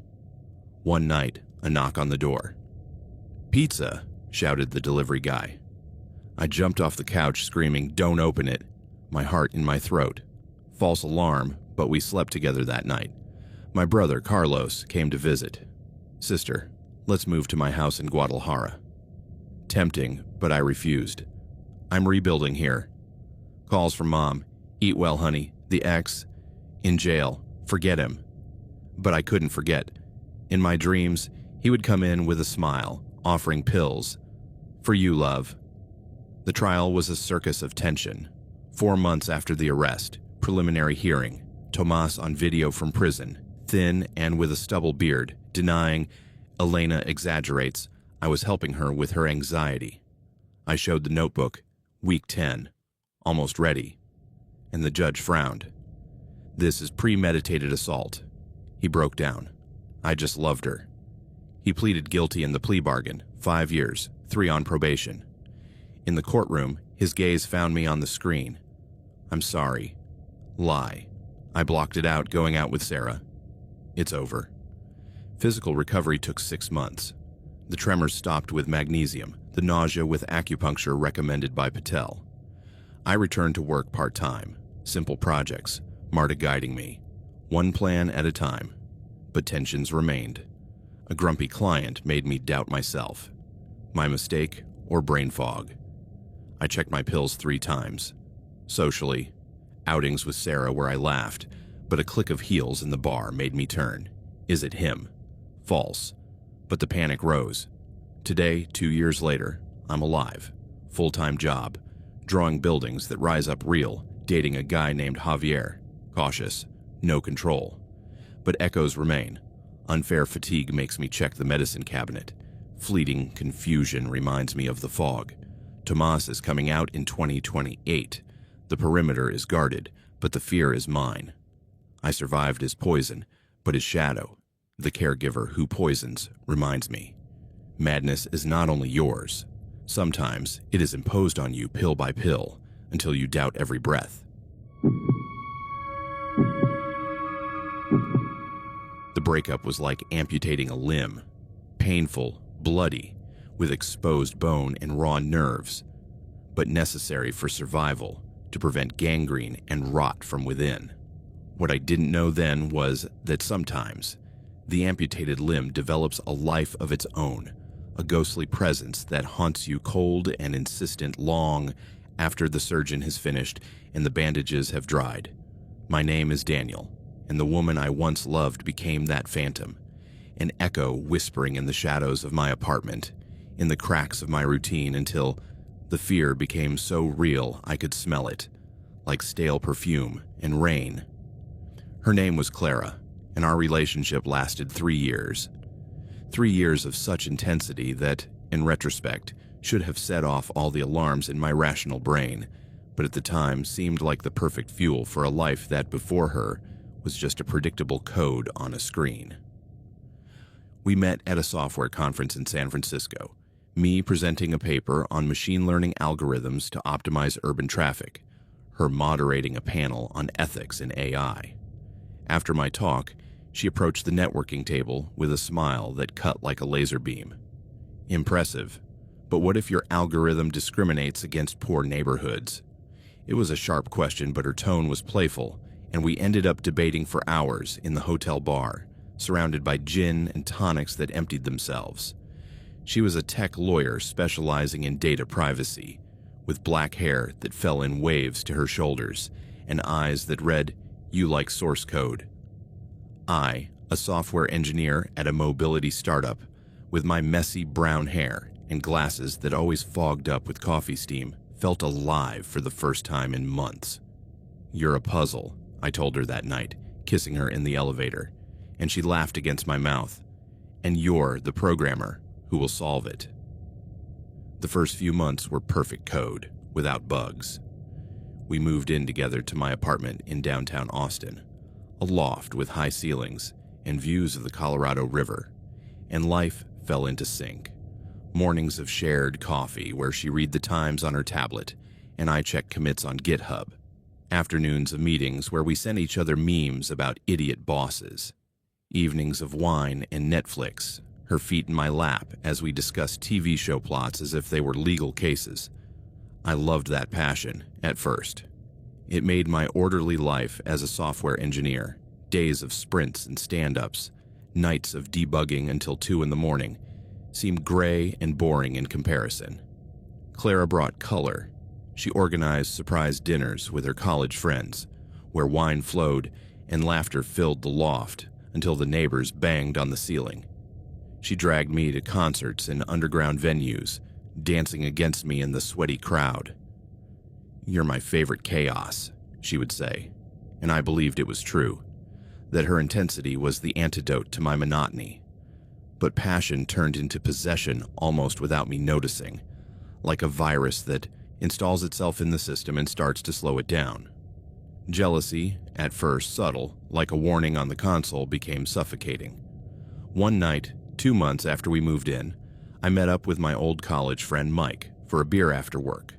Just beers, and talk about a freelance project he was stuck on. I got home at 10:30 and Clara was on the couch with her laptop open on my LinkedIn account, the screen showing my connection with Mike. "Who is this party buddy you spend so much time with?" Her tone was casual, but her eyes were 2 black holes. "Just a friend, Clara. Beer and soccer." She stood up, coming too close. "Beer and soccer, or beer and flirting. I saw his comments on your posts. Great guy, see you soon." It was an innocent like on a photo from a game. I tried to laugh. "You're being paranoid. He's straight and married." But she didn't laugh. She stared at me, her nails digging into my arm. "I'm just saying, Daniel, I don't want to lose you over something stupid." That night, the sex was urgent, possessive, her hands marking me as her territory, and at dawn I apologized for worrying her, kissing her until she smiled. The incidents multiplied. If I was 10 minutes late from work, a traffic jam on I-35, or a demo that ran late with the team, there were 20 messages on my phone. "Where are you? Answer me. Are you with her?" Once, after happy hour with colleagues, nothing more than nachos and tequila shots to celebrate a successful release, I walked in, and she was standing in the kitchen, holding my jacket, smelling it. Why does it smell like cheap perfume? It was the air freshener from a colleague's car. "Clara, for God's sake, you're being paranoid." It ended in a fight, her screaming, "You're lying to me," and me defending myself calmly until I broke down. "I need space." She suddenly calmed down, crying on the floor. "Don't leave me. You're everything to me." I hugged her, blaming myself for overreacting, and the next day she brought me breakfast in bed, swearing, "I'll work on this, for us." She began to isolate me from my friends with comments that sowed doubt. After dinner with Mike and his girlfriend, where we laughed at college stories, she waited in the car. "Your friend is an idiot. Why do you waste your time with him?" "He's been my friend since I was 15, I replied, but the comment stuck, and I declined the next invitation. I have a sprint. She criticized my family. Weekly calls to my sister in Dallas. "Your sister is so superficial. She doesn't understand you like I do." Once, during a visit from my parents, she questioned my mother about how she raised me to be so trusting. And my father later told me, "Son, that girl is intense. Take care." But I dismissed it. She's passionate. She loves me. The last straw came on a night of torrential rain, 6 months after we moved in. I came home soaked from a storm I'd been caught in on the street and found my personal laptop open on the kitchen table, the screen displaying my private messages with Mike, an innocent chat about a new video game with emojis and plans for a LAN party. Clara was sitting on the couch, her eyes bloodshot from crying, the laptop on her lap like an indictment. "Who is this Anna you're joking about going on a trip with? The one from work." She was just a teammate, married with children, mentioned in a group message about a team-building exercise at Lake Travis. "Clara, it's a joke. No one's going anywhere." But she had already constructed a whole novel of infidelity from a couple of innocent messages, her voice rising. "You read me like a book, but I can't see your phone. What are you hiding?" I tried to explain, but she got up, throwing the laptop on the floor, the screen cracking with a crack, shouting, "You're mine, Daniel, mine." That night, Something broke inside me. It wasn't just another argument. It was a collapse. The realization that her love was a cage with bars of jealousy. I sat on the floor, the rain pounding on the windows like fists, and said in a flat voice, "It's over, Clara. I can't take it anymore. You're suffocating me, controlling my every move. I need to get out of this." She froze, her face pale in the lamplight, and looked at me with a calmness that, at that moment, seemed more terrifying than any hysterical tantrum. "You're going to regret this, Daniel," she said, her voice a thread of ice that curled around my spine. "You're going to understand what it's like to be truly alone. Without me, you're nothing." The next day, she packed her things in silence, stuffing clothes into suitcases with mechanical movements, without looking at me. I helped her with the heavy boxes, the air thick with unspoken words, and when she closed the door for the last time, the click of the lock like a final period, I felt such deep relief that it almost made me dizzy, my knees weak against the wall. The first few days were heavenly peaceful, a silence my apartment hadn't known in years. I could breathe without her gaze measuring me, cook without questions about where was I last night, watch a movie without interruptions of who is that actress you're staring at so much. I called Mike that same night. "Man, I'm free. Beer." We met at a bar downtown, and for the first time in months, I laughed without measuring my words, the weight lifting like fog in the sun. The peace lasted exactly 1 week. On Monday morning, as I left for work, laptop backpack slung over my shoulder, the Austin sun filtering through the buildings, I found a bouquet of purple lilies leaning against my apartment door, wrapped in crumpled cellophane.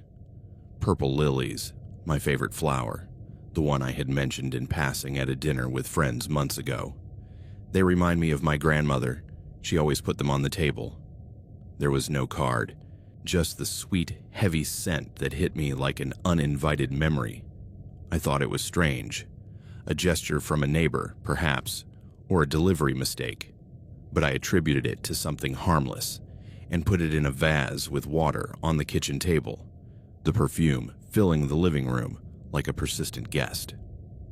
The next day, Tuesday, when I returned from a team meeting, a sprint planning session that was extended due to a bug in the routing code, I found a small box on the doorstep, wrapped in brown paper with a faded red bow. I opened it in the kitchen, my heart beating a little faster than normal, and inside was an expensive wristwatch, a Swiss brand I admired but would never have bought myself, the kind with a black face and leather strap that I'd seen in a gadget magazine months ago. A note, written in neat, familiar handwriting, his, with the DDs in perfect loops, said, "So you'll never forget the time we spent together. Every tick-tock is a heartbeat of ours." The knot of unease in my stomach tightened like a screw, the metal of the watch cold in my palm. This was no casual goodbye. It was a deliberate reminder, a thread trying to tie me back down. I threw it in a drawer, but the weight remained, a low hum in my mind for the rest of the day. I sent her a message from my new number. I had changed the old one a week after the breakup, but she had it from before. "Clara, please stop. This isn't helping. Respect my space." Her response was immediate, a ding that made me jump on the couch. "They're just gifts, Danny, to show you I miss you. Don't you like them?" I blocked the number, but the clock ticking in the drawer seemed to mock me, a counter of my own stupidity for believing in peace. The gifts became more personal, more intrusive, as if each one were an excavation of my shared memories. On Wednesday, a gray wool scarf, the one I gave her for Christmas knitted by my mother, folded on the doormat with a note. "It's cold without you. Wrap yourself up in this." How did she have it? She had taken it with her when she moved out. I threw it in the trash, but that night I dreamed of her wrapping it around my neck, squeezing until I couldn't breathe. On Thursday, a book of poetry by Rumi that we had read together on a getaway to the coast, pages marked with post-its on the verses about soulmates, with a note. "Read the markings. That's what we are." I burned it in the sink, the smoke rising black and acrid, but the words remained etched in my mind. "Beyond ideas of right and wrong, there is a field. I'll meet you there." I began to feel watched, a constant tingling at the back of my neck that made me turn around in the supermarket, scan faces on the subway. How did he know what I liked? How did he know what I missed? The scarf in winter, the book on lonely nights. One morning, at the office, a cubicle overlooking a gray parking lot, I found a post-it note on my monitor. I think of you every minute. It wasn't from anyone on the team. The handwriting was his. I called security. Intruder. They checked the cameras, but nothing suspicious. Mike texted me, "Hey, everything okay? Clara called me last night, asking about you." "Tell her not to contact me," I replied, but the fear took root. Had she talked to my friends, my family? Then the messages started. They weren't just innocent good mornings. They were long emails from new addresses. Clara87@gmail.com, then Clara loves Donnie at Outlook. Dissertations about our love that read like manifestos. Every street in Austin reminds me of you. The bridge where we kissed for the first time. The cafe where we argued and made up. How can you throw that away? Then there were the text messages at all hours, from disposable numbers. I passed by our park bench today. It was empty without you. Sit there and feel my absence. One at 3 a.m. I can't sleep. Can you? With whom? I ignored them, deleting entire threads. But she always found a way in. A like on a LinkedIn post from a fake account. A comment on an old Instagram photo. Nice memory. I miss those days. I started blocking her systematically. I changed my phone number for the second time. Now with a plan that alerted me to suspicious numbers. Created a new email address just for work. And set up filters on social media so that nothing from her would get through. It was like trying to plug a leak with my bare hands, the water escaping between my fingers. She always found a new way to sneak in, a message from a mutual friend's account. Clara asked me to tell you she misses you, but she doesn't want to bother you. Or an email from an address that looked like spam, but wasn't. I saw your car parked near the gym. Are you working out to impress someone new? How did he know about my gym routine? I'd started a month ago, just to de-stress. Paranoia settled in like an unpaid tenant. One night, after a lonely dinner of pizza delivery, the delivery guy, a nervous boy I avoided looking in the eye, I woke up with the feeling that someone was watching me. My apartment was silent, dark except for the moonlight filtering through the blinds. I got up slowly, the floor cold under my bare feet, and looked out the window facing the main street.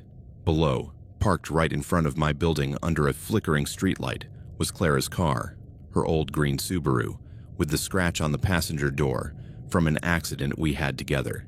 She was sitting behind the wheel, motionless as a statue, her head tilted slightly toward my window. She didn't move when she saw me. She just sat there, her eyes fixed on my silhouette, cigarette smoke drifting out the half-open window.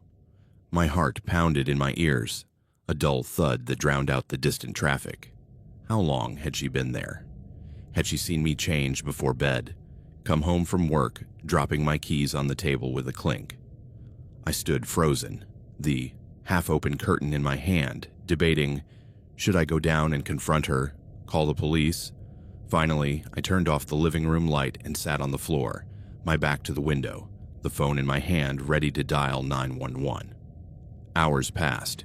2 a.m., 3, 4, the digital clock flashing red in the darkness until I heard the engine start and the car drive away with a low purr.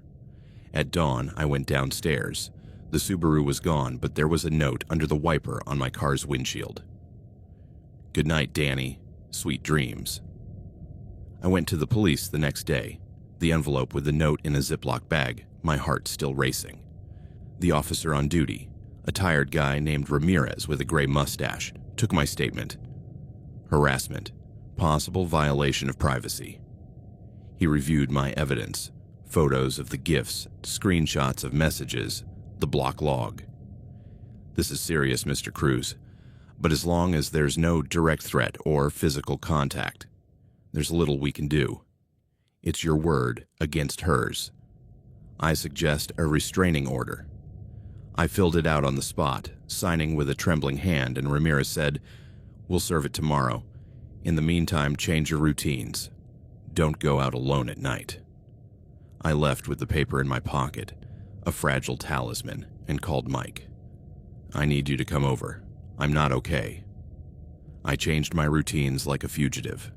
I took different routes to work, the subway instead of the car, leaving 15 minutes early to avoid the rush hour when she might be lurking. I stopped going to my usual places, the downtown gym for one on the outskirts, the corner cafe for one in a shopping mall. I became a ghost in my own city of Austin, dodging her ghost, looking over my shoulder at every corner, my neck stiff with tension. Mike stayed for a week. "Man, this is heavy. Why don't you report her for trespassing?" "There's no evidence," I replied, but we installed bars on the balcony windows and an alarm that beeped when there was movement. That week, a knock on the door at 11 p.m. "Packages," shouted a voice. I opened the chain. It was a delivery man with an anonymous box. Inside was a bottle of cologne, the one she used with a note, "Smell me when you miss me." The harassment escalated from digital to physical, as if every gap she closed opened two more. I began to see her everywhere, not as a coincidence, but as a hunt. At the H-E-B supermarket, pushing my cart down the cereal aisle, I felt eyes on the back of my neck and turned around. There she was, at the end of the aisle, pretending to read a box of granola, but her eyes fixed on me. Our eyes met for an eternal second. She smiled slowly and disappeared between the shelves.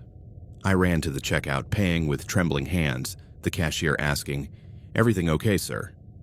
"Yes, thank you," I lied, rushing out onto the street with my heart pounding, checking the rearview mirror of my car all the way home. I called Ramirez. I saw her, following me. He said, "Keep your distance, the order goes out today." At the coffee shop where I had breakfast on Fridays, a latte and a blueberry muffin to start the week, I saw her sitting at a table in the back, with a book open but her eyes on the door. I went in, ordered to go, and left quickly, but I heard her voice, "Daniel, coffee?" I didn't turn around, quickening my pace, the latte spilling on my hand. That afternoon at work, a cubicle with 2 monitors and task post-its, I found a new post-it on my keyboard. "Latte tastes better together." How did she get in? Security. The cameras show nothing, maybe a colleague.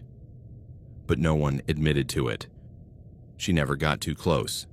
She never said anything direct in person. She was just there, a constant silent presence that poisoned every moment of my day, like a virus that slows down the system without crashing it. I went to therapy for the first time that week, with a psychologist named Laura. It sounds like stalking. Document everything. I kept a diary. Friday 10 a.m., supermarket. Wednesday 7 p.m., coffee shop. Mike. Install a camera in the car. I did, and it caught her Subaru parked 2 blocks from my building one night, her getting out and walking to my door, ringing the bell twice before leaving. I went to the police again, with the diary, the footage, the post-it note. Ramirez filed the restraining order that afternoon. No approaching within 100 meters. If violated, arrest. It was served the next day. I called Mike. Done. He said, "Let's celebrate. Beer." We went to a quiet bar, but when we came back, I found the door ajar. The new lock had been picked. Inside, everything was in its place, but my sock drawer had been rummaged through, and one sock was missing. I called Ramirez. Intrusion. They checked. Partial fingerprints, but they match hers from the previous search. I changed the lock again, this time with a spring latch and an alarm that screamed like a demon. I installed a camera in the hallway, another at the entrance. I started sleeping with my phone recording audio, the volume low but ready to pick up any creak. Paranoia became routine. I checked the car before getting in, under the seats, the trunk, and avoided elevators in favor of stairs, where I once saw her on the landing, pretending to tie her shoe. The gifts became sinister, as if each one were a step deeper into her descent. She stopped sending me things I liked, the watch, the scarf, and started sending me things of hers, fragments of her body and mind, that she tried to impose on my space. On Monday, a lock of her hair, long and dark, tucked into an envelope with a note. "Keep me in your pocket. That way, I'll always be with you." I flushed it down the toilet, watching it swirl before disappearing, but the scent of his shampoo, jasmine, and vanilla lingered on my fingers. On Tuesday, a false nail, painted blood red, lay loose on the doormat. I tear myself off to feel, "You close. You too?" I accidentally stepped on it as I walked in, the plastic crunching under my shoe, and I threw up in the bathroom, the sound drowning out a sob. On Wednesday, a Polaroid photo of her mouth, lips parted, and stained with what looked like lipstick, or maybe blood, the light was bad, with the word "yours" written on the back in black marker. I burned it in the sink, the fire licking the paper, but the imaginary kiss remained, a ghost on my skin. Each package was a violation, a piece of her sneaking into my house, forcing me to touch her, to smell her, to remember her, even though I wanted to forget. Once, I found one of her earrings, the silver one with a fake pearl that I gave her, on my pillow with a note. "I'm giving it back to you, but I'm staying with you in bed." I slept on the sofa that night, the earring in a sealed bag for the police. "Ramirez, add it to the file. It violates the order." But she denied it. "It wasn't me. Someone is imitating me." The most terrifying night, the one that still wakes me up sweating with my heart in my throat, began with an innocuous sound. It was late, past midnight on Friday, after a week of intense sprints at work, where a bug in the back end had us all on red alert. I was watching TV in the living room with the lights off except for the blue glow of the screen, a generic thriller to unwind, when I heard a noise on the balcony, a soft scraping, like nails against the glass of the sliding door, followed by a slight click, like metal against metal. I froze on the sofa, the remote control frozen in my hand, my heart racing from 0 to 100 in one beat. The noise repeated itself, scraping, click, scraping. The balcony overlooked a small interior courtyard of the building, a concrete pit with trash cans and emergency lights that flickered like sick eyes. I got up slowly, my bare feet against the cold wooden floor, and approached the door holding my breath. The curtain was ajar, a sliver of light from the street lamp seeping in. I grabbed the baseball bat I had bought that week, a souvenir from the minor leagues, now a makeshift weapon, and pushed the curtain aside with the barrel. At first, I couldn't see anything, just shadows and the overturned recycling bin. And then a figure slowly straightened up from where it had been crouching, just on the other side of the glass, inches from my face. It was Clara. Her face was pale in the yellow light, her eyes dark and sunken like wells, her hair loose, framing an empty expression. She was wearing a white cotton robe, the one she used to wear to sleep at my house, stained at the hem with something dark. She didn't smile. She didn't frown. She just stared at me, her lips parted in a silent sigh. She tapped the glass softly with her fingertips, the sound muffled but clear. Tap, tap, tap, like Morse code for madness. "Let me in, Danny," she said, her voice piercing the glass like a ghostly whisper, her breath fogging it, in circles. "It's cold out here. I just want to talk, like before." I took a step back, the bat rising instinctively, my pulse a thunder in my ears. "Go away, Clara. The restraining order. I'm calling the police now." My voice was a trembling whisper, my hand sweaty on the bat's handle. She laughed, a soft, horrible sound that vibrated against the glass, her forehead now resting against it, fogging it up further. "The order is a piece of paper, Danny. It doesn't stop me. Nothing stops me. I miss you so much it hurts. It hurts here." She hit her chest with her clenched fist, a dull thud that echoed in the silence. "I just want to be close to you, even if it's like this, from the outside. Look at me. Feel that I exist." I stood there, frozen in the living room, the bat slowly lowering as she remained with her forehead pressed against the glass, looking at me through the veil of condensation, for what seemed like an eternity. 10 minutes, 15, the kitchen clock striking 1:45 a.m. Her eyes didn't blink, they just pierced me, and in a moment she raised her hand, tracing a heart on the glass with her finger, the condensation forming the distorted shape. "This is us," she whispered. Finally, with a sigh that fogged the glass even more, she turned and disappeared into the darkness of the courtyard, her soft footsteps fading into the concrete. I waited until dawn, sitting on the living room floor with my back against the wall, the bat in my lap, shaking not from the cold, but from the terror she had instilled in me. I didn't sleep. Every creak in the building was her coming back. Every shadow on the curtain was her silhouette. At dawn, with the sun filtering through gray, I went out onto the balcony. The dumpster overturned, shoe prints in the wet mud that matched her heels. And on the glass, a small smudge of lipstick, roughly the shape of her lips, pressed like a posthumous kiss. The next day, Friday, I took all the evidence I had gathered to the police, the photos of the gifts in a shoebox, printed screenshots of messages with timestamps, the video from the door camera showing her prowling the hallway at 11 p.m. on Thursday, her hunched figure, looking at the lock, the locksmith's report confirming that there were no signs of forced entry on the front door, which meant she must have had a master key or entered through the balcony. Ramirez, the agent, reviewed everything at his desk, frowning at the kiss on the glass I photographed. "This violates the order. Clear intrusion, implied threat." He called a detective, a woman named Torres, with a ponytail and a hard expression. "We're bringing him in for questioning." I left with a copy of the extension of the order, now with charges of trespassing. But the fear didn't go away. It just transformed into constant vigilance, an internal radar that beeped at everything. For a few weeks, there was silence. A tense, charged silence, like the calm before a tornado, where every day without a package or message was a Pyrrhic victory. I began to breathe a little, going out with Mike to discreet bars, where we laughed about bugs in code and women who didn't call back. "You're better, man," he said one night, clinking bottles. "The order's working."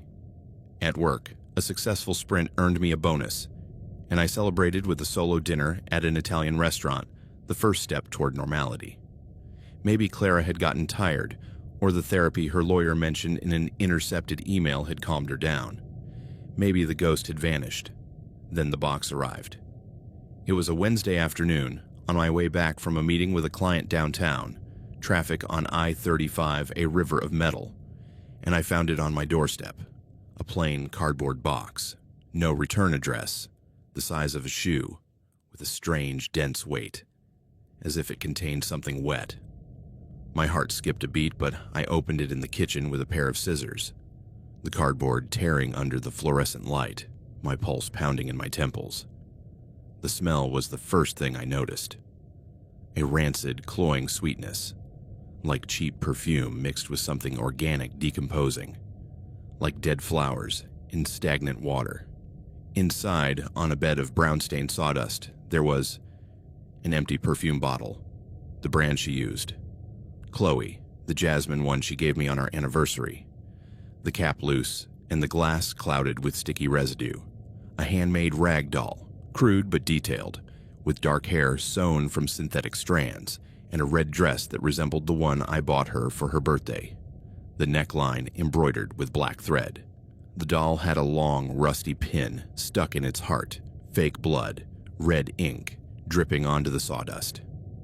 And a letter, folded into quarters, written not in the usual blue ink, but with a dark brown substance that had dried to an uneven reddish color. Blood. Her blood, no doubt, the metallic smell confirming it. The letter read, in her shaky but legible handwriting, "Dear Daniel, this is the last part of me that I will give you. My essence, my love, my pain. The perfume is what you smelled when you hugged me in the mornings, the scent that made you stay in bed. The doll is me, waiting for you to free me from the pin you stick in me when you ignore me. The ink is my life, which ends without you, drop by drop. If you cannot be mine in life, we will be together in death. It is a promise, not a threat. I will find you there, where time does not matter. Always yours, body and soul, Clara. It was the most disturbing thing I had ever seen, a manifesto of madness wrapped in sick romanticism. It wasn't a vague movie threat. It was a detailed plan, a declaration of suicidal and homicidal intent that froze my blood, the paper crinkling in my trembling hand. The box fell to the floor, the bottle rolling and spilling a sticky residue on the linoleum, and I vomited into the sink, the acid burning my throat as the smell of blood and perfume suffocated me. I called the police. Immediately, the phone slipping in my sweaty hand, Ramirez answering on the third ring. "Cruz, what's going on?" "Come now. It's her. A box. With blood. She says we'll die together." He arrived in 15 minutes, with Torres and a forensic team, gloves and Ziploc bags at the ready. They examined the box on the floor, Torres clouding the air with a camera flash. Fresh blood. Serious violation of the order. Ramirez. "We're bringing her in. Now." I went out with them to the patrol car, my heart pounding. And at the police station, I saw the arrest on video. Clara in her apartment. A messy house with walls covered with photos of us, printed and pasted like an obsessive collage. Handcuffed while screaming, "It's love. He'll understand." That was the end. Or the beginning of the end. Clara was hospitalized for several months in a private psychiatric unit. Her family paid, ashamed but relieved, diagnosed with borderline personality disorder, major depression with psychotic features, and pathological obsession. I found out through a mutual friend, a therapist she met at the conference. She's in intensive treatment, medication, daily sessions. She won't be out anytime soon. The restraining order was extended indefinitely, with charges of trespassing and threats. It's been 2 years since then. Clara lives in another city now, I'm told. Dallas, working at a remote law firm, under therapeutic supervision. She's still in treatment, with pills that stabilize her chemistry and sessions that rebuild her fractured mind. I've moved on with my life, brick by brick. Weekly therapy with Laura, where I unravel the "why didn't I see the signs?" You loved the intensity, not the control. I dated other people with extreme caution. A date with an editor that ended with coffee, but her laugh made me jump. Too much like Clara. Another with a teacher, 3 dinners before fear, 1 out. I can't, not yet. I trust little, checking locks twice every night, the click a mantra of security. Sometimes, when the doorbell rings unexpectedly, a delivery person, a neighbor, my heart skips a beat, the bat ready in the closet. The harassment stopped with his hospitalization, but the scars remain. They are not physical, just a scratch on my arm from that final fight, but mental. A map of doubts that guides my day. Is a gesture a gift or a trap? An innocent message or a bait? It is the memory of how love can twist into something dark and sticky, into an obsession that knows no bounds, that follows you not with footsteps but with shadows. It is the memory of pure fear, of the terror of knowing that someone is watching you, studying every exit from work, every purchase at the supermarket, dismantling your life piece by piece. A watch here, a lock of hair there, not out of blind hatred but out of a love so distorted that it becomes the most terrifying thing in the world. A ghost whispering mine in the darkness. The ghost left, with her transfer, but sometimes, in the stillness of the Austin night, the river murmuring in the distance, the traffic a low hum, I can still feel her breath on the back of my neck, the tap-tap on the glass. And I wonder if she ever tires of her treatment, if the hurricane inside her decides to ignore the pills and the orders, if that piece of paper, that is the restriction, will be enough to stop her when she crosses the line again.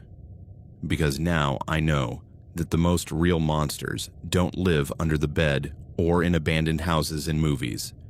They are the people you once loved, the ones who know all your weak spots, your favorite flower, your marked book, your toothbrush, and decide to use them not to build you a home, but to possess you, to sneak into your dreams until there is nothing left of you except the echo of their name, beating like a ghost pulse